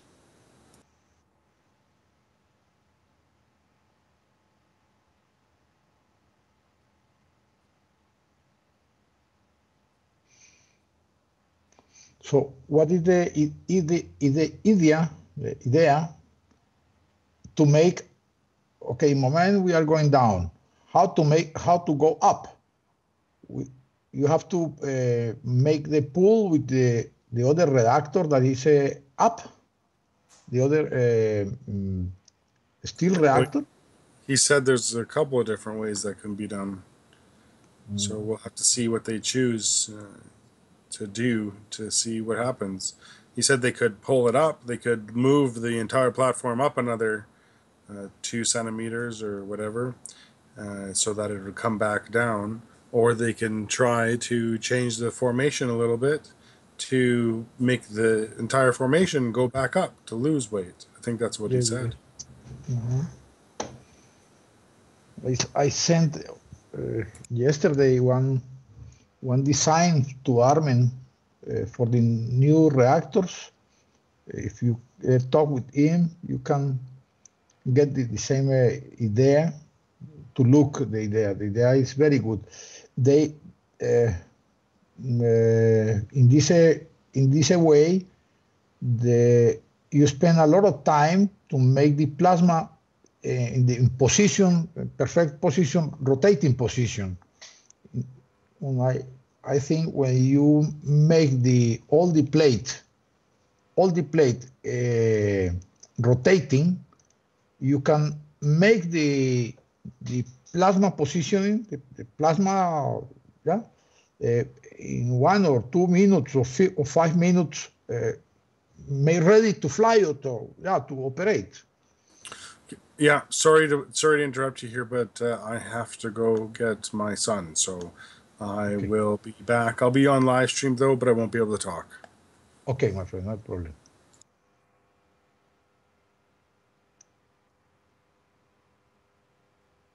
Rick, are you there? Yes, I am. Did you understand what I said? How to make fast start from the plasma? Not exactly. I was away from the conversation for a little bit there, trying to get a bite to eat. Actually, can you refresh me? What do you mean exactly? Yes, in this way, in this configuration that had the reactors in the moment, Mr. Ketchebrauch needs 15 days or 20 days to make the plasma ready to work. Right. So if you make the plate that has the 3 reactors down, if you make this plate move around, turn around, if you make it with one engine, you can make in what I think in 4 minutes that the plasma ready to fly or that to act, to operate. You understand?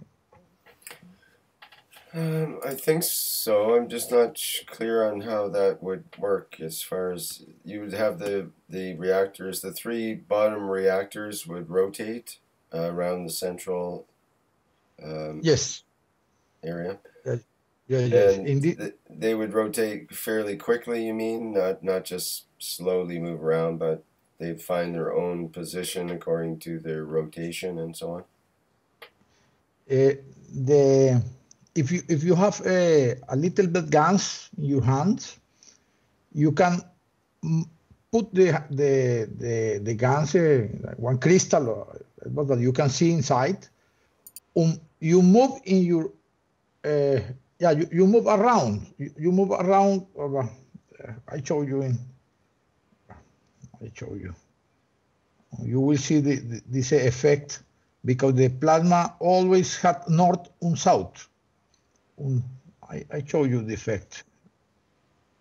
Wait a minute. I bring some guns.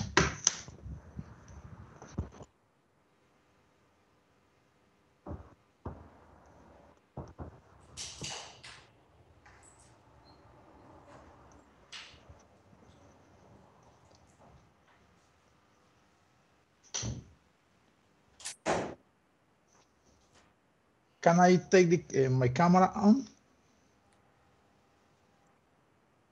Okay. Pero no están disponibles en este momento. Vuelven y dicen, verdad.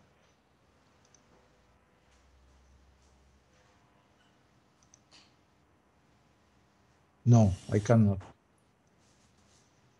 Yeah, yes, okay. If you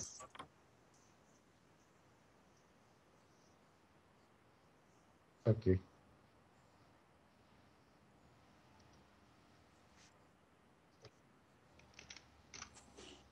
Okay, I will show you.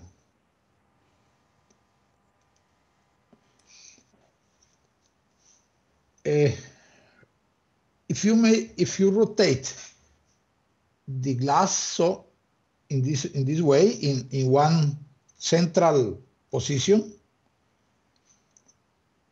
the guns comes very slowly to rotate, very slowly, until you make a 1,000 revolution. Is the same thing, comes very slowly. But if you make this way, look, all the plasma come up, all the plasma come up in the middle, in the equator, immediately comes rotating. When you can stop it in one side, in one way, or in other way, if you make so.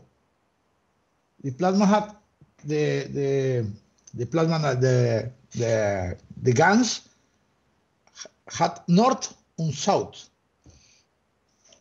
And you can see it perfect when you make this way. In your house with light, you can see if you come right side, rotate right. You stop and come back, and it comes in the other way. So immediately. So when you make the position for the 3 reactors in one plate and rotate all the plate, you make this start very fast.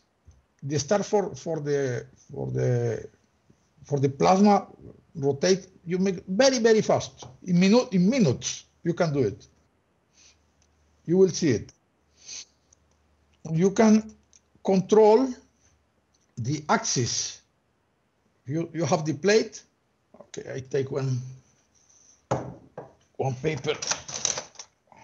I had here one paper. I don't see. Okay. I make a little plan here.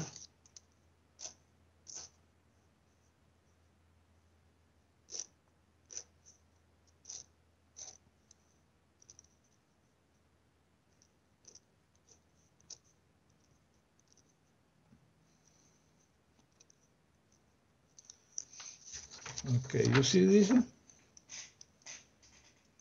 Can you see? More or less. Actually,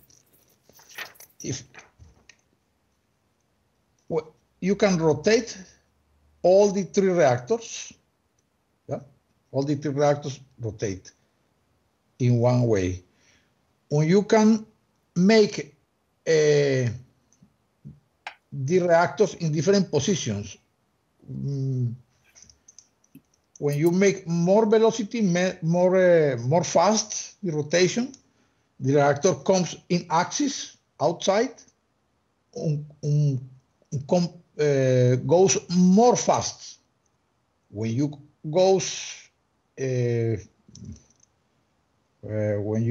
make the rotation slowly, the reactor comes to the middle.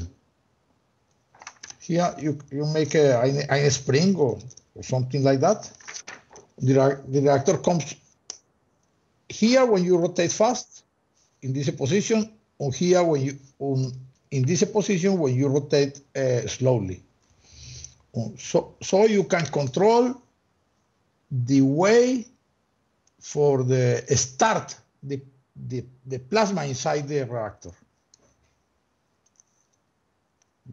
Did you understand me? Of perhaps not.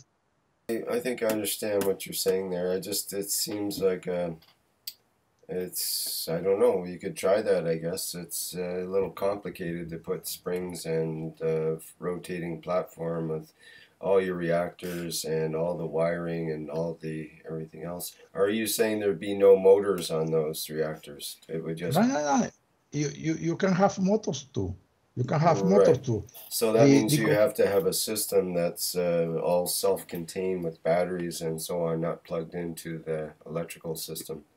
You don't have to not to contain the battery, so everything in the plate. Only you make different O-rings, different rings, big, more klein, more small. On each ring come with one carbon. And takes the energy from outside. Yeah, so you're starting to get into a very complex system there that would require a bunch of machining and so on. I suppose they could consider that, but right now they're running separate motors to each reactor to control them. If you were to do that, you would have 3 wires, you would have 12 wires or 12 rings that you'd have to have in your rotating apparatus in order so it'd be quite complex. With the small rings on carbons, there's no problem. Like a brush motors, or you make more rings. You don't have to make big rings. Small rings, you need 15. Okay, you make 15 rings. That's no problem. No problem, eh? Well, you go right ahead and try it. See how long it takes you to put that together. I think it's too complex because right now they have a simple system. Why would they want to make it complex? What's the advantage? You save a few days, you mean, and it will be faster to rev up? Is that what you mean? Faster to get going? To start the system. How do you know that the plasma wants to start faster? Maybe Kesh has a certain he has to allow it to take a certain time. What I think it has to be like that because the plasma have to make the configuration, the donut configuration in the equator from the reactor. When that's happened, the plasma start to create, start to make the work. Mm-hmm. So only you can do. Other way you can do is rotate all the plate in one moment, stop the plate in position that this plate can use the energy from here. But the more time they take to make the plasma in position, 15 days, is because they have to move all the plasma and make the donut in the equator. And that is the long time they use to make. If you make the 3 reactors, I am sure it will be very fast. I cannot question that to Mr. Keshe because my English is very bad. Perhaps you can do it. You're pretty good there. You just if your diagram was. I listened to your input, Eric. Thank you very much, sir. I've been sitting in the background trying to do some work. This, in a way, it cannot be done. It's not easy. We can reach plasma within 5 minutes. Oh, yeah. It's just a matter of knowledge seekers understanding what they are doing. One of the reasons we go so slowly and in different ways is because here shouldn't become a monkey see, monkey does. Otherwise we gain no knowledge. As you know, Arman has been trying to get moving and move things for past nearly a week here. And he decided to hold the reactor in a different way. And I suggested a different way originally, but so his decision was to hang it the way he did, and for him was to learn what pressures is put into position in doing so. And this afternoon, because I could see the strain on the system was too much, I decided to interfere after a week. I said, Arman, now we do it the way I originally proposed. And we changed it, and within 2 hours we landed. The whole structure is to learn and not to just be magician, to understand the reasons. We can fly reactors within minutes from the time of assembly, or without even dynamic reactors available. But you got to realize a large number of people are watching our progress. And Yes. more and more governments are watching the progress of the foundation. So if we do anything out of line, it becomes a magic show. And this is something I try to keep the thing away from magic show. So if we decide for me to make a plasma, it will be a matter of minutes. But it doesn't serve any purpose. The way we have carried the people with us over past years, and now in a more rapid way in past few months with the knowledge seekers and spreading the technology equally everywhere, has been the key to success. And if you want, you can sit next to me within minutes. Not only I can make you plasma in any shape or form you like, I can fly the system for you, but it does not serve the purpose. We have to carry the masses, and different people come with different ideas in doing things. So it doesn't take 15 days to make a plasma. It takes the knowledge seekers that much to understand where they're going wrong and what they have to learn. Thank you, sir. I will think how to do it in other way. We have to come up with different ways. We have to think of different ways because we find solutions for different, what do you call it, problems or whatever we take it. I always say people take from this technology according to their understanding and intelligence. And as I always say, putting a suit on the back of a monkey doesn't make the monkey human. Yes, it is so. So you do your way, and you explore the way you do things, and it's interesting the way the technology is developing. But people all finding their own ways of doing the same thing, but with different answers and results. Thank you, sir. Thank you, sir. You're welcome. Thank you very much. Nobody is wrong. The minute somebody tells you you're wrong, it means you're 100% right, but they don't know it.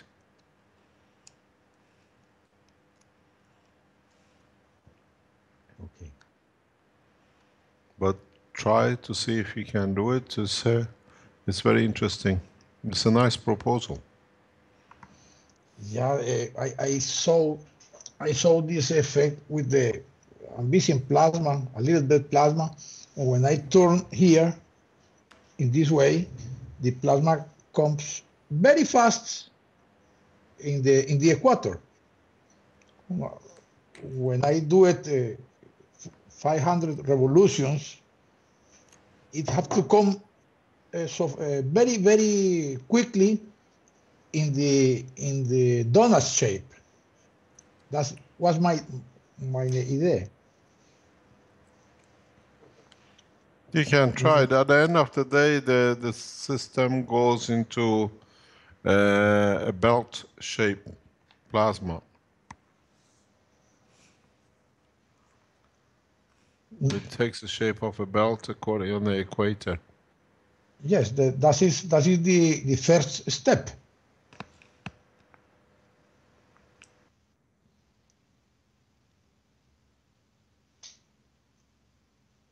Hello? I'm listening. I'm listening. Yeah, I had lost the sound.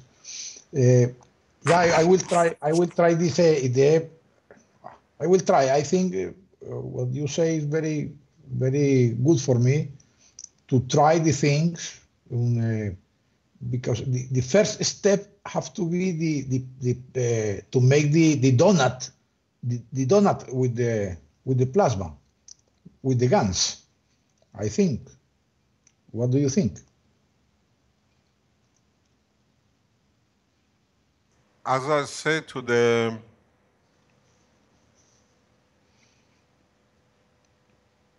plasma physicist,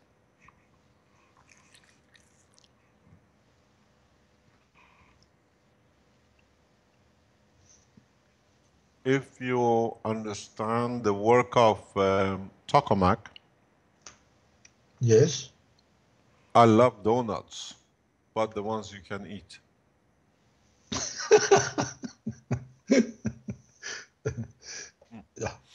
I think that gives you the answer. Okay. Should tell them not to play with their food. Yeah.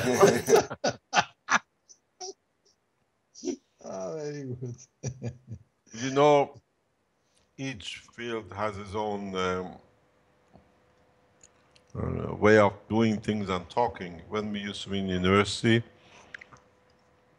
we used to have a T-shirt, which was part of, the logo of the department. It says on the top, "I'm a fast breeder." If you understand the terminology breeder, No sé. because we have fast breeder reactors to make plutonium or whatever else they do with it. Okay. And on the bottom it says, "I'm a rabbit." So if you see the connection, I'm a fast breeder, I'm a rabbit, because rabbits breed very fast and they have a lot of children. So plasma physicists, especially in the tokamak, they're hungry people. That's why they always think of donuts. Wow, there's a theory for you. There's there's several thousand, I think 10,000 scientists are involved with the CERN type projects. They all tie into the data flow and do their own experiments from that data flow and so on. But they're probably all donut lovers. That's what a concept. No, the program is just tuned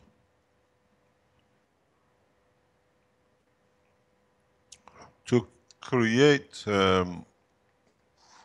PhDs, to publish papers to show which nation is more intelligent. They all know that if you speak to the people on top of the ether and the people who are involved with it, they all tell you, we do not expect to produce any energy, we just want to understand more.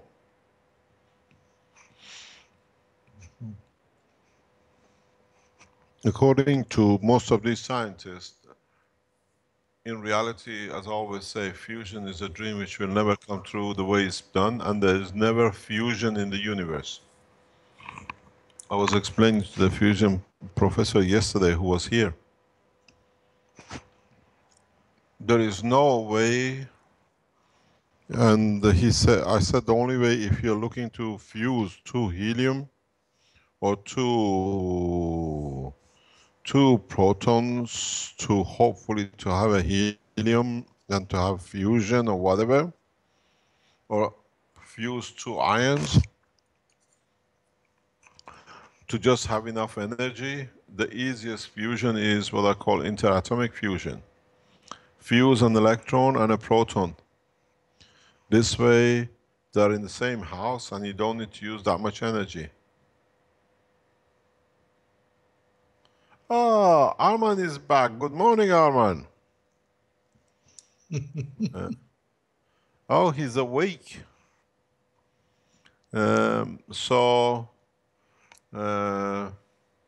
yes, you gone home and I'm babysitting. He says, motors are not touching the ground. Yes, I know. And they can see it. It's just back of the watch. You see that the motor bottom is quite, I think it's about more than a centimeter away from the ground. Yes, it is on.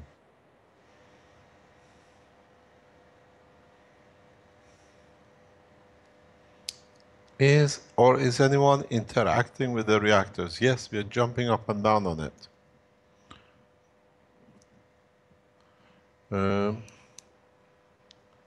I think it will land by 1 o'clock the way it looks, maybe sooner, but about 1 o'clock we're gonna land.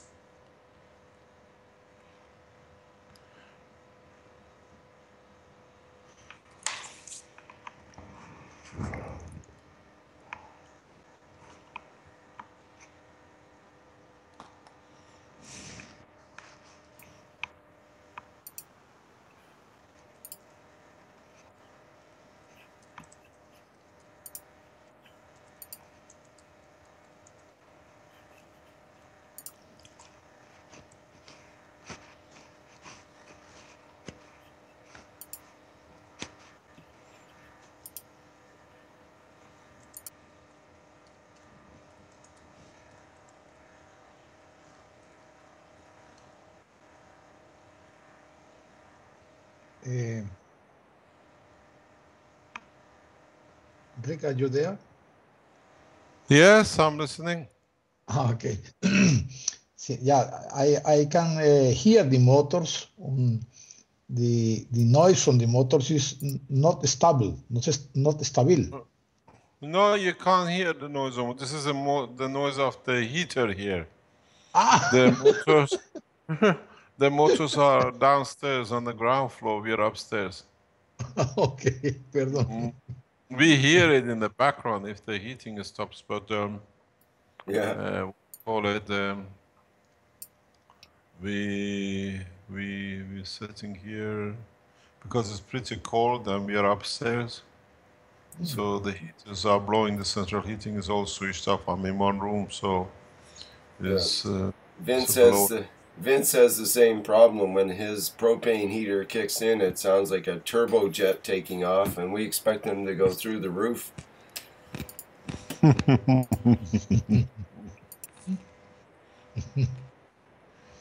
Here in Germany is very cold too.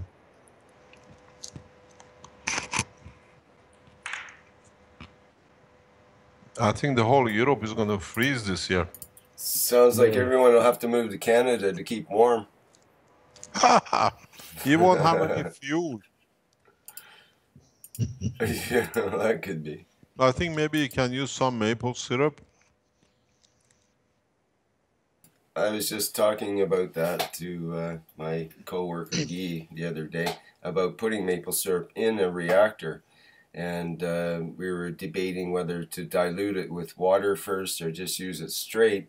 And the idea would be you put the syrup inside the reactor, and in this case a ping pong ball reactor, and you spin it so that the syrup coats evenly on the inside wall of the reactor. And then we have an electrode, a tungsten thorium electrode that's used in welding normally. And I would put that in the center. It's insulated with shrink wrap insulation around it. And put that in the center of the sphere. And then we were going to run some kind of voltage in a vacuum situation. And essentially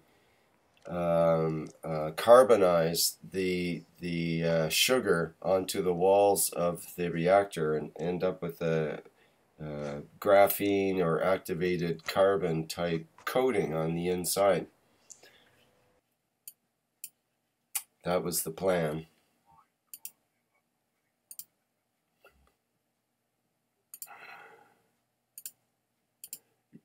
I missed There your. must be I missed easier that. way to make your I'm plasma. unfortunately I missed that comment on live stream because the audio was off. But Mr. Kesh just said, "My God, you lot go too far with the technology." Is that what you said?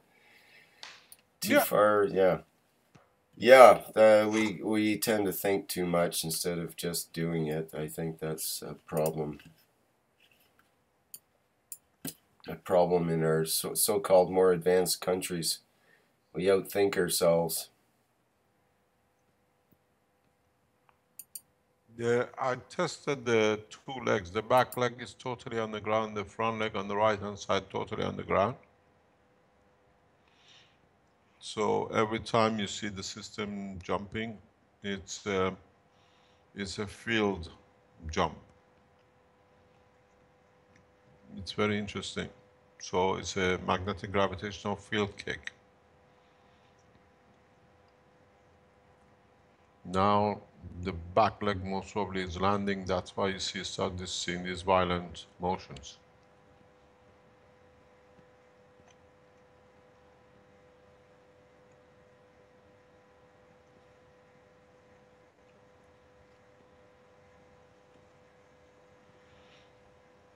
When you take off, you should see exactly the same kind of vibration as you see when you're landing.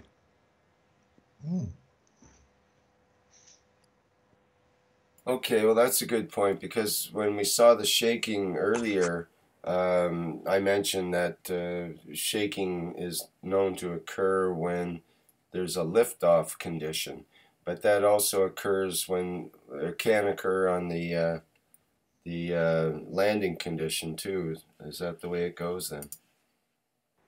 Yep, not very far. The landing comes because you're forced to come in. This from the gravitational field. The takeoff is from magnetical field. It's two different fields, but it's more or less the same, near enough.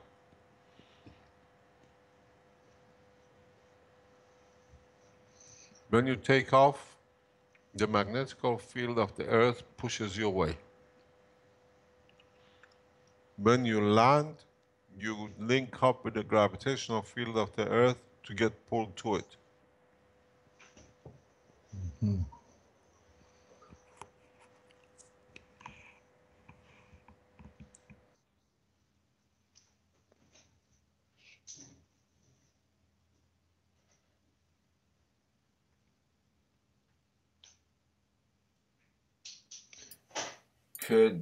Could one also link up to the gravitational field of the moon and be pulled toward it, or is you'd have to push away with the magnetical field of the Earth far enough first in order to focus on the moon as an attractive gravitational force? Does that make sense?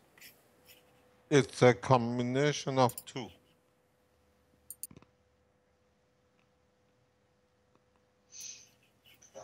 Mr. Keche, when you want to go up or down, do you have to take reverse from the reactors or one the motors?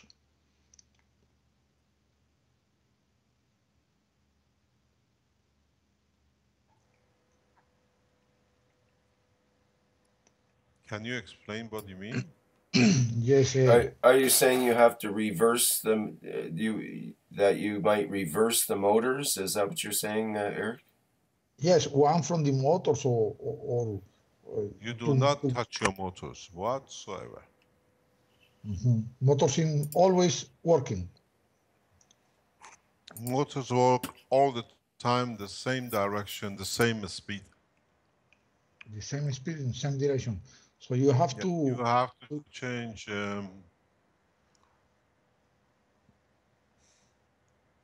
You have to change the speed. You have to change your clothes, as I say. I was trying to explain to the knowledge seekers. You have to go, open up your plasma, and go into a higher strength. So what you do, you literally is like turning the clothes inside out. That's the way it's usually done. Okay, okay. Yeah, I imagine. And Yeah. that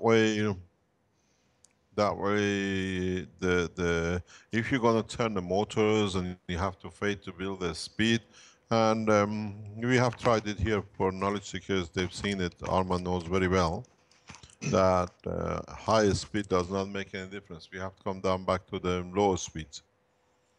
The speed of rotation does not work. That's a habit of man. The faster you run, the more the rotation, the higher power you get.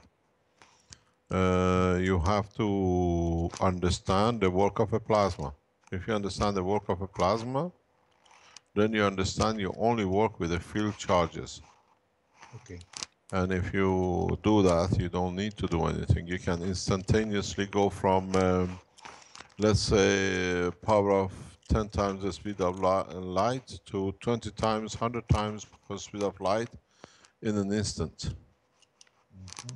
So you got to understand how to operate plasmas, not how to run a plasma in a motor condition. In other ways, you have to take the strength from the inside the plasma to out to go in one way. Or In a way, if you understood what I said, you have to change the clothes, the outfit of the reactor's plasma. Yes, yes, yes. Not the physical part of the reactor. Yes, yes, yes. As long as you're involved in physicality, you have a huge problem.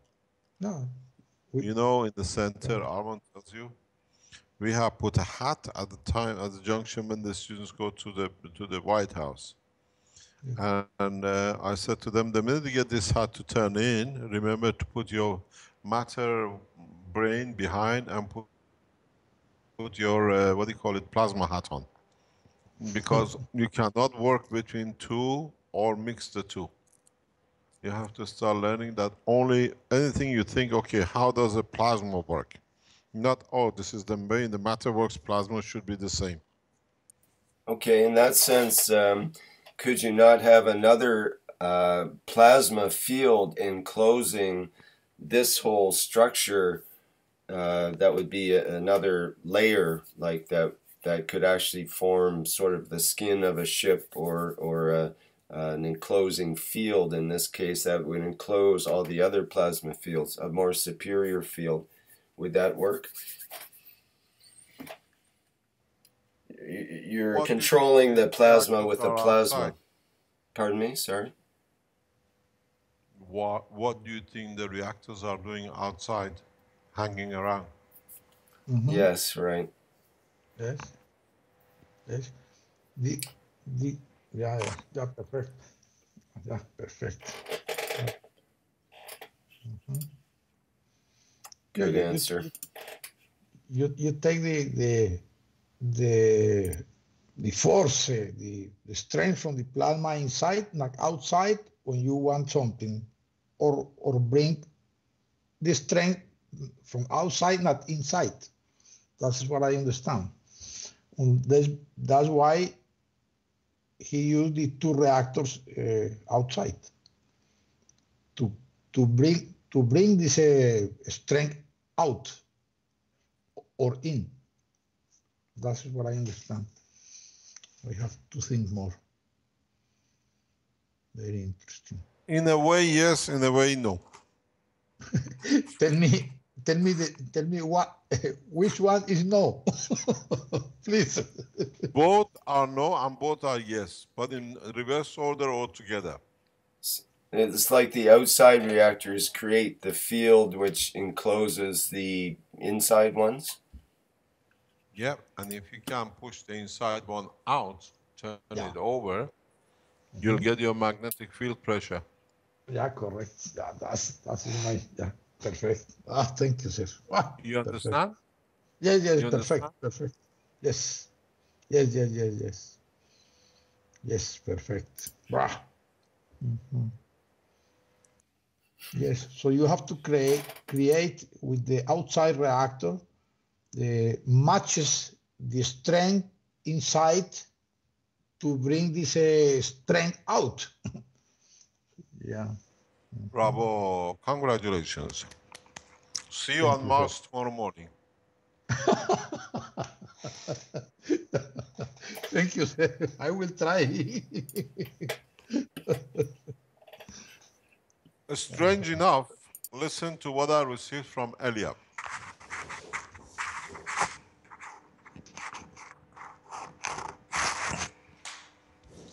This is just what she sent me a few minutes ago. It says, so if now is able to realize system will fly, except if aluminum reactor runs with CH3 on top like a small sun.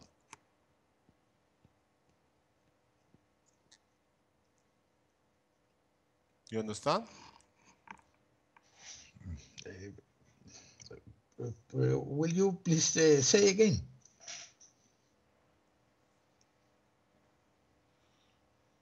Elias says, so if now it is able to realize a system, then the system will fly. Except if the aluminum reactor runs with CH3 on top like a small sun.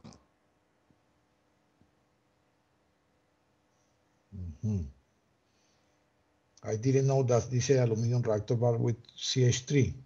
Yeah. She's saying, if you create a small sun outside the system, Yes. then you fly into the sun. Correct. Correct. So You don't need to go to the moon or create the condition of the moon. You got to realize, Elia has understood the concept of the technology so deep that it's fantastic to see a doctor to understand physics so unconditionally. Unglaublich. And he amazes me, even the physicists don't understand what the doctor in medicine understands. Unglaublich. Yeah. Elia is very, very intelligent. She's extremely deeply have understood the whole concept of technology. Yes. And I think we bring her in as a nuclear physicist and a medical teacher. I admire her knowledge and the logic she works with. Yeah. Because she analyzes things in a way, on a human level, but in a way, in a practical way that physicists don't even understand. Unglaublich. Mr. Keche, the reactor that is outside in Rex site is filled with CH3? No. No, everything is CO2 mixture of copper oxide.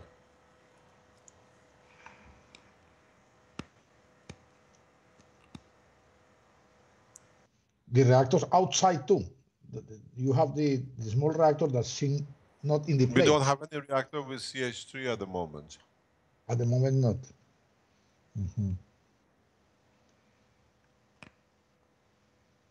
Armand is in the background. You can give him a kick, he might answer us. Give him a nudge. Armand, where are you?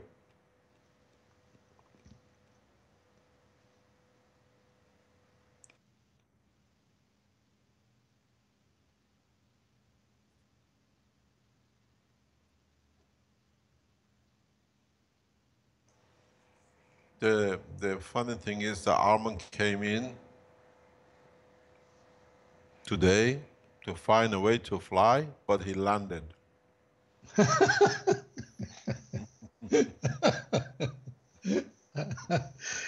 Armand, Armin. Very good. The joy of landing was better than actually taking off. The ironies of life. He's trying to get away from Italy, but here he is landing instead. Yeah. The third leg is just more or less coming down to touch. in this in the reactor that is in the star formation that is CO2 and copper oxide, okay? Yep. More copper oxide than CO2 or vice versa? No, yes, no, vice versa. Same quantity? No, Copper? I think it's different. It's different. I think it's 3 to 1. 3 to 1, okay. But the thing is, you got to realize where the copper oxide sits within the layer of the CO2. In between? This is the in between? Not really, maybe, but not really. It goes to the back. To the back is to outside or in The the outside, because the heavier will go to the outside. The heavy outside. Yeah, because the system at the moment in that state is working in a vacuum condition.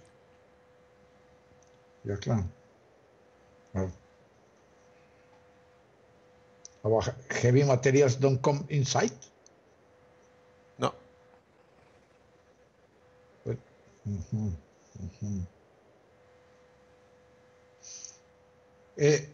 Mr. Kesh, there is one moment in the reactor that CO2 come between the copper oxide and come outside, changing the place.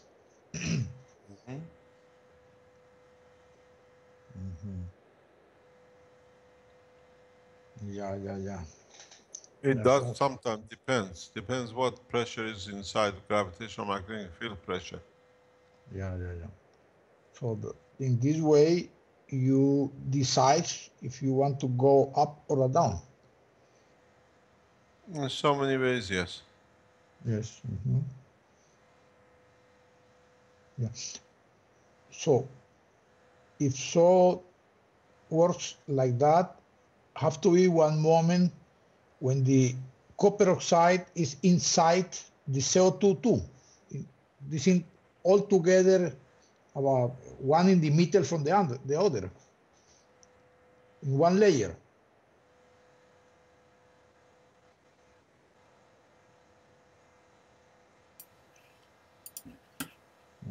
Why would it do that though if it's a GAN state, which might tend to separate out according to its how dense it was or how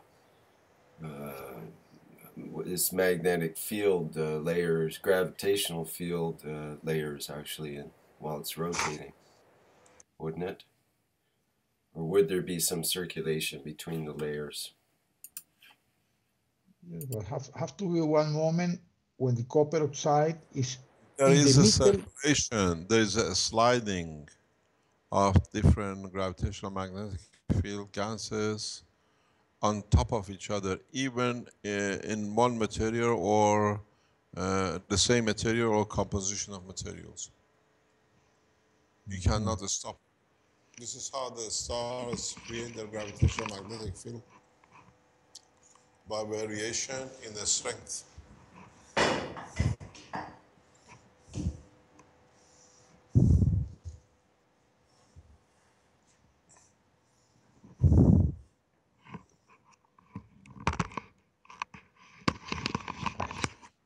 It's gonna land soon. Yes, I see the system very nervous.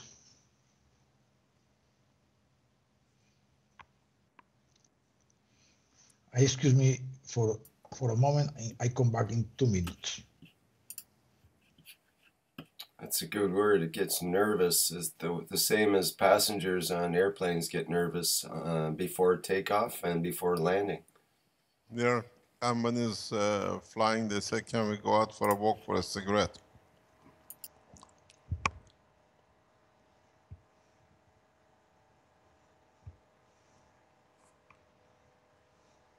Hello? Hello, Mr. Kesh. Yeah, I said then they asked to go for, they want to go for a one while on a high altitude. They would like to go outside for a cigarette.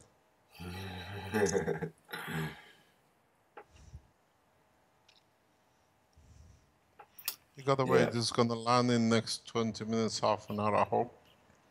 And then we'll see the results and then we can call it a night. But it's as hard as giving birth at the moment. Yes. Yeah. Well, I think we've been waiting for this for years. It's certainly been your baby. Very difficult. Me too, Mr. Keche. This is a difficult birth.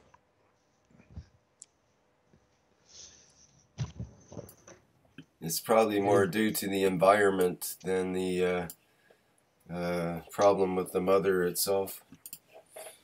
We don't know. We don't know.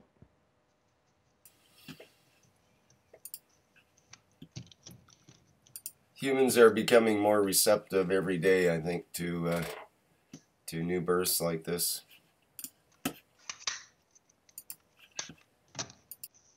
Nowadays, everything is acceptable because we can't refuse it.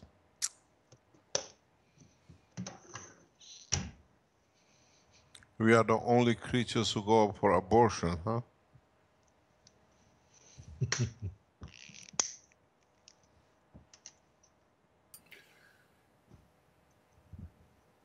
Yeah, we even abort takeoffs and landings. Yeah, we'll see. Just got to see when this thing is gonna land and how it's gonna land, and then I go because I gotta start very early tomorrow morning.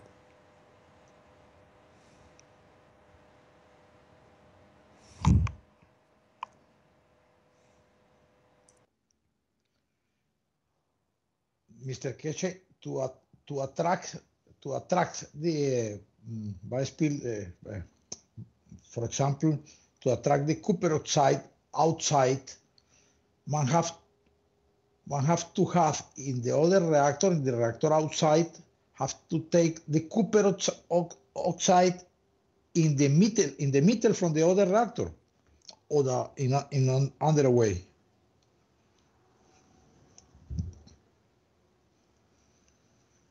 Can you explain?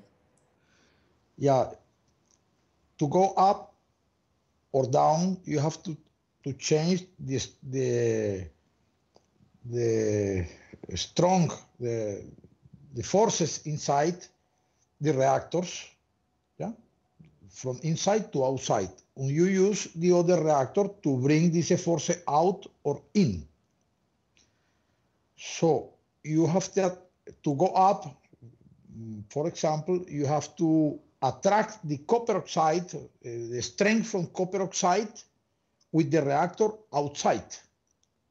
So in this moment, the reactor outside had the copper oxide in the middle part and CO2 in the outer part. My English is not good, Mr. Keche, pardon me. Enrique, Vilas, can you help me? I don't understand what you're trying to explain, unfortunately. Yes, I know. I've just got to go and check and see how far we are from landing, and then I'll come back. Okay, it's just that I don't want the system to get damaged. Okay, it's a problem, you know. Yes, I know. Just, I think, half an hour or so it should land, if it does. And then we'll start seeing what problems we see.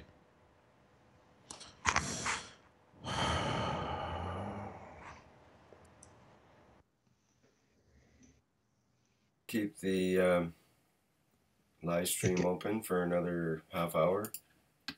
Yes, I've been here until the reactor comes in the bottom. I want to see that. Maybe it'll go through the floor. Who knows?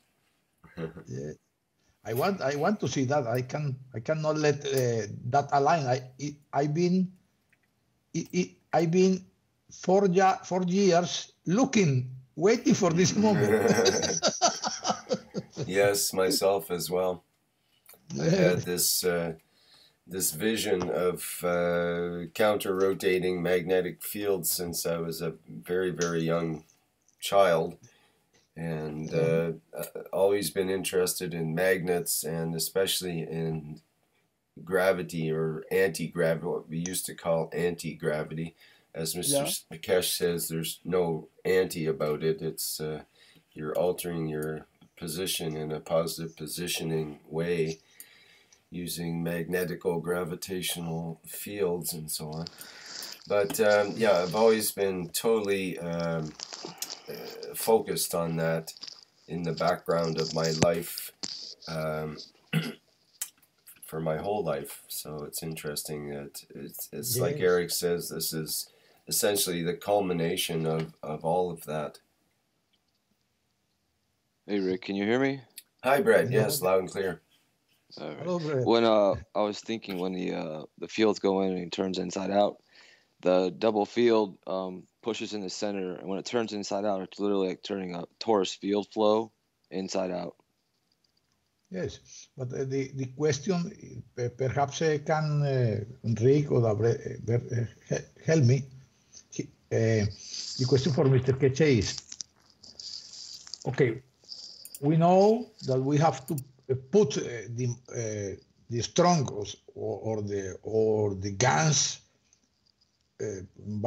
for example, SO2 is in the middle,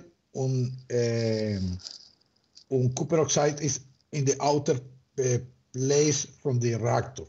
Okay, to make to go up, we have to pull with the other reactor that is outside the GANs in the reactors that's in the plate to pull the GANs that is in the middle from the reactors to outside. So how is the configuration for the inside the outside reactor to make that to change? You're talking about You're talking about the extra reactor that goes on top or bottom, or you're talking about the GANs? Yeah. Because you have to take the force. Yeah, I think that it depends what strength GAN you're using. You have to decrease the Earth's magnetic field below by putting a reactor there, by blocking it, or putting it on top and reducing it so it goes up. Yes, about that. You make that with the outside reactor. Yeah, you can do that. Yeah, you can do that. This is the way. That is the way. So, how have to be the configuration inside the reactor that is outside, that you can take. That would depend. Change the place on the GANs. Change the place for the GANs in the reactor that is in the plate. You have to change the place. Change the place from the GANs from the middle to outside in the reactors that's in the star configuration to go up or to go down. Yeah, but it depends what's in that extra reactor. Is the field in that extra reactor stronger or weaker? So that is the question. But when you do that, you displace the fields and cause a weakness in a direction. Yes, I know. So it depends what you make it of, and then how you put it. You have to. Okay. You can't just say I have this and I want to do that and that. In other way, how do you change? How do you attract the CO2 or attract the copper oxide to change the place inside the reactor in the star formation? How you make that? That is the question. Rick, can you help me? I don't understand what he's asking. Are you saying that you want to try to change the concentration of the GANs inside the reactor, or the place of the GANs inside the reactor? The place of the GANs inside the reactor. Right. Well, I wonder you have the if stronger you already have created plasma. Why would you want to try to is that to make it do the inside out thing that you're talking about, or what's? Because I think that is the key. Well, yeah, but that's known somewhat. It's called putting a cup in a cup, and it does turn inside out. But the magnetic pressure from the outside GANs pushes the little one in, and when it gets to the center, it gets strong enough that it pushes back out, and that's when the whole thing turns inside out. That's what I think happens. Can you explain about a little bit slowly? I don't understand so fast. No, it made sense. I liked it fast because I could see it that way. But go ahead, yeah, let's go. Now I Say forgot it what I again. said, right? Yeah, it's an inspired in the moment thing. Basically, he's talking about the outside field pushing in to the inner field, which goes toward the middle, and then it pushes weaker, back but when it gets out. Yeah, it's weaker, but when it gets pushed to the center, it becomes to a point that's stronger, and that's when it pushes out, and the whole thing turns inside out. So it's almost it could be a pulsing mechanism as well, instead of if you model the torus flow and you watched a video of it and you turn the whole thing inside out, that's what would happen to the field. So okay, but how you make it? You make the Am I too loud? Oh, sorry. I have my headphones. It's okay. Sorry. You have to rotate more slowly or more fast the reactor that is outside to make more pressure or less pressure. How you make the pressure?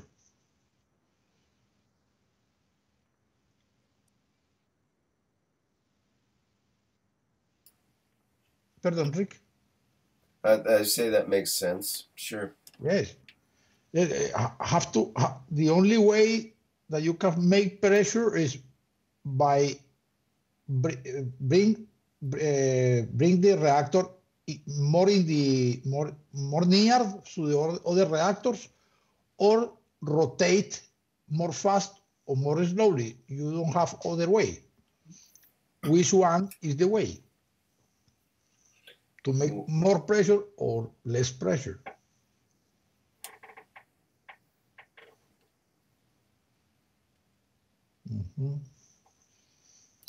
I have today a lot learned. A lot. See, you learn a lot in the kids' workshop, eh? Yes. For me, it's a better workshop because, it's unglaublich. This is incredible. Incredible, this. What Mr. Ketcher had told us is the most important thing. He had confirmed how it works. That's unglaublich. The other thing from the CO3 for the sun, that is more good. You did understand that idea, Rick? That concept? Yeah, that's a good one. I like the idea. If you have the extra reactor around there, the field flow is going from one to the other, and it depends which one's stronger. And that's where you get the polar push, or the weakness in the field around the totality of the reactor system in comparison to the Earth. Yes, in reality, you have the two reactors there. You can see it. The outside reactors in there. They work with. Do you see that, Bert? The silver one on the right, you mean? No, I can't. I'm on my phone on Skype, and I'm staying with some people right now, so I can't watch the live stream and talk on Skype. Okay. Yeah, the reactors in there. That's it. This concept from Elijah, from the CH3, from the sun is very, very good concept. Very, very good concept. Yeah, unglaublich good. Mhm.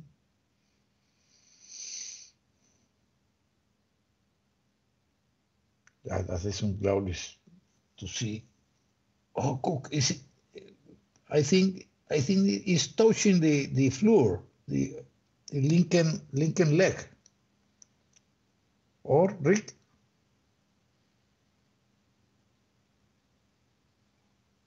I can't see it. Last time I looked at it, it was vibrating and moving around. No, If I but go this is see it. perhaps 1 millimeter to the floor. 1 millimeter, perhaps.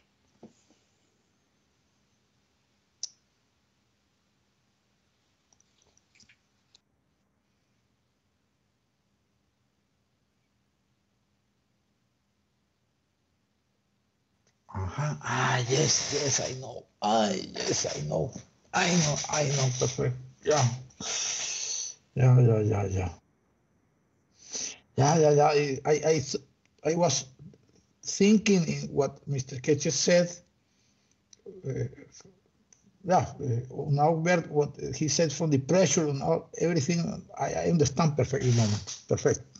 Wow. Yeah. Good, I'm glad I can help. Yeah. Thank you. Thank you.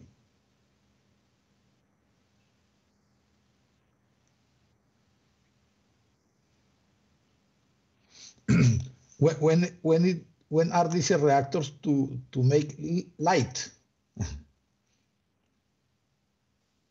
That depends on the field strength. It makes sense to me that they should be able to make light just from 2 or 3 kinds of GANs mixed in while it's rotating. You're going to have that rubbing or sliding of materials that was talked about by Kesh. It's on submersion system. You got to figure the magnetic and gravitational fields are opposite for flight. I mean, for lift and submersion. So I mean, inside the reactor itself, you might not be. It might be light inside these reactors now. Yeah. It's just we can't see it. If they were ping pong ball reactors, they might glow in the dark as they're spinning. Yeah, but I mean the outside light. Oh. Mm-hmm. The UFO light, Omni light. Because to fly, have to make the light or not? Light might be a sub effect that occurs. I don't know if you have to make the light, but it certainly seems to be a side effect. Usually, it will create a light around it.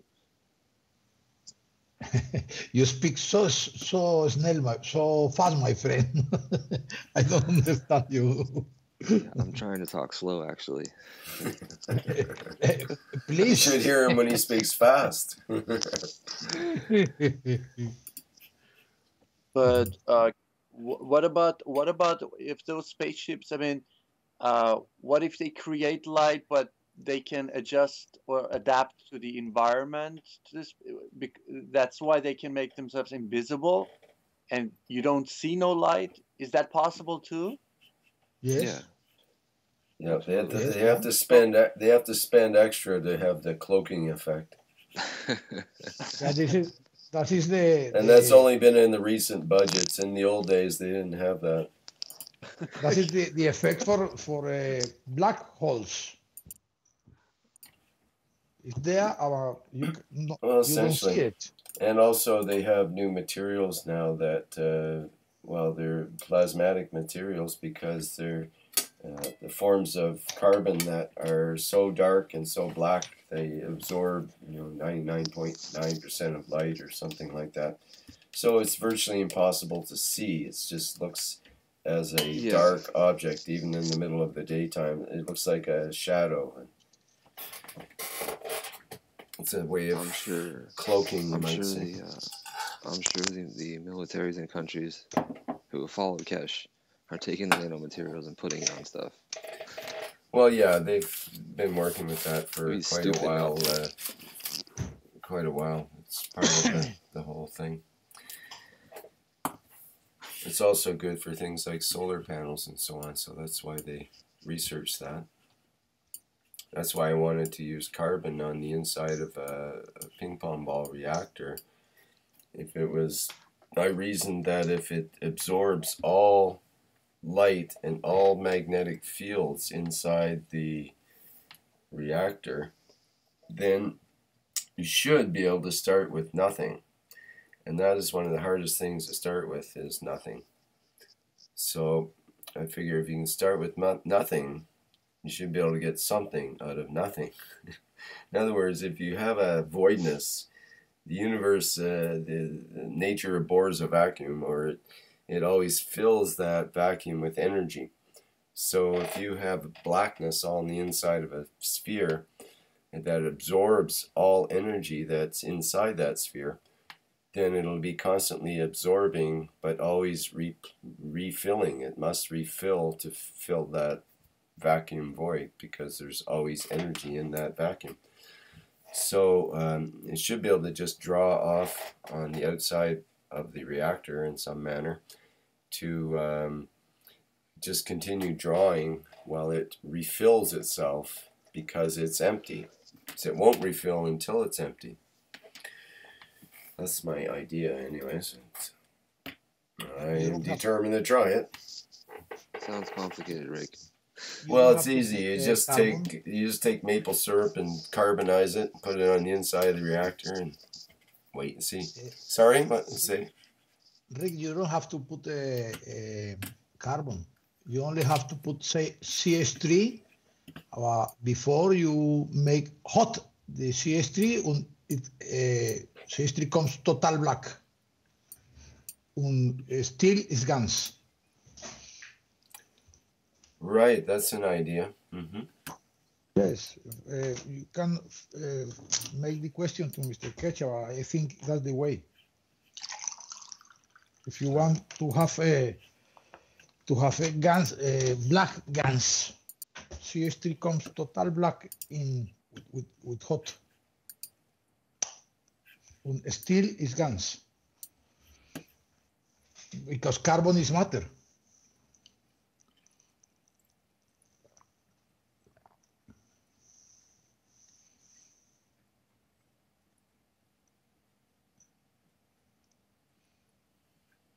Oh, this is very, very near to landing. You know, I wonder what would happen if we used GANs, multi-layering GANs with water, and then had a little bit of an air in there that we vacuumed out, left a hole, and injected carbon gas or atomic hydrogen in there to create a gap in the center for free plasma inside of the water, inside the center. Yeah, I think that kind of thing has occurred to me a lot. The one problem is you can't vacuum out water without, because it starts boiling. You leave a air gap in there, and you use a syringe just to extract whatever you can. Well, you wouldn't be able to extract the air without vacuuming it out, is the thing. You get to a certain point where it starts to boil the water, you get water vapor coming out, and it'll just keep boiling until all the water is gone, essentially, which is an interesting idea to me. I think it should be done. That's one thing I want to experiment with, because I can vacuum out my ping pong balls and put the GANs in, vacuum it out, and have the GANs as a powder inside that's free to arrange its own position. All the GANs particles would arrange their own position according to their charge and so on, according to where they want it to be. So I think that would be a really interesting experiment. Maybe we can take some of the, how about this? That clear gel we make in the containers that has the air bubbles in it, of whatever it is, use that. It already has air in it. Yeah, it's got air, and if you rotate it, the air will come to the center, and exactly, leaving a void for free plasma. Well, it's not a void; it's air. I know. Unless it's some other bubbles. If those bubbles are liquid, though, the bubbles are probably more like the hydrogen bubbles. So in that case, it would leave that hydrogen in the center, which is exactly what we want. So if you can create the hydrogen bubbles, our friend Dan is has developed a process to make micro hydrogen bubbles in his bubblers, HHO bubbler arrangement. They're so micro, they're like a cloud inside the fluid. So they kind of just hazily float around. They don't immediately go to the surface like a bigger bubble.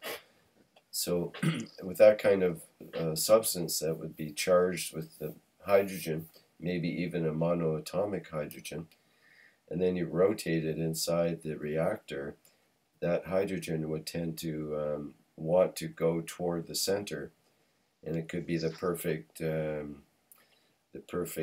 core for the center of the reactor. Exactly.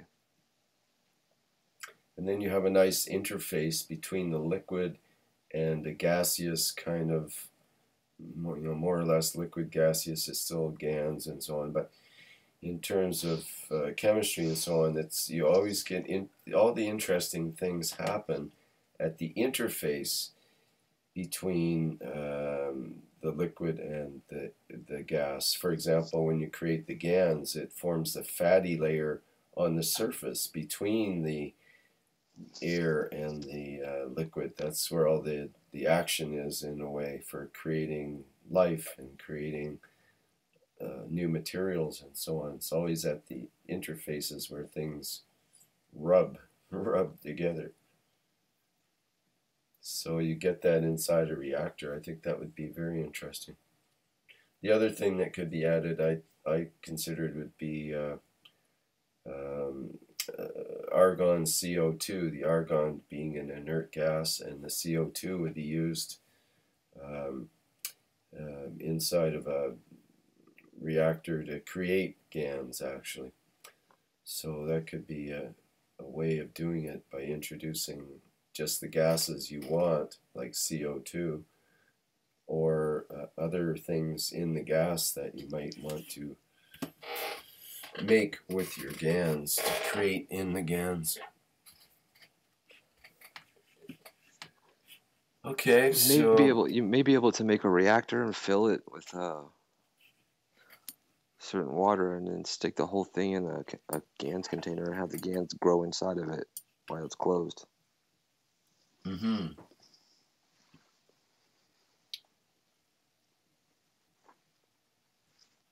That way it's completely sealed already. You just have to figure out how much is in there.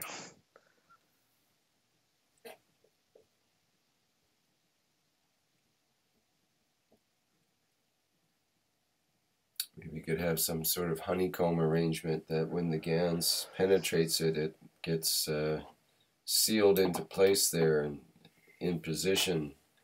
So when you stop the reactor, it's in a fixed moving plasma type situation.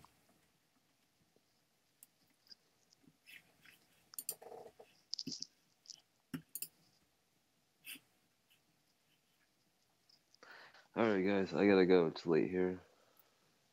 Okay, Brett, thanks for checking in. See you on the next workshop. See you later. Tell everybody hi. Tell everybody bye.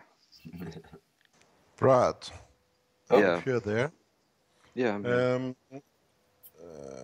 Could you contact us tomorrow Sure. after the workshop? Have you arrived safe? Yeah, we went to Jean-Paul's place in his lab today. Worked with him for a while, and then now I'm here. I arrived at Dan's about 2 hours ago. Oh, okay, no problem. Just couple of things I wanted to clear. No problem. Okay. Have a sweet dreams. Yeah. Bye bye. You too. Bye. Bye bye.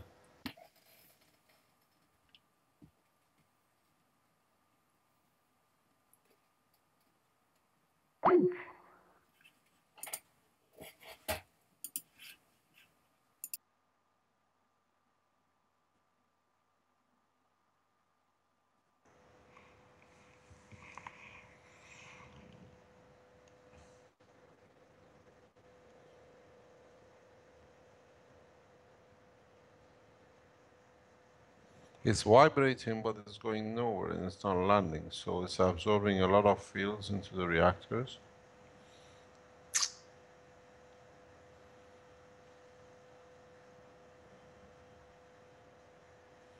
It's violent. This is very violent.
moving pretty heavily.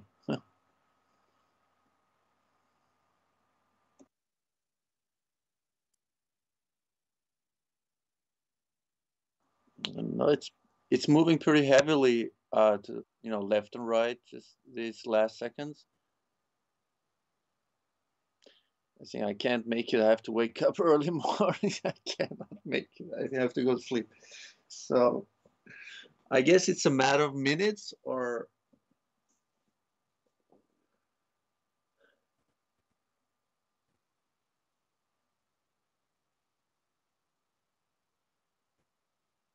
Yeah. We'll see it landing by about 1 o'clock, as I said about a couple of hours ago. It will not happen before then, but it's a matter of if it's going to crash or if it's going to bounce off into a takeoff. Because at this point you can as much as land as you take off. It depends if you turn the system back up or it'll squash the system down to the ground. It's just waiting and see how it's going to respond.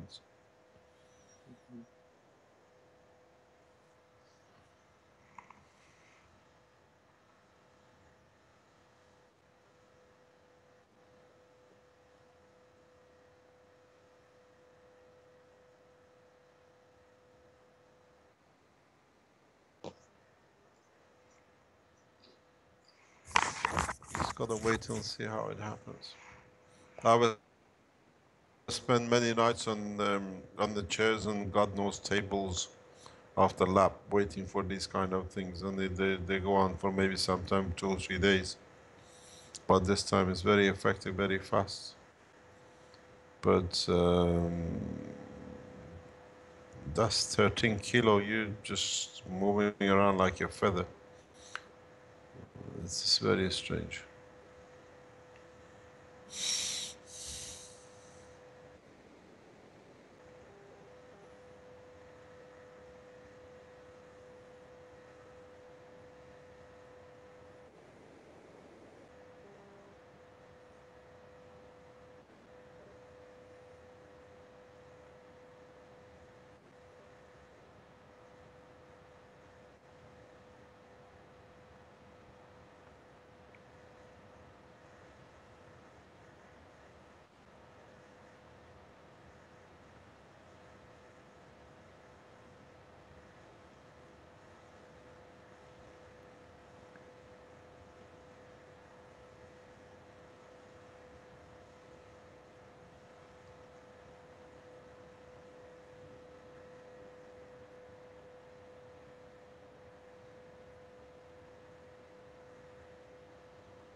Hello, Rick.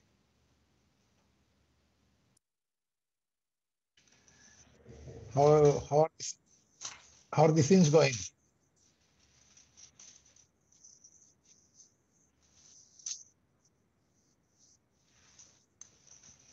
Okay, I've been here in mute because one song come. So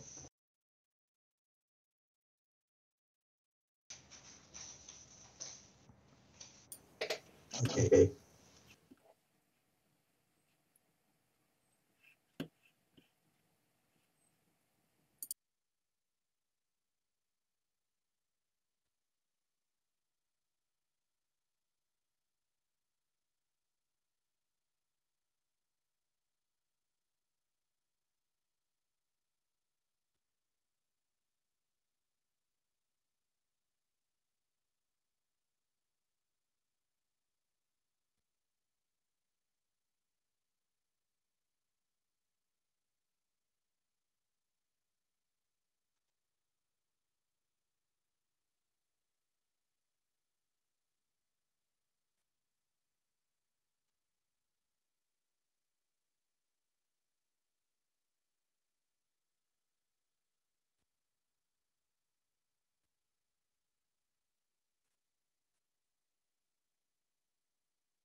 Hello, Rick.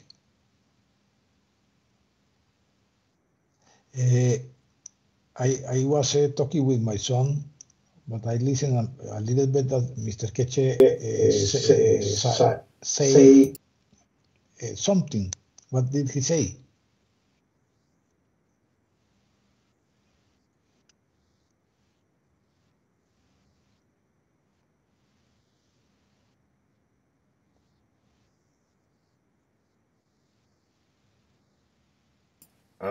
When do you mean? Just now? Yes, for a while I was talking with my son that come to home. And I listened that Mr. Keche comes in the audio. He say something about. I don't understand what he say. Can you tell me what he did say?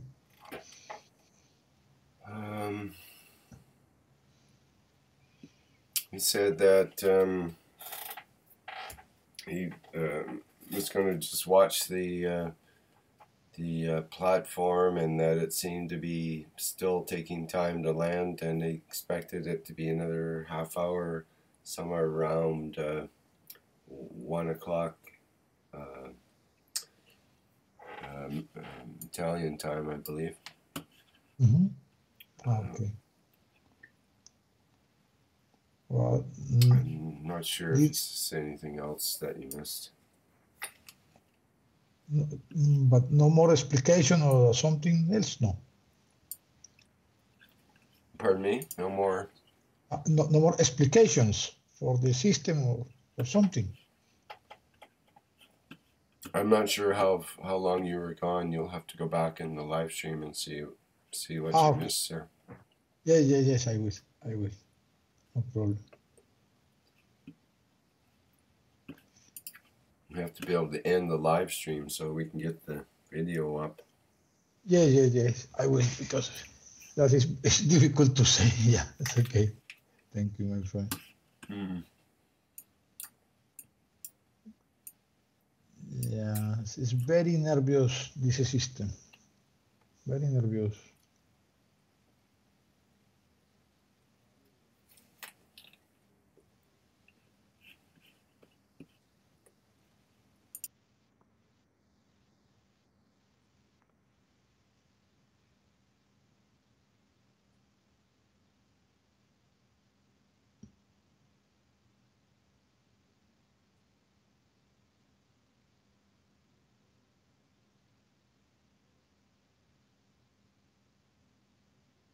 Rick, the CH3 guns, that is the orange rod, the color.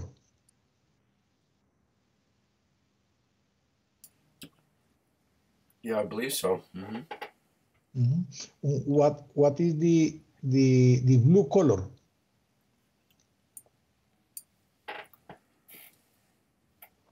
I think that's one of the copper oxide. But it's not CH4. Well, that could be as well. I'm not clear on that. Okay.